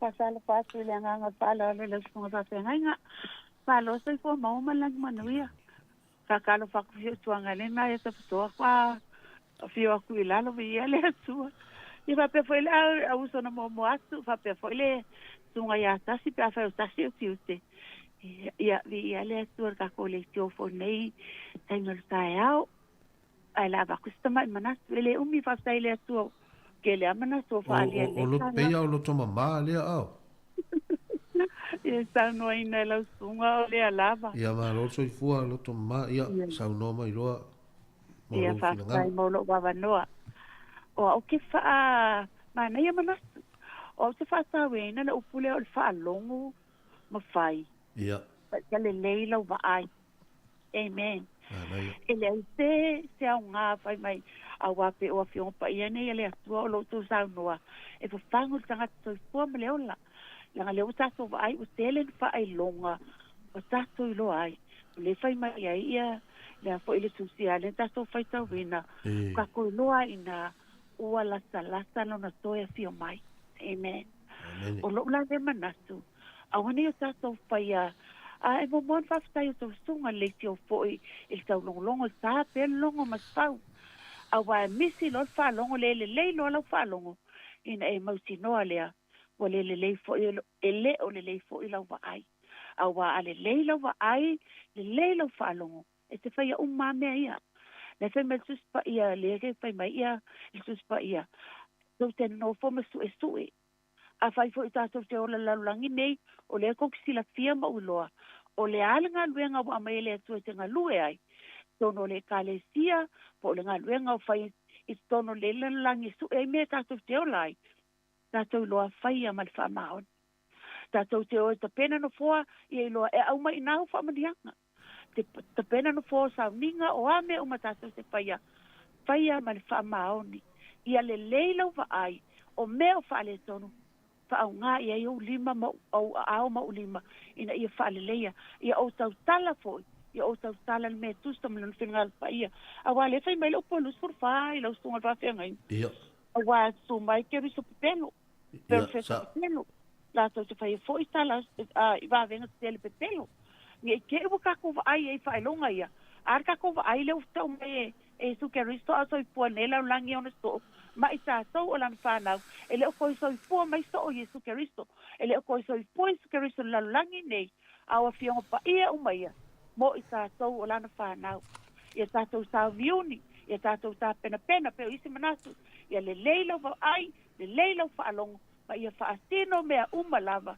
i lo walofa i lo wasua ona e tar tonu le fa manianga le atua mo oe o au fortina mesia u fanau tala pe ia tu lo lava na ngana o tala pe fa tonu ia la so o tele fa tonu ni se sai o te fa manatu o la o mo fa ele sala o te fa manatu la fa na va aile la lo langi nei la fai mai tu spa ia e ngata e mavai ni ke o ka ko kulio so ka ko nei lo fai mai wo il fa lo sanga fa mo ta punit fa to a wo ia na muli mai la fai mai ku spa ia e tu stale telo ta sanga vale aso tasi ale leilo va ai leilo fa longo ma esa la mom sa Jesu Kristo fai moli mo fa ola me le se fa te futa tala ia me le ava fa mo le lo stunga fa tenga o ni manatu au mai ala foi fa mai fa linga fa ia tuia fa pe ole wa o ia sa o pe ole nga oi e pe e masala tau si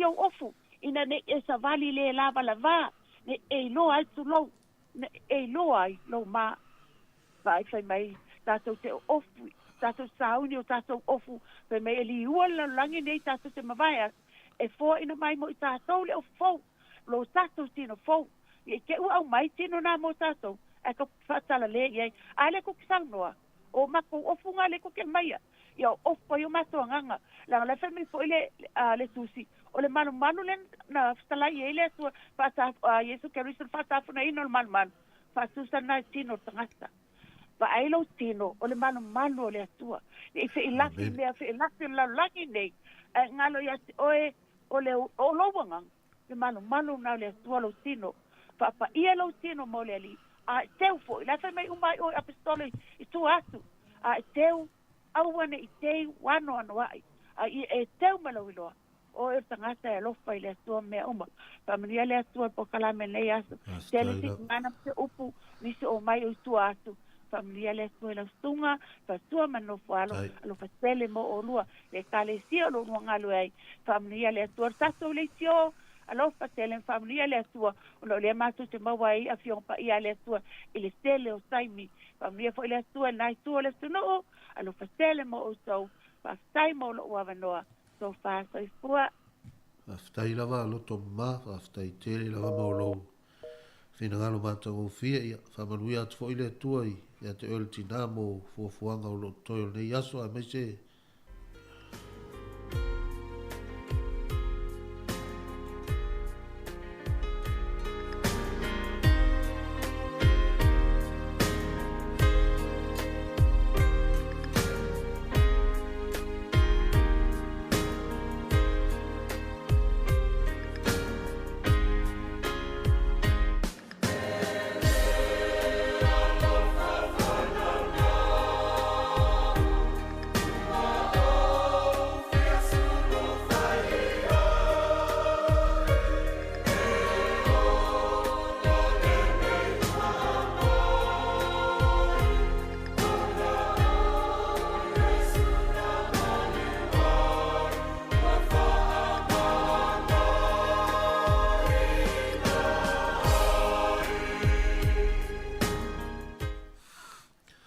talo fatu le tatou wala au i lunga leina ma lo lava le soifua manuia ma le langi ma soifua la leila sunga le whawhia ngainga li ia lea li Ia, hoi fo lea wha mole lava. O tapa fua i lo suafa. Penina.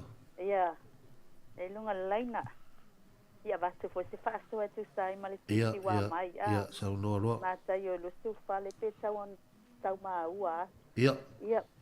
Ai, o se whaasoa e fia vatu le i le tusi atoa lava le nei. Ia. E mawai fo i se malamalama anga i toi au mai ngau nei tusi langa tusi eskele le mo o mia le vai tau tātou te iai. Ia, sau le. Ia se tusi fo i o le iai le mafua anga na lai ona tau tala lea li i whaola mwhai mai wanofo i lalo le maunga o olive ona whai atu le ona so o mai whaalongolongo mai le mea o le o i ona pō nei ri ua tātou iai mana i o le upo Yesu ai pēna mafua fo i ona tau tala lea li i whaola ona o le malama o le au so atoa ai ma le malu lea o tātou loa umana to e whau he rota le tupu na ua umona sustunu ina ia le pe e va ai le au so e va ai fa le tino ia a o lo feta la Yesu talo fai wa i loa na ia Yesu vai le ua umana tu tulu le li fa ola nta upelu su tolu ma pe se upu fo le ua fetu u Yerusalema le ai pa ia o le ai sa mo le atu o le fatu le o le atu e tu uelo na tuafa ia le ua umai le nei mata upu ia talo fai o le mana o Yesu ina i o tatou i loa e iai le ungo mea uma o le malu leo lo va ai atu iai matilo iai Israelu o le fatu tangata Israelu man tangata tapua i le farisai o matusi upu iai taime fa umatia ai a o tatou loto ia saunia molo na soia fio mai pe o lesi lea misterio lilo lo fa lilo i taime tala inga Yesu o lona soia fio mai le tātou te whailoa ia e watulana e kalesia le tātou te whailoa ia o le langi ia ele i o le time stipulation le pe whaumatia ia tono le aipa ia Jerusalema le tā ua i whapia aulo e o tau le mea inosia whaatafuna i pena walo ia e tanielu tenga ngatuai o nei mea umalo tau tala Yesu e mawai uma nei mea uma pea o tātou tilo lava ia i le vai ino le afiongo pa ia le atua ai mo se awa onga lei mo i tātou ma e o lo so anga fo i whai tau le afiongo pa ia le atua ma ola ia so malawa tātou tau ma whai e whaafo i elevi inga o le atua ina ia o tātou sava vali ma o tātou malamlama le taimi tonu alea le petala i Yesu le o tātou iai whai mai whaalongo o tau lalme le o tātou iai tātou whaalongo le tele o tala inga se le upu mua le Yesu o tau nei whaseina wa i e fesili atu e o mai ase e mai Yesu o tau nei whaseina le o tātou iai tonua le o tātou iai tonua whaftai mo ngaluenga tau longo a tau sunga i whafea ngainga tuli wa ai o le atua tau longo pea ia iai fo iai mātou e whaalongo ma whaasoa ia lea li ne ngaluenga o le tau longo pea aisea wa tele le tau whaste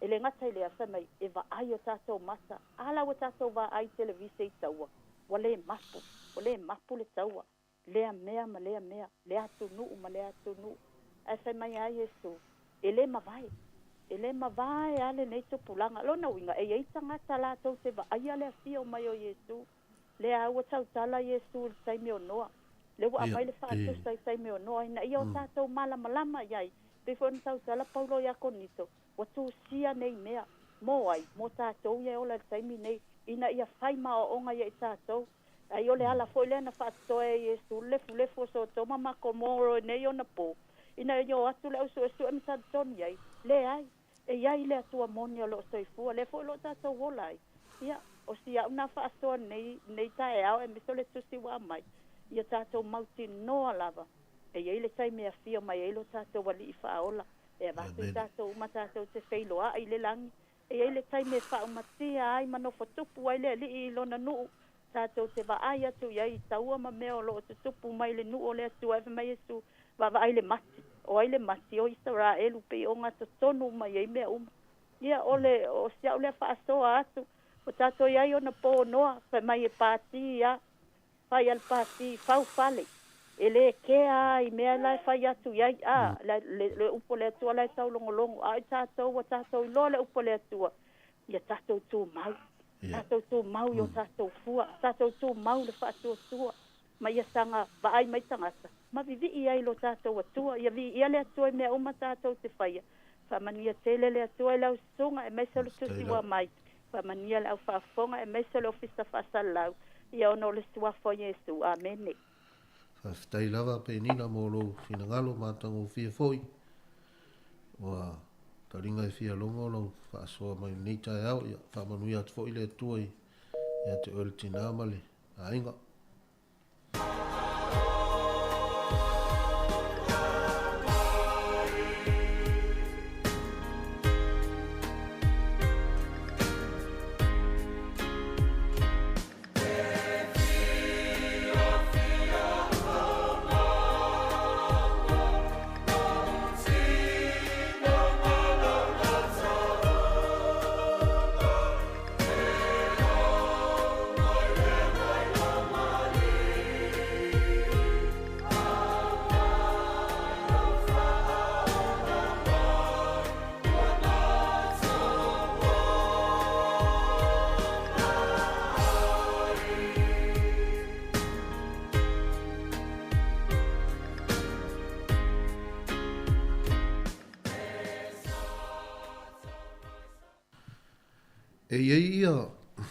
E iei mea sa la patai e Yesu i lona au so ope a o mai.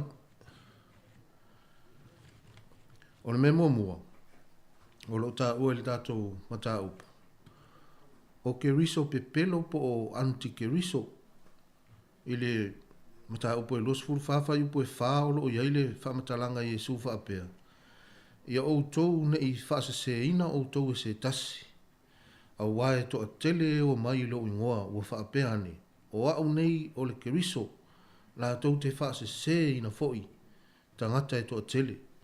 Ma nino le leile sau no angal na Yesu, e to a tele e o le ao mai. Ia a o le latou mea lana o le a whai o le a whaase se ia i tātou o lo o talitonu i le tua moni e to a tasi. Mea longa lua o perofeta pe pelo. Ile fai upo e sfuma tasi fa mai Yesu e tu mai foi perfetta pe pelo i to tele. La tau te fa se foi i tangata i to tele. Fa ta se la malesi i fa tuanga mana i a lea Yesu mo tātou. E fa ta tau i mea ia e lua ke riso pe pelo perfetta pe pelo. Fa mai le fai upo na i lua sfuma le tolu a nga i le lua sfuma le ono. Fa mai Yesu a fai e fai ane se tasi a te o tou. I o na po whaauta o i nei le keriso, po o i la. Aua tau te whaalongo i ai. Aua e tu mai keriso pe pelo, ma perfetta pe pelo. La tau te whaia fo i whaailonga te tele, ma wā venga. Ina ia whaase se ina ai, i e ua filifilia lava, pe a whai e ma whai ai. Whaauta, ua ou mua i tu ina atu i a te o tau. O lea a whai la tau te whai mai, i a te outou, whaauta o i le vao o ia. Aua tau te o atu i ai, whaauta o i se afe o ia. Aua tau te whaalongo i ai. E esele maa nei au o a foi. Maa nei ai o le wha maa lama ina ma nino le leia Yesu o mea nei mo tātou. O le itu mata utia le wata ua Yesu e whata tau i ke riso pe pelo ma perfetta pe pelo. Le ua sau noa manino a Yesu e ma whai e le aua li nei o na o latou whaia whailonga te tele ma wā venga. Ma lo latou wha moe e whaase se ai e ua filifilia pe a whai e ma whai o na o latou whaase se ina. O lona winga o le ki a o nei mea uma o oe a maa o le tangata ua filifilia mo le malo le atua. A lua mafuta ma le atua i taimi uma. E te iloa le lei a le tangata e ta ua o le keriso pe pelo, ma le perfetta pe pelo. Aua tātou te taa ina ngō fie i mea a tangata pe pelo. Po o a mea tau whaase se mai. I lo tātou tarito nunga i le atua e toa tasi. Tu mau pea i le atua na e toa tasi. Fai mai Yesu. I le fai upuna e sifuru lua ngai sifuru maltoro. E maa lili fo i loto tangata e toa tele. ona ua tupu tele lea mio leanga, a o le tu mau se ia o i le ngata anga, e whaola ina lea. Ta ua le upu na tu mau i le atua, tu mau i le mea tonu, na ea o ao mai eili tu spa ia, a ele o le tau mawhai e toso o mai fafol tu spa ia, e whaamatala i le mea nae te tali tonu iai. Tu mau se ia o i le ngata anga. O te ilo o le whea ausili atuale na o na tā ua mō le nei mata upu.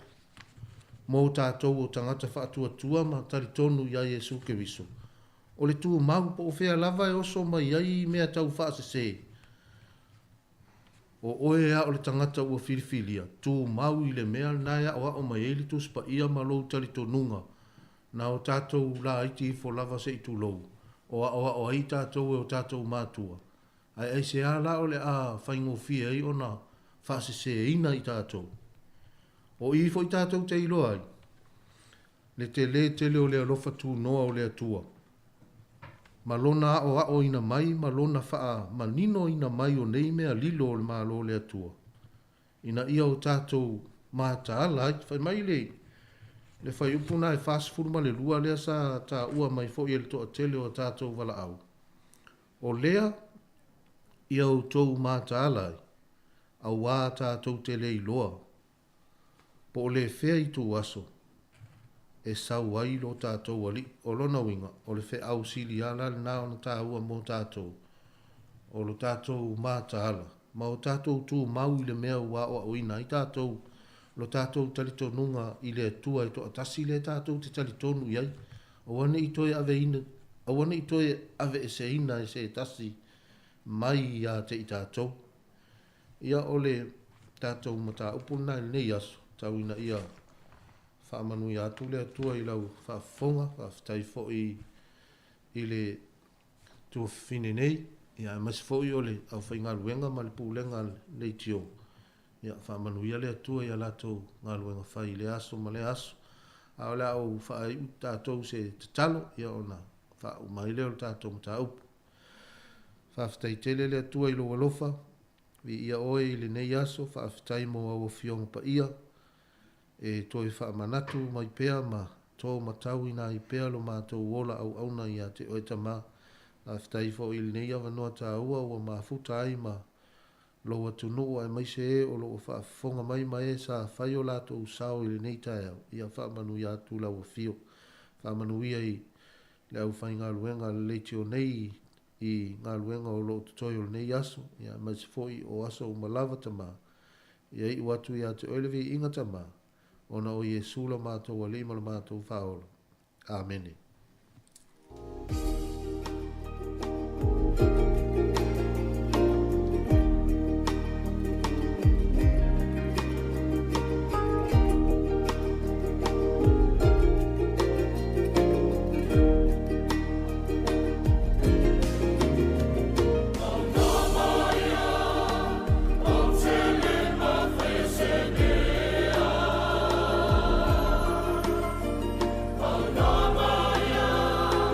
Oh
Toi whātalo whātua le whaupopongo tala fōu mai le siufofongo le lau mua mo le nei awa uli.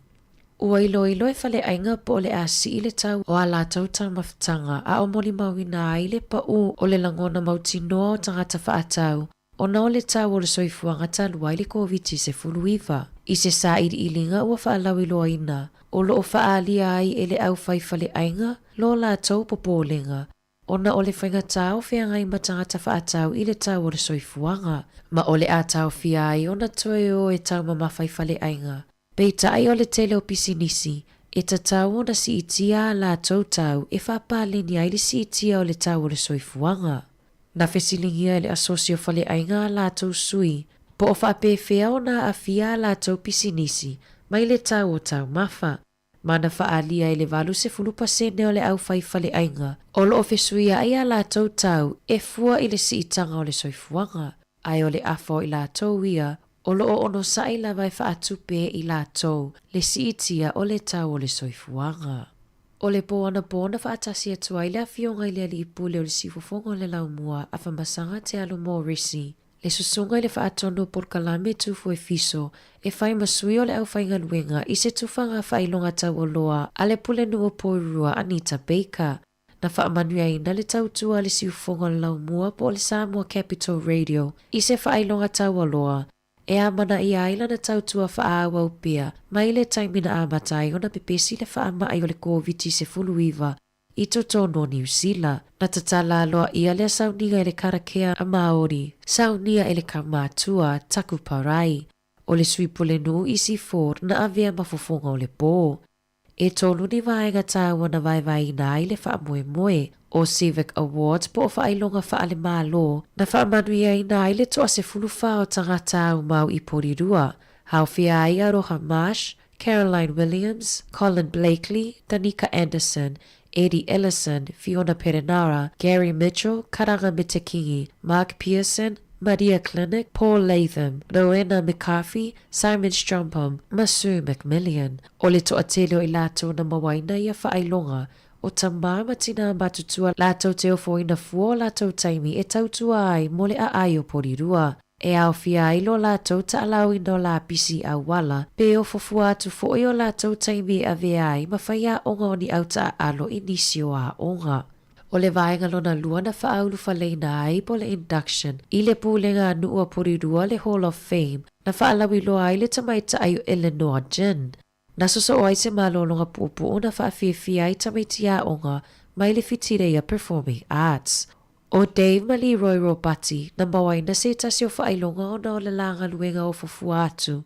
E awa latu i lo la whaamamaina le o Drains po a la vai pe a te tele lo longa ma poloka i le vai i au wala i le a ai. O le vaenga muli muli o le whaamoe moe o le tufanga le o whaailonga tau o loa o le Mayoral Awards po o whaailonga le pulenu o Porirua mo tangata ai mai se whaala potopotonga na tutu maa losi. E fesoso ani le mamalo le atunu o i taimina wha solo ai pol kalame o tui pui pui o le koviti. Whaapea le tali mai le whaamai. E au ai Caroline Mariko, Dr. Larry Jordan, Henrietta Hankin Tangaloa, John Hannon, Liz Macalio, Mike Seeds, Nate Lopa, Sevilla Nua, Tiaki Porirua, Tracy Wellington, Vanessa Masoe, Vicky Chowens, whapea ai ma le Samoa Capital Radio, po le sifofonga o le lau mua. Masatau a ao ina lea i le fionga i le ali pule o le leitio. Sa whawhetaia maamana ia le ali pule malana au whainga ruenga, o na porka lai me whaupopo ai mai se o le au wai i whaatasinga ma le mawhatanga o tangata. Ia whaamauti noa, olo o maua i tangata Pasifika, whautuanga mai ia i lato o e iai to mai whapitoa, i le soifua maloloina e winga i le koviti se fuluiva. I le lua tausanga ua tuanai, sa o foina atu e le sifofonga o le lau mua lo latou taimi, ma sa avea ma sifofonga whaatuatua ina ia mauti noa i lava silafia ma saunga le mu. Ina ia mauti noa i lava silafia ma saunga le mu tangata i vaenga taitasi umon whaamai. Pei ona tā ua i whaamaumaunga o lea whaailonga, na whaai ui le taumawhtanga māma, tā pena ina e le pule nuu ma le pule ngā nuu a Porirua. Ua whea le mālo le mata upu e whaatatau i le whaafitau li o chip boards, pei ona tā ua e le One News i le aso ana nafi. Sa whaiani whanotanga a le Minister mo Fale, Megan Woods, i nei vai aso ua tuana i atu, a o whaau au wai ona whea ngai le au whau Fale, ma whainga tā i le sailinga o ia i tu ainga o lau papa. Ua tofia ina se vaenga e whaafea ngai ma au wala e tali atu i le lava o ia o loa. E whautua ina e lea komiti, i la tauolo o whea ngai ma whainga tā i le tau sailinga o ia o loa. Ini a wala lato te mawai nisi plasterboards, ma sa ilini fofo o isi whaafita auli. Sa tā ua i le TV tasi, se tusi whaanatinati a le Minister na tu ina atu i le Fletcher Building, lea olo o afia i lea mata upu. E iwas furu whapasene o whewhaataua inga o iei tua inga o loa e ala atu i chipboards, e umia lea o le Fletcher Building. Olo o umia fo'i e le kamupani i le pule i whaailo o nisio ia o loa le trademarks. Na whaailoa ia i le Minister, ina ia tawhia vave la la tau whaamatau, e ala i nisuinga i le tula fono i le whaongaanga o ia whaailo ilo. O le asonga fua, na wala awai le asosio le au whaisia, ma le Simplicity New Zealand, mo le taitai fono a le Fletcher Bruce Hazel. Ina ia wha vai ma ia whaia se ilo ilonga e whatatau, i nisi o tū maanga a le kamupani. Tala fōwia ma le siufonga lau mua, mo le nei vaenga o le awa uli.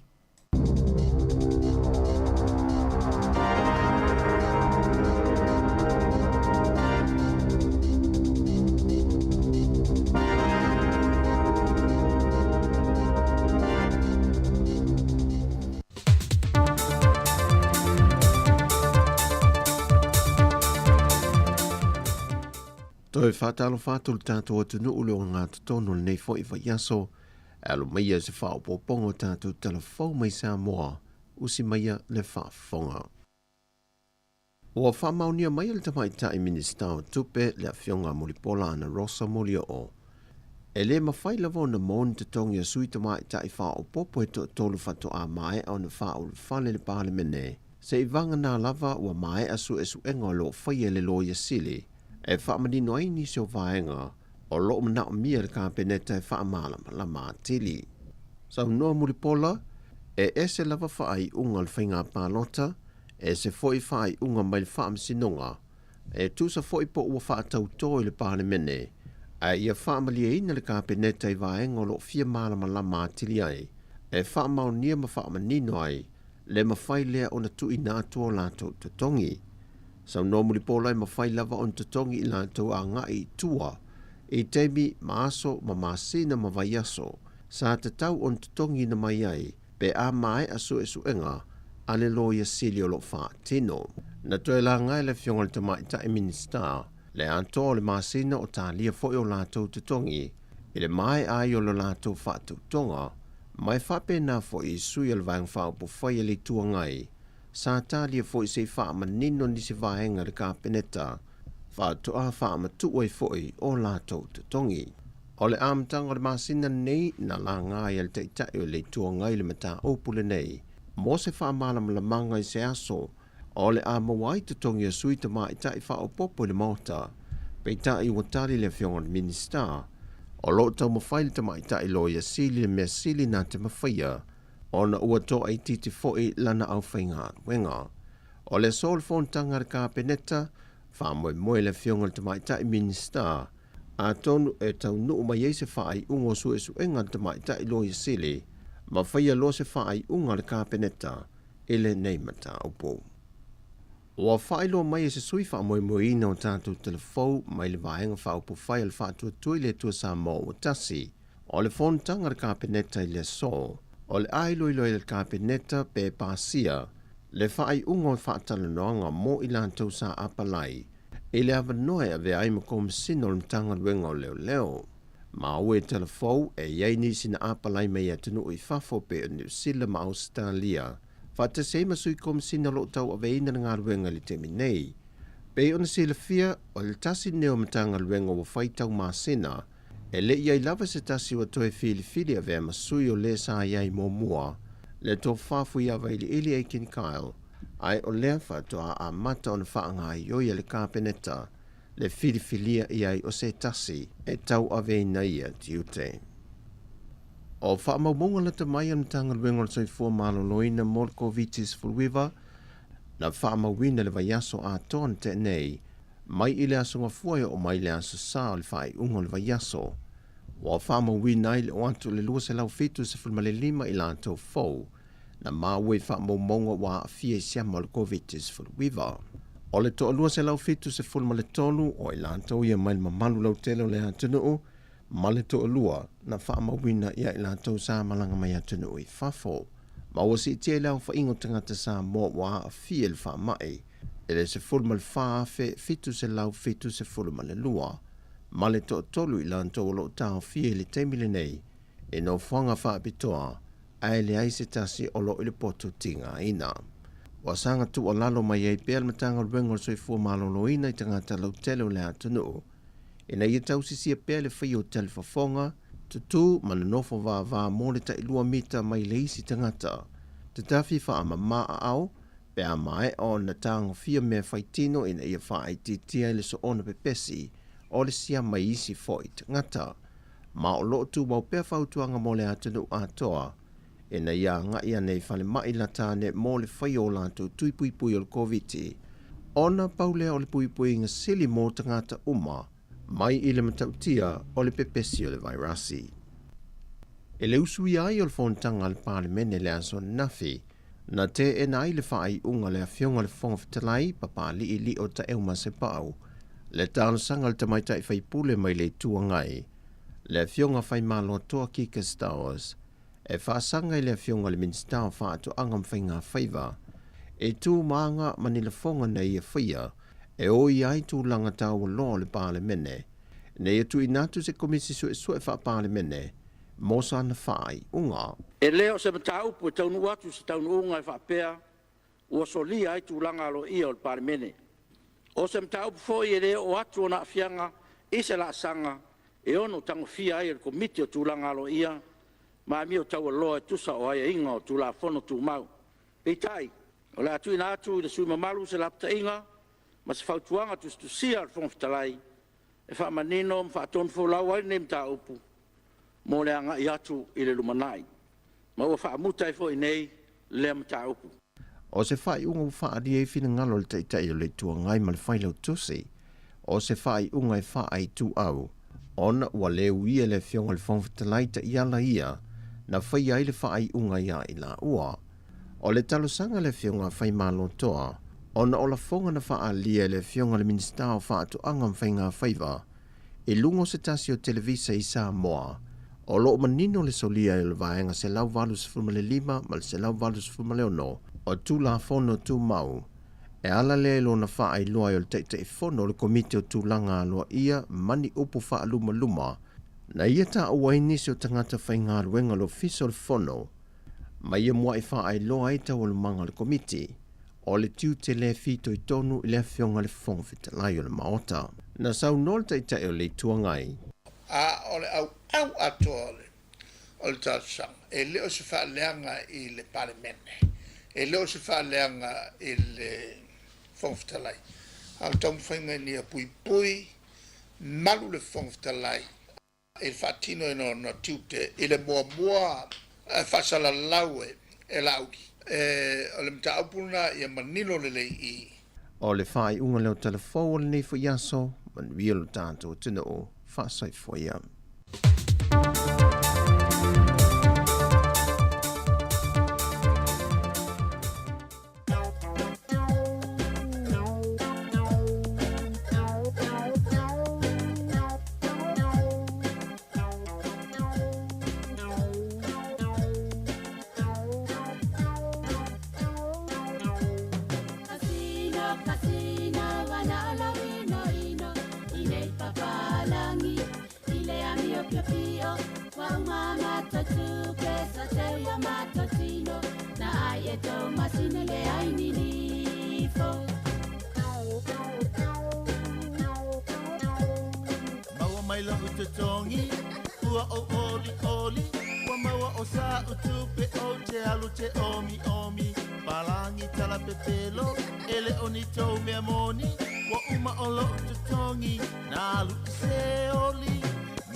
Casino tau fa alata, casino tau lama lama, e casino potoleanga, avatu ola uafe, ai au mai na ole afa, ai le tau lia le tele waso te aruna fata, casino tau fa alata, casino tau lama lama, e casino potoleanga, avatu ola uafe, ai au mai na ole afa, ai le tau lia le tele o aso te po ina fata.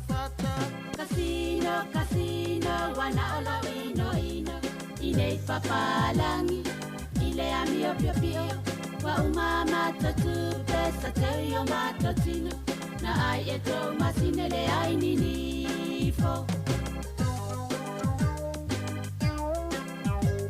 Casino fa apau, casino le tu ina nau, balea ia ile mafa tina ola ufanau, jelo fa se watari, osia ma pepe la titi, na no kale kapa ka ayau eva male masini, casino fa apau, casino le tu ina nau, balea ia ile mafa tina ola ufanau, jelo fa se watari, osia ma pepe la titi, na no kale ta avale ayau eva male masini.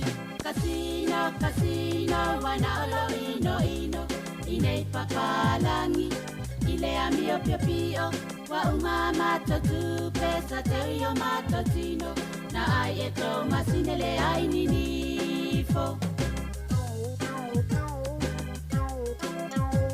Masinile tau te tala ngeno o mata mapa ase e oe ilana ata o mono le lima se lau ai petile tasi se lau ai fo ima ile fale wa fia ai o lau fanau masinile tau te tala ngeno o mata mapa ase e oe ilana ata o mono le lima se lau ai petile tasi se lau ai fo ima ile fale wa fia ai o lau fanau Casino, casino, wana olo ino inei papalangi ile amio pio pio wa umama totupe sa teio matotino na ai e to masinele ai ninifo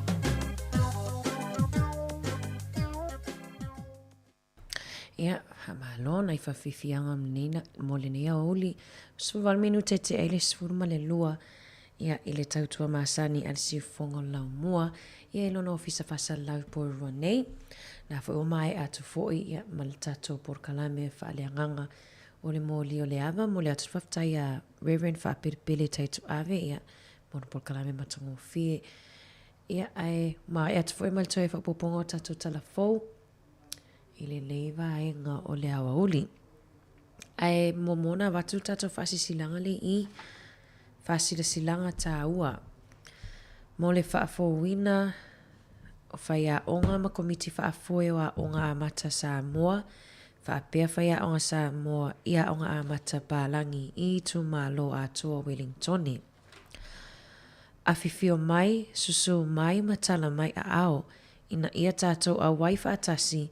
Ilea o onga whaafowina po le Professional Learning and Development. O le a whaia e sui o sa asia mai au kilani. Lango ina e sui o le ofisa wa onga. Au tu o le whaasoa, whainga whaavai pito sili o na lelei, mo ilo ilonga ma le whaalelei a atili o au nanga mo a onga a mata. Po le Quality Framework for Evaluation and Improvements in Center-Based Early Childhood Services. O le a whaasoa I linga ngana Samoa e manino ai, matau mawhai au ili le whaatinoina o le vaenga mua o whaailo ia au sia po Outcome Indicators. E peona whaatulanga ina mai ele ofisa o ilo ilonga le Education Review Office. Mo le sila fia ai mai se foi o pine whaamau e ao na whaitau ma whaamau mauina. No fuangai whai ai o le e whakasa hall tu atu si se fulu o Waihimo Street I pori rua I Wellingtoni. Whaia lea I le aso to ona I nei, aso luas fulu limo Juni, I le afo le iwa I le tae ao se ia o I le itu la e lua. I le aise tutongi o le nei whafo wina ai mawafua au tamawhatanga o le tae ao ma le awa uli. Mo nisi whamatalanga wha mole whaafiso o tai mai le telefoni o lua tasi valu o 5 ono tasi. O lua tasi valu o 5 ono tasi. Po o le o lua tasi valu tasi fitu ono tolu o. Tato whelua ia I le aso I le alofa maleanga le leo le atua. Sainia e sui o le komiti whaafoe a sa asia I Wellingtoni. Whaafetai lava soifua. Nisi nao tato whaasisilanga tāua mo le nei awa uli. Au te loa whaafifianga sui fifiloi lava lela au ina atu. Ia e te saa mai ai whaamaloa atu fo nei tato woi e mafuta mai lunga o le tato ala ata, lunga tato Facebook ma le YouTube. Alo whaatu tina alo to ma pe nisi taavili mafuta mai au kilani. Lo whaatu ante le aliva, Mercy o Joseph. Alo whaatu foi tausanga. Ia aiwa ta halau break mana tua I le ato le tu lao le break tausanga e na le tolus fun minute. Tato whawhiwhianga sui whiwhiloi, tato atu I Avania, no fotu mau I Avili. Avili! Saungi! Tamalela maalili e tato I o vitana. Tamalela maalili e tato I o vitana. Tamale puatang no fotango io faiva. Tamale la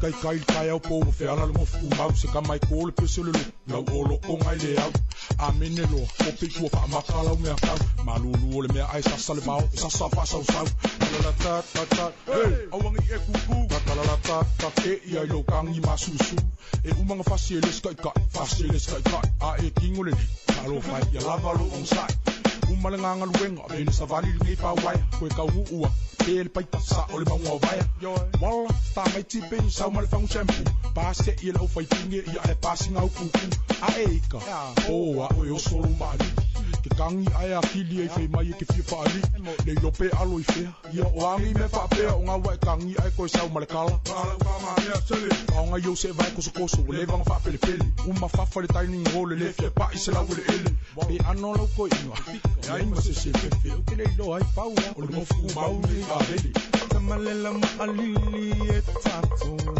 io ritana. Tamalela maalili e tato io ritana. Tamale puatano fotango io faiva.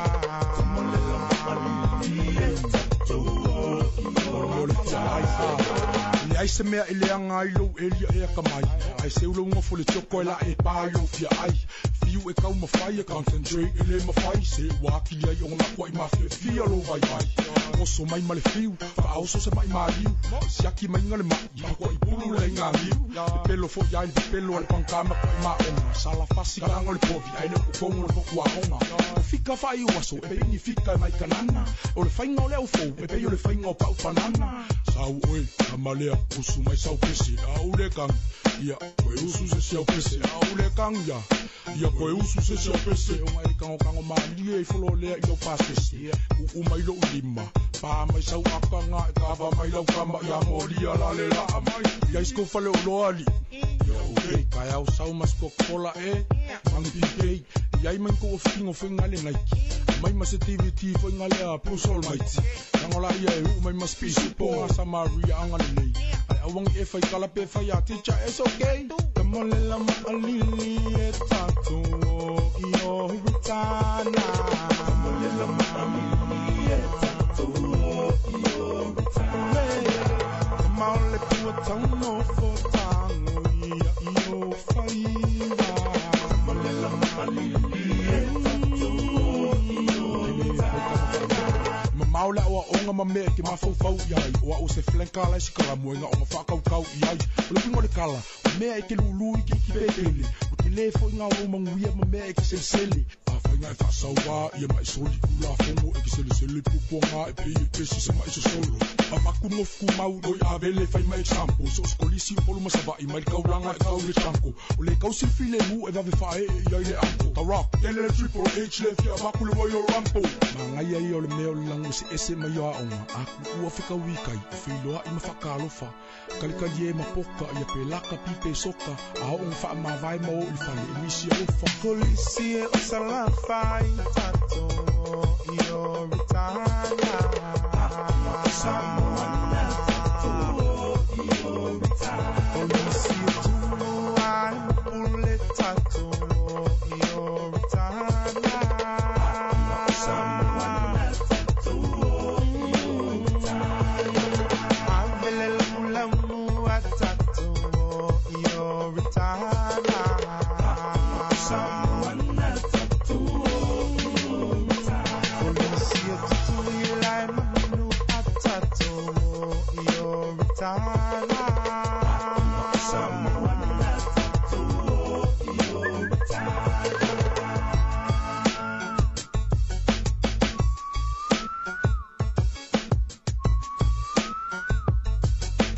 Peacemakers. So we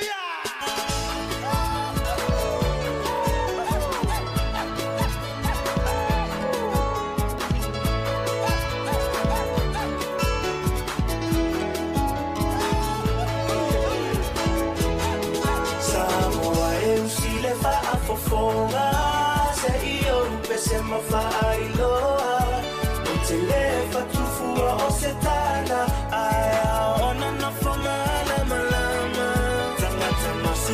faasino manga ole ai ngatawa anale matua moepo malona ai ngatoa fitu otama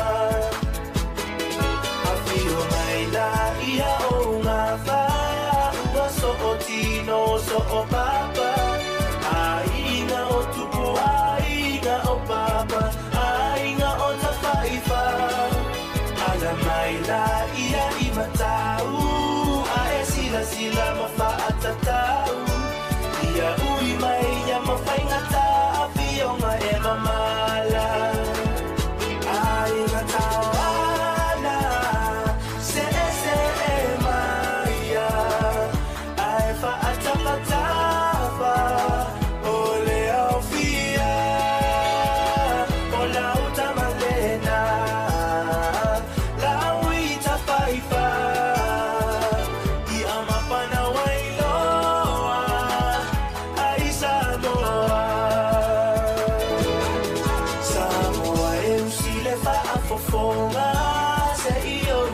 mafailoa utelefa tufua osetana aya ona na famala malama tangata masiona faasino manga ole ai ngatawa anale matua moepo malona ai ngatoa fitu otama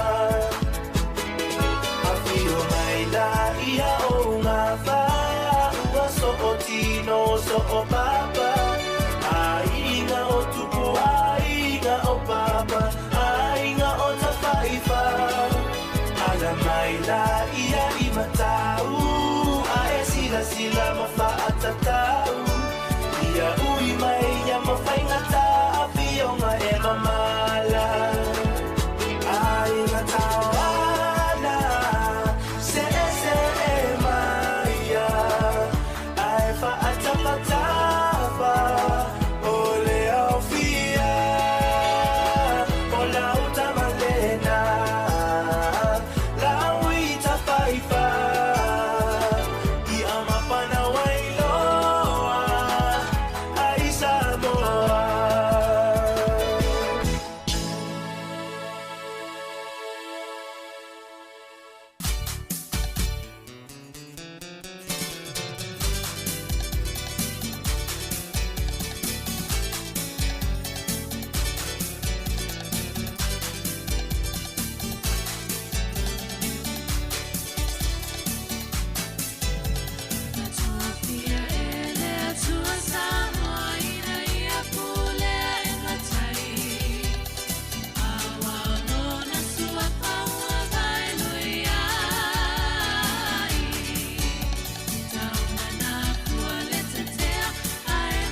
Ia toi whamalo atu ia o le whawhiwhianga mai le Mika Sisters tofia le atua Samoa ia mo le niwa ingo le uli ua te alai titi lava la falsifunu ma le lua ia i nei i New Zealand. Ia malo atu i la toi le uto i tali wa tunga luenga mai a fo i le malo longa po le simoko le sifunu lua malo atu la unga sese malo atu fo i ai tatou tua sina sina le alo tapua e mai tono maota malawa. Malo atu la venda mamako whaftai lava le mafuta mai. Ai le maua atu fo i lungo o penga te whailangi. O le vai aso nei le ai whamanatu i nai le wha se fulu tau sanga. Talu ona iai le vaenga le na toi titi lava tupua i le whalave lave i se tasi o whainga malanga mai i lone tona e anga i mai okilani i le vaalele. O le tasiva walulua, aso luas fulfa uni tasiva walulua, le na whai malanga mai se tasi o waalele o le British Airways Boeing fitu wha fitu ia e anga i mai i nei. Pe se funu 5 minu te lea e moni mauina e pasise o le waa. O le pasise e olo iai e ai tangata New Zealand to a sidia mali to a se lau. Na maua ai na pe se funu 5 minu te na whaisau e whasisi langa wa a whaina uma ia i afi o le waalele se tulo wa matau na pe fo ile maifo mai lalo. Ia tatou fo e oso popole ia wa whasirisila mai fo i tangata lea na tu i le PA system o le ua a matau na pe le waa. Moli mawina pe se waa venga fo ile asfu 5 minute ile e masisina whaina ia aile i whapea fo ina whaamuta aile le ngalulue ai peo lau whai ngalue ngalwale le tamawhai e fo iar whaafita auli pe tamawhai e toi whaaula fo ile le afi. Le lawa matutu ala na isi tangata ia na iai le whainga malanga lea. Le peo le whamanatuina i la tau valus ful tasi tau sanga o le isi tina i engelani. Le asa ia i le whainga malanga lea na mana ia la na muli mauli a mai. Ia i le mea fo ina tupu i lea fo i tau sanga na tau nuu malamanuia lava ia le whainga malanga i Ferguson. Ia, mai le aima se sina na whaina i peila o le mai asol nei le whamamalui nei wha se fulu tau sanga. Talu ona tupu fo i le tau e lātou o le miracle. Tau e tangata ia nei i lea fo i aso. Mai tono walele. Ia tau e lātou o le wa o se wawenga. Ia wao te loa ia. O tatou whaanonga fo i tau whaafonga fo i le tele fo i whaafita au li wingai i whainga malanga po waalele fo i e pe a whapea i se whaale tonu nunga le ea ia e le ise me tau mawhai ia e whaftai lea li ileana whasango le mu wina mai fo i a soifua o na ia tangata. Nai talana mana ia fo i longlong pui e li e fo i tatou atunu ia ini mea fo i na tutupu ia tau sanga o atua nai. Ai tatou atu stato whaafifianga su i fifiloi mai maa lua i lau whaafonga anga i le neia o uli.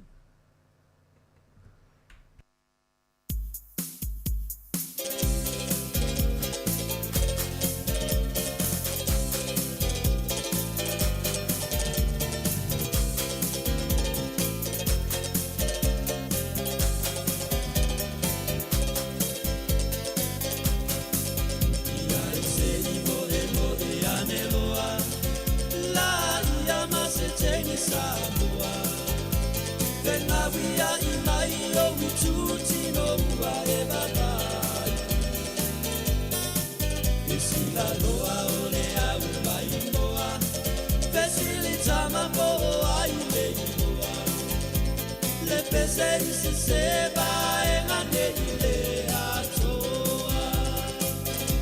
E pati mapole au mai moa, le muo le peseri sa pele iloa, le amatonu lea, o fia fia na pasa moa.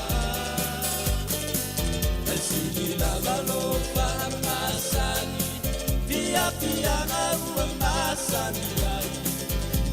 Te ono me ai, e ai se fai ti o mai.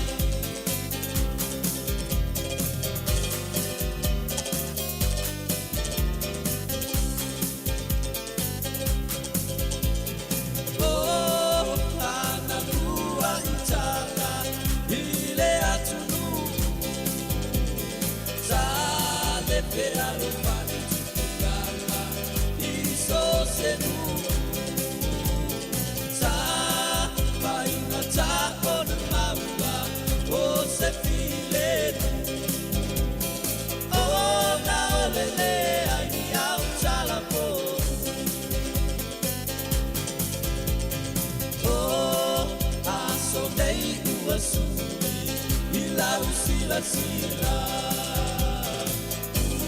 Uata alofa atasi Ole tukulanga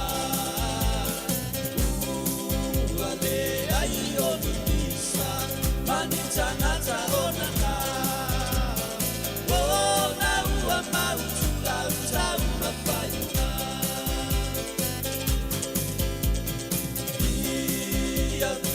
Ia lea tua Ilea uma Ona ole aua la ua whaia O itakura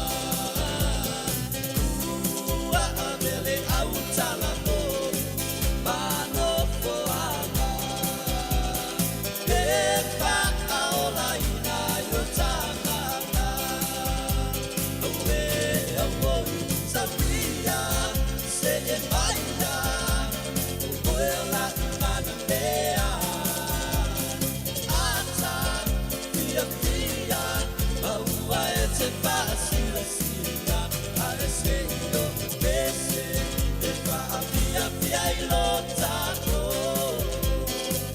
A o siva siva tuya oe O o o o Oe o moi sabia Se e maia Oe la umana mea Ata fia fia Maua e te pasila sila A e se ilo pese E wha fia fia ilo tako A o siva siva tuya oe O o o o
Elena,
Sivala ia masisio nima pese fia fia iona vi inga le fa'aola tanga ua ia amai fa'afeta Yesu i lau alofa o te pese mafa'ane ene e tau tau pelo sili sili ese le mana mea oi tu mau pea oi lau pele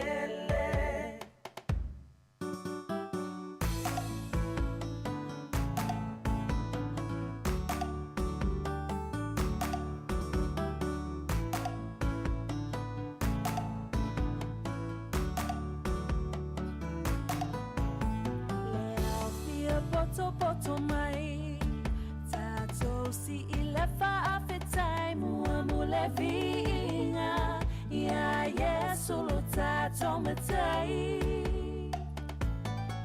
awa o ia ua mafuai le mafutanga le nei ua fai tato fia fia ya Yesu ua faatasi mai Ia patili mama ese e mai lau siva E matango fiela to fa'aolaina Ua suia nei ole olanga Ua siva nei fa'aleanga Ua fia fia Yesu i lau fa'aolatanga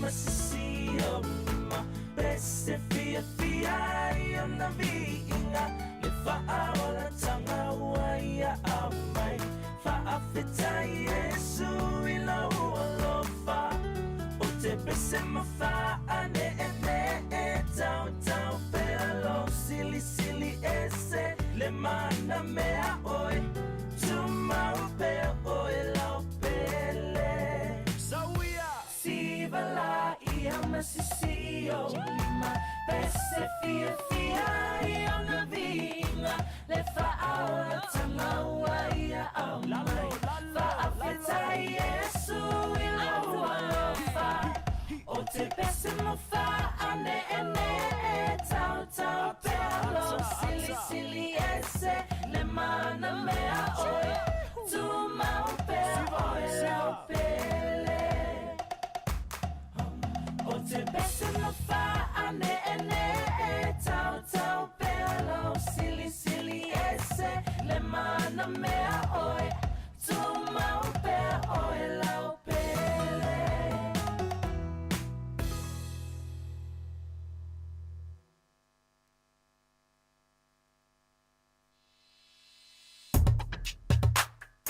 Yes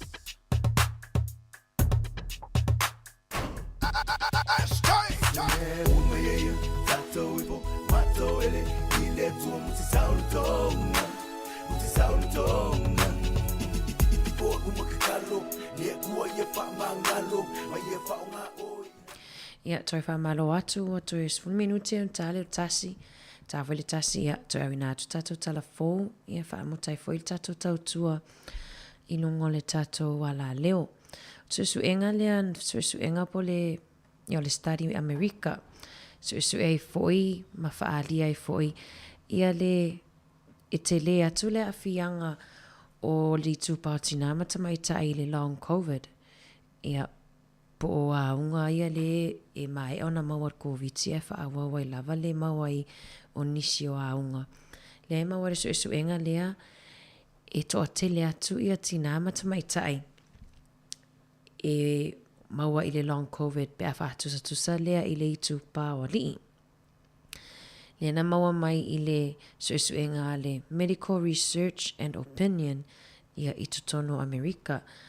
Whataltaia lea i le Johnson & Johnson ia Medical Health. Vai atu e tasi te sima le 3 miliona ia leo whainga o tangata po o patients, po tangata na maua i le virusi o le COVID. Lea na whai e le suenga lea. Maua i fo o le tūpao tamaitai matina e a mai a watoi negative ia le suenga po le test. e whaawawa I lava le mauawaunga ia pēti ngā talinga ia po le isu se itu lou ia ia ni whawhita uli I le whaai se itu lou ia whaale tonu fo ima e whesuisu ia I le mood ia po whesuisu ia fo ia langona o isi o taimi o fia ia o taimi pe o mai taita ia fo ila ma a fianga I le skin po le pa o le tino se itu lou ia wai fo ima le lavanga o fie pe o nisi o aungo le long covid o le itu pawa li le na mawai iso suenga e ia vainga o le long covid e mawai ese uma fo lava ia aunga ia le mfaiona mawai pe fatatele nai le maisuka ia mfaiona mawai ia fianga o kidney po fatunga au ia pe o aunga ta atele ia o le long covid le itu pawa li ia o te loa ia o susuenga ia I tutonu I tangata Amerika ia au te le loa I nei I New Zealand nei ia pe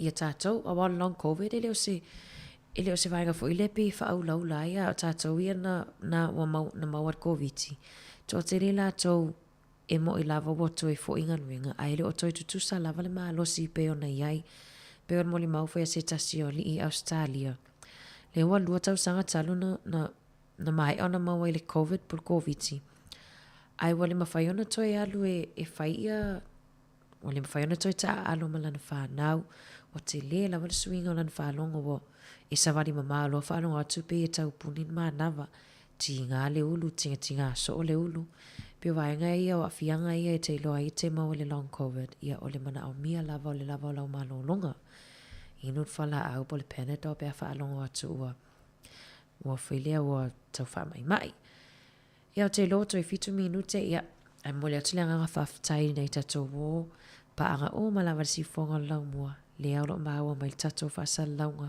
I lunga le tatou ala leo company fo whainga nuenga leo lo mafuta mai lunga le tatou le tio whaftai le mafuta mai whamangalo fo I tautua pe o iei se upua sala I lau whafonga ia manuia te le lawa ia tau whiaunga nuenga o tutoe nei aso whamanuia le atua ia tatou lunga le Facebook ma le YouTube ta le tasi toi awina atu tatou talafou ia whaawawa tulola ia o whaafifianga su I whiwhiloi.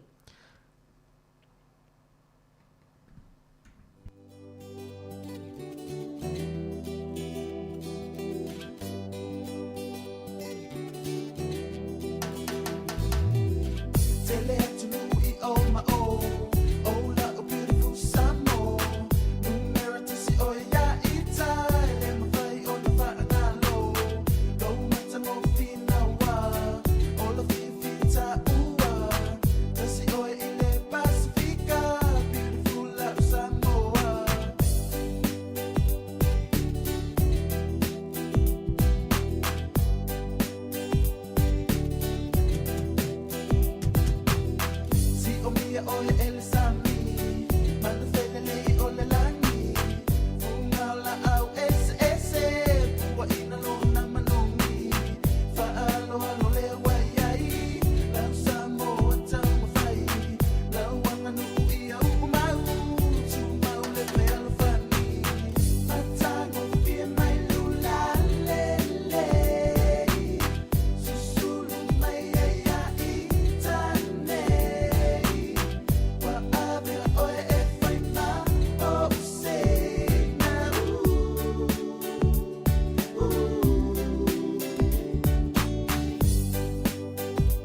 au tuanga le nei mo o e la samone fa abai pe o ile tua mo o e ana mua lau fa alo alo umau malau ana no i tu mau alo fa so se tasi lau fu ana i au umau matango fi mai lula lele susulu mai ya i tane wa ave o e fai ma o se na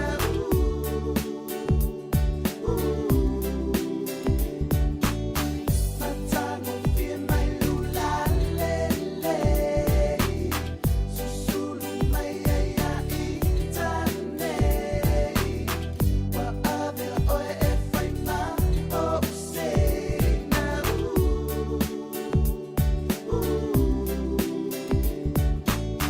matango fi mai lula lele susulu mai ya i tane wa ave o e fai ma o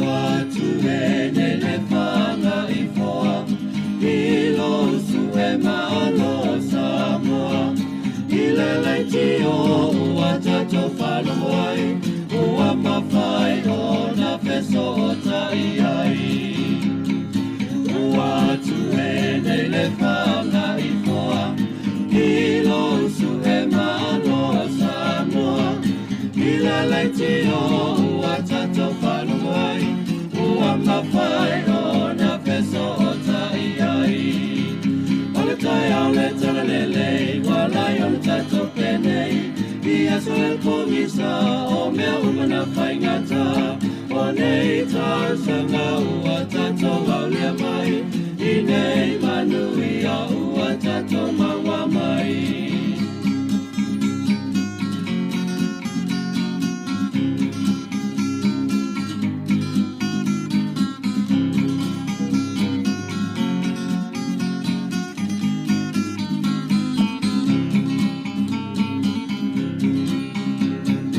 walalau nei ole fanga i pau uai loa ai e tato whana e sa ili malo nai matua e ai le si fofonga o le lau mua walalau nei ole fanga i pau uai loa ai e tato whana e sa ili malo nai matua e ai le si fofonga o le lau mua ole tai ole talele wala ole tato penei ia sole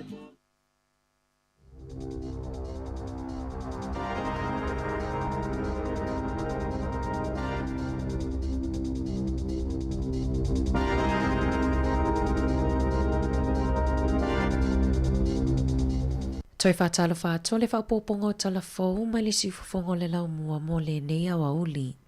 Ua ilo e whale ainga po le asi i le tau o a lātou tau mawhitanga a o moli mawina ai le pa u o le langona mautinoa o tangata whaatau o na o le tau o le soifuanga talu ai le COVID se fuluiva. I se sa iri ilinga ua whaalau ilo ina o lo o whaalia ai e le au whaifale ainga lo lātou popolenga.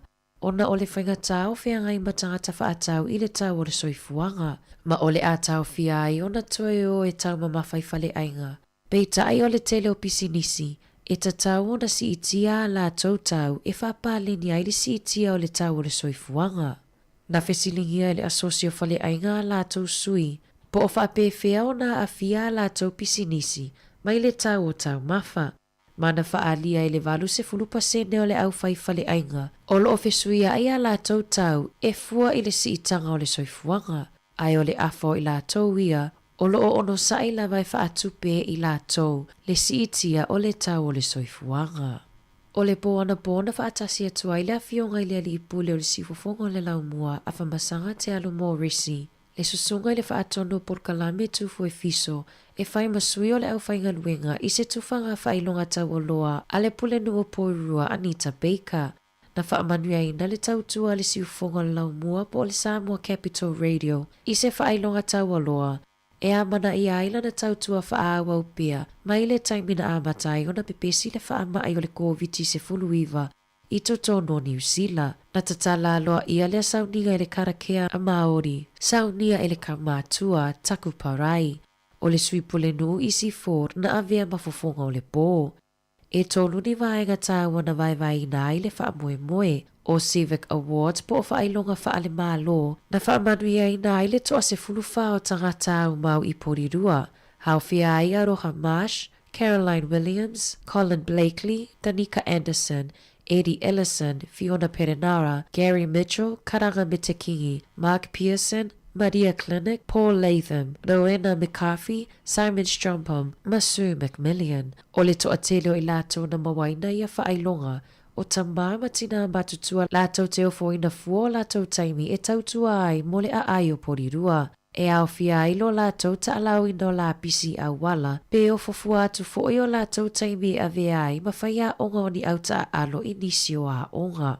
O le vaenga lona lua na whaaulu whaleina ai po le induction, i le pūlenga nua porirua le Hall of Fame, na whaalawi loa ai le tamaita ai o Eleanor JUN.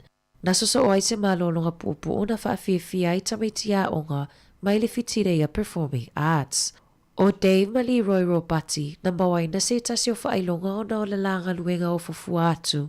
E awa lātu i lo la whaamamaina le o Drains po a la vai, pe a te tele lo longa ma poloka i le vai i au wala i le a ai. O le vaenga muli o le whaamoe moe, o le tufanga le o whaailonga tau o loa, o le Mayoral Awards po o whaailonga le pulenu o poirua, mo tangata ai mai se whaala potopotonga na tutu maa losi. E whesoso ani le mamalo le atunu o i taimina whaanga solo ai polkalame o tui pui o le COVID, whaapea le tali mai le whaamai. E au fia ai Caroline Mariko, Dr. Larry Jordan, Henrietta Hankin Tangaloa, John Hannon, Liz Macalio, Mike Seeds, Nate Lopa, Sevilla Nua, Tiaki Porirua, Tracy Wellington, Vanessa Masoe, Vicky Chowens, whape ai ma le Samoa Capital Radio, po le sifofonga o le laumua. Masatau a ao ina lea i le awhionga i le ali ipule o le leitio. Sa whawhetai a mamana ia le ali ipule malana au whainga ruenga, o nao porka lai me whaupopo ai maise o le au wai i whaatasinga ma le mawhatanga o tangata, ia whaamauti noa olo o maua e tangata Pasifika,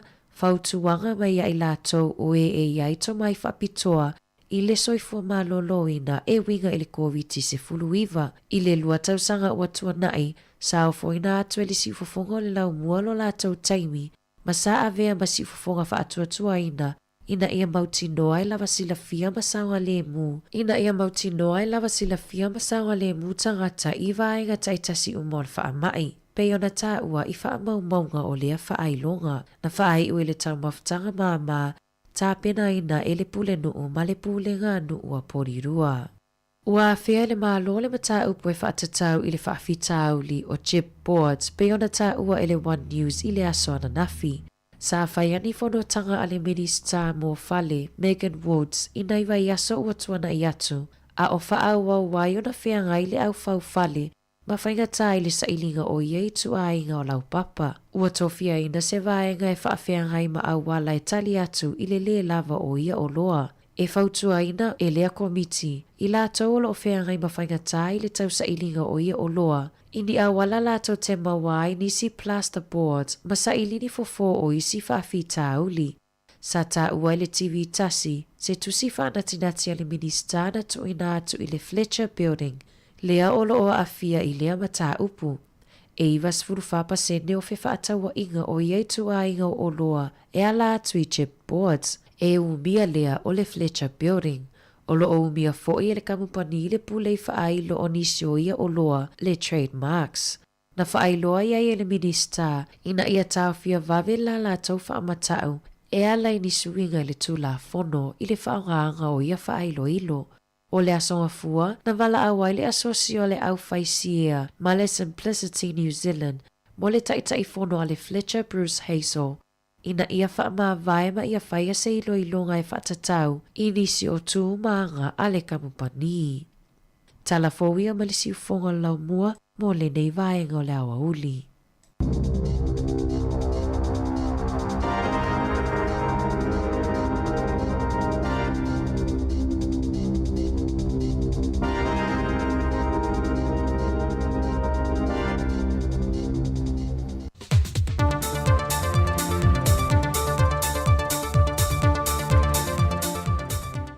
Toi whātalo whātulu tātou atunu ule o ngā tutono nei fo i whaiaso, alo maia se whao pōpongo tātou telefau mai Samoa, usi maia le whaafonga. Ua whamaunia maia le tamai tai minista o tupe le awhionga muripola ana Rosa Molia o. E le mawhai lavo na mōni te tongi a sui tamai tai whao popo e to tolu whatu a mai au na whao le whale le pāle mene, se i vanga nā lava ua mai asu esu enga lo whaia le loia sili, e whaamanino ai ni seo vaenga o loo mana o mia le kāpeneta e whaamalama la mātili. Sau noa muripola, e ese lava whaai unga le whainga pālota, e se foi whaai unga mai le whaamsinonga, e tusa foi po ua whaatau toi le pāne mene, a ia whaamalia ina le kāpeneta i vaenga o loo fia malama la mātili ai, e whaamau nia ma whaamanino ai, le mawhai lea o na tui nā tua lātou tatongi. Sau no muripola i mawhai lava on tatongi i lātou a ngai tua, i teimi maaso ma maasina ma vaiaso, sa tatau on tatongi na mai ai, pe a mai asu esu enga, ale loia sili o lo wha tino. Na toe la ngai le fionga le tamai ta e minista, le anto le maasina o ta lia foi o lātou tatongi, i le mai ai o lo lātou wha tautonga, mai whape na fo i sui al vang wha upo whai le tua ngai, sa talia foi se wha manino ni se vaenga le kāpeneta, wha toa wha matuai foi o lātou te tongi. O le amtanga le masina nei na la ngai al te itai o le tua ngai le mata opule nei, mo se wha malam la manga i se aso, o le a mawai te tongi a sui ta mai itai wha o popo le mota, pe itai watari le fionga le minista, o lo tau mawhaile ta mai itai loia sili le mea sili na te mawhaia, ona ua toa i titi foi lana au whainga wenga. O le sol fon tangara kāpeneta, wha moe le fionga te mai tai minista, a tonu e tau nuu mai eise whaai ungo su e su enga te mai tai loia sili, ma whaia lo se whaai unga le kāpeneta, ele nei mata upo. Ua whaai lo mai e se sui wha moe ina o tātou telefou, mai le vaenga wha upo whai al wha tua le tua Samoa o tasi, o le fon tangara kāpeneta i le sol, o le ailo ilo i le kāpeneta pe pāsia, le whaai ungo whaatala noanga mo i lātou sa apalai, e le awanoe a ve ai makom sino le tanga luenga o leo leo. Ma ue telefou e iei nisi na apalai mei atunu i whafo pe o New Zealand ma Australia, whata se masui kom sino lo tau ave ina ngā luenga li temi nei. Pe o na sila fia o le tasi neo matanga luenga o whaitau māsina, e le iai lava se tasi wa toe fili a vea masui o le sa iai mō mua, le tō whafu i awa ili e kin kail, ai o lea whatoa a mata on whaanga i oia le kāpeneta, le filia iai o se tasi e tau ave ina ia tiute. O whaamaumonga le tamai an tanga luenga o soi fua malo loina mol COVID-19 fulwiva, na whaamauina le vaiaso a ton te nei, mai i le asonga fuaia o mai le aso sa o le whai ungo le vaiaso. Wa whaamauina i le o atu le lua se lau fitu se fulmale lima i lantou fau, na maue whaamaumonga wa a fie siama o le COVID-19 fulwiva. O le toa lua se lau fitu se fulmale tolu o i lantou ia mai le mamalu lau tele o le atunuu, ma le toa lua na whaamauina ia i lantou sa malanga mai atunuu i fafo. Ma o si tia lau whaingo tangata sa mo wa a fie le whaamai, ele se fulmale whaafe fitu se lau fitu se fulmale lua, ma le to tolu i lantou o lo tau fie le teimile nei, e no whanga whaapitoa, ai le aise tasi o lo ili poto tinga ina. Wa sanga tu o lalo mai ei pēl matanga ruengo soi fua malolo ina i tangata lau tele o le atunuu, e na i tau sisia pēle whi o telefawhonga, Tutu mananofo vā mo le taʻilua mita mai le isi tagata. Te tafi whaamamaa au, pe a mai o na tangofia mea whaitino ina ia whaaititia le so ona pepesi o le sia mai isi fo i tagata. Ma o loo tu mau pea whautuanga mo le atanu atoa, ina ia nga ia nei whale mai la tāne mo le whai o lantu tuipuipui o le COVID-19. Ona paulea o le puipui inga sili mo tagata uma, mai i le matautia o le pepesi o le vairasi.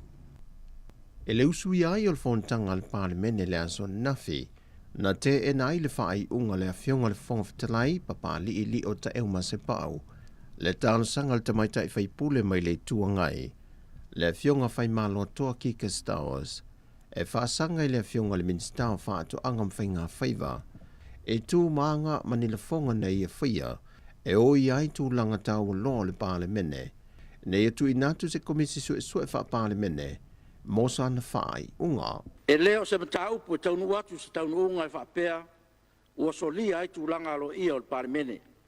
O se matau po e leo o atu o na awhianga, i se la sanga, e ono tango fia ai le komiti o tūlanga alo ia, ma mi o tau aloa e tusa o ai inga o tūla whono tū mau. Peitai, o le atu ina atu i le sui mamalu se lapta inga, ma se whautuanga tusia al whongwhitalai, e whamanino ma whaatonu whaulau ai ne mta upu. Mo le anga i atu i le lumanai. Ma ua whaamutai fo i nei le mta upu. O se whai unga u whaari e whina ngalo le teitai o le tua ngai ma le whailau tusi. O se whai unga e whaai tu au.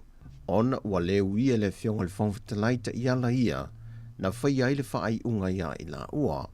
O le talosanga le whionga whai malo toa, ona o la whonga na wha lia le whionga le ministao wha atu angam whainga whaiva, e lungo se tasi o televisa i Samoa, o loo manino le solia e le vaenga se lau valus fumale lima ma se lau valus fumale ono, o tu la fono tu mau, e ala le lo na wha ai loa o le teite e fono le komite o tu langa aloa ia mani upu wha aluma luma, na ia ta uwaini se o tangata whainga ruenga lo fiso le fono, ma ia mua e wha ai loa eita o le manga le komite, o le tiu te le fito i tonu i le whionga le whongwhita lai o le maota. Na sau nol teite o le tuangai. A ole au atoa o le tāsanga. E leo se whaaleanga i le Parlemene. E leo se whaaleanga i le whongwhitalai. Al tamu whainga ni a pui malu le whongwhitalai. E whaatino e no na tiute i le mua whasala laue e lauki. O le mta apuna i a manino le lei i. O le whai unga leo telefou o le nei fo yaso, man wielo tātou tino o whaasai fo ia.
ua e tangi ai la upele e se e tangi mai ta pia paala o e petalai o ita e a ua mapuai ai se a e a ua e tangi ai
tui tui male tinga e tio a fo I Solomona fa a fici talule alofa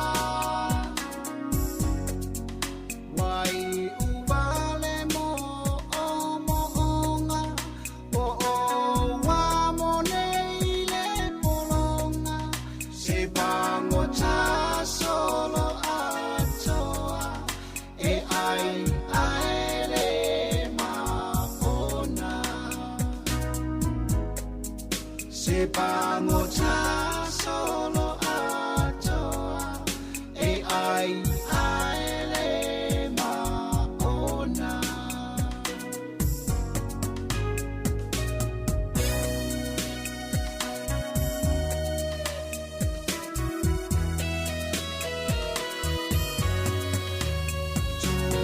Fai a soifua o tere toe manatua ai e vale sa usaka fai e tali ai au matua ai pona olo uvalea ua fai ai fa apea le ulai ole ano famoni ua sili sili la valea le ulai ole ano famoni ua sili sili la valea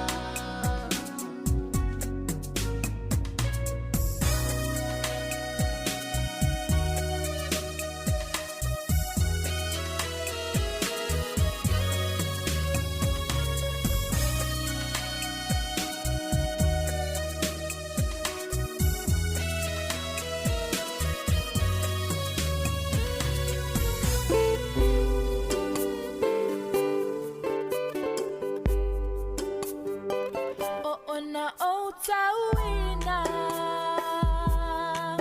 e mai telefona au nitapia ina watonulo uma fau fau o alo matama fanau wasili eselo now no tafeto to wala a o elo tu etita tafeto to wala a o elo tu etita Oe ole toa e te tau mono palo o te tapua I he ala I le te talo I ala o aloli ia manu ia o whaiva e lua au pelu o lau fatu ma le atua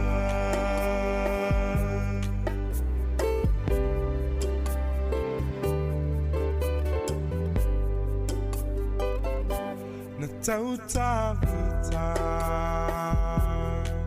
au ana whaau una le tama na alanga yo sua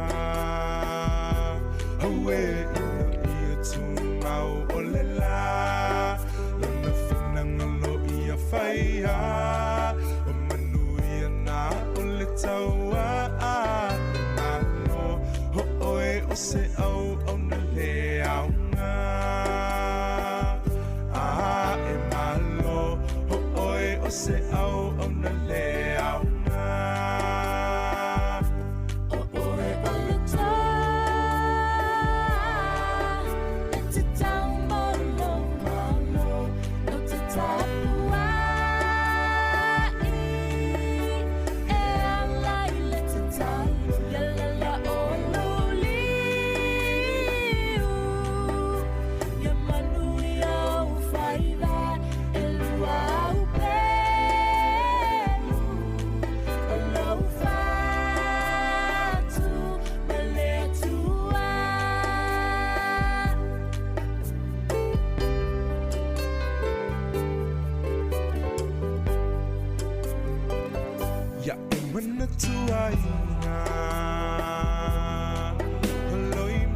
ta o na tua e tapua inga le tunu atoa ia e utotoa o mama manau usimelena ia lele malia lautia o usimelena ia lele malia lautia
Teu si o vale.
la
atu le anga whaftai nei tatou wompa anga uma lava lunga le tatou ala ata o lo maua mai tatou por kalame el sifonga lau mua.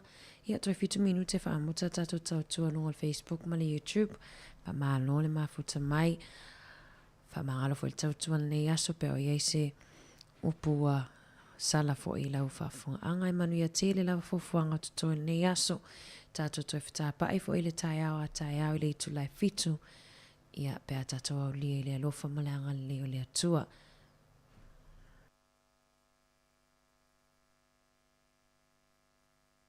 Everybody on the floor ready? Yeah. Oh, yeah. Okay, Yeah, okay. we're gonna do this. Let's do this.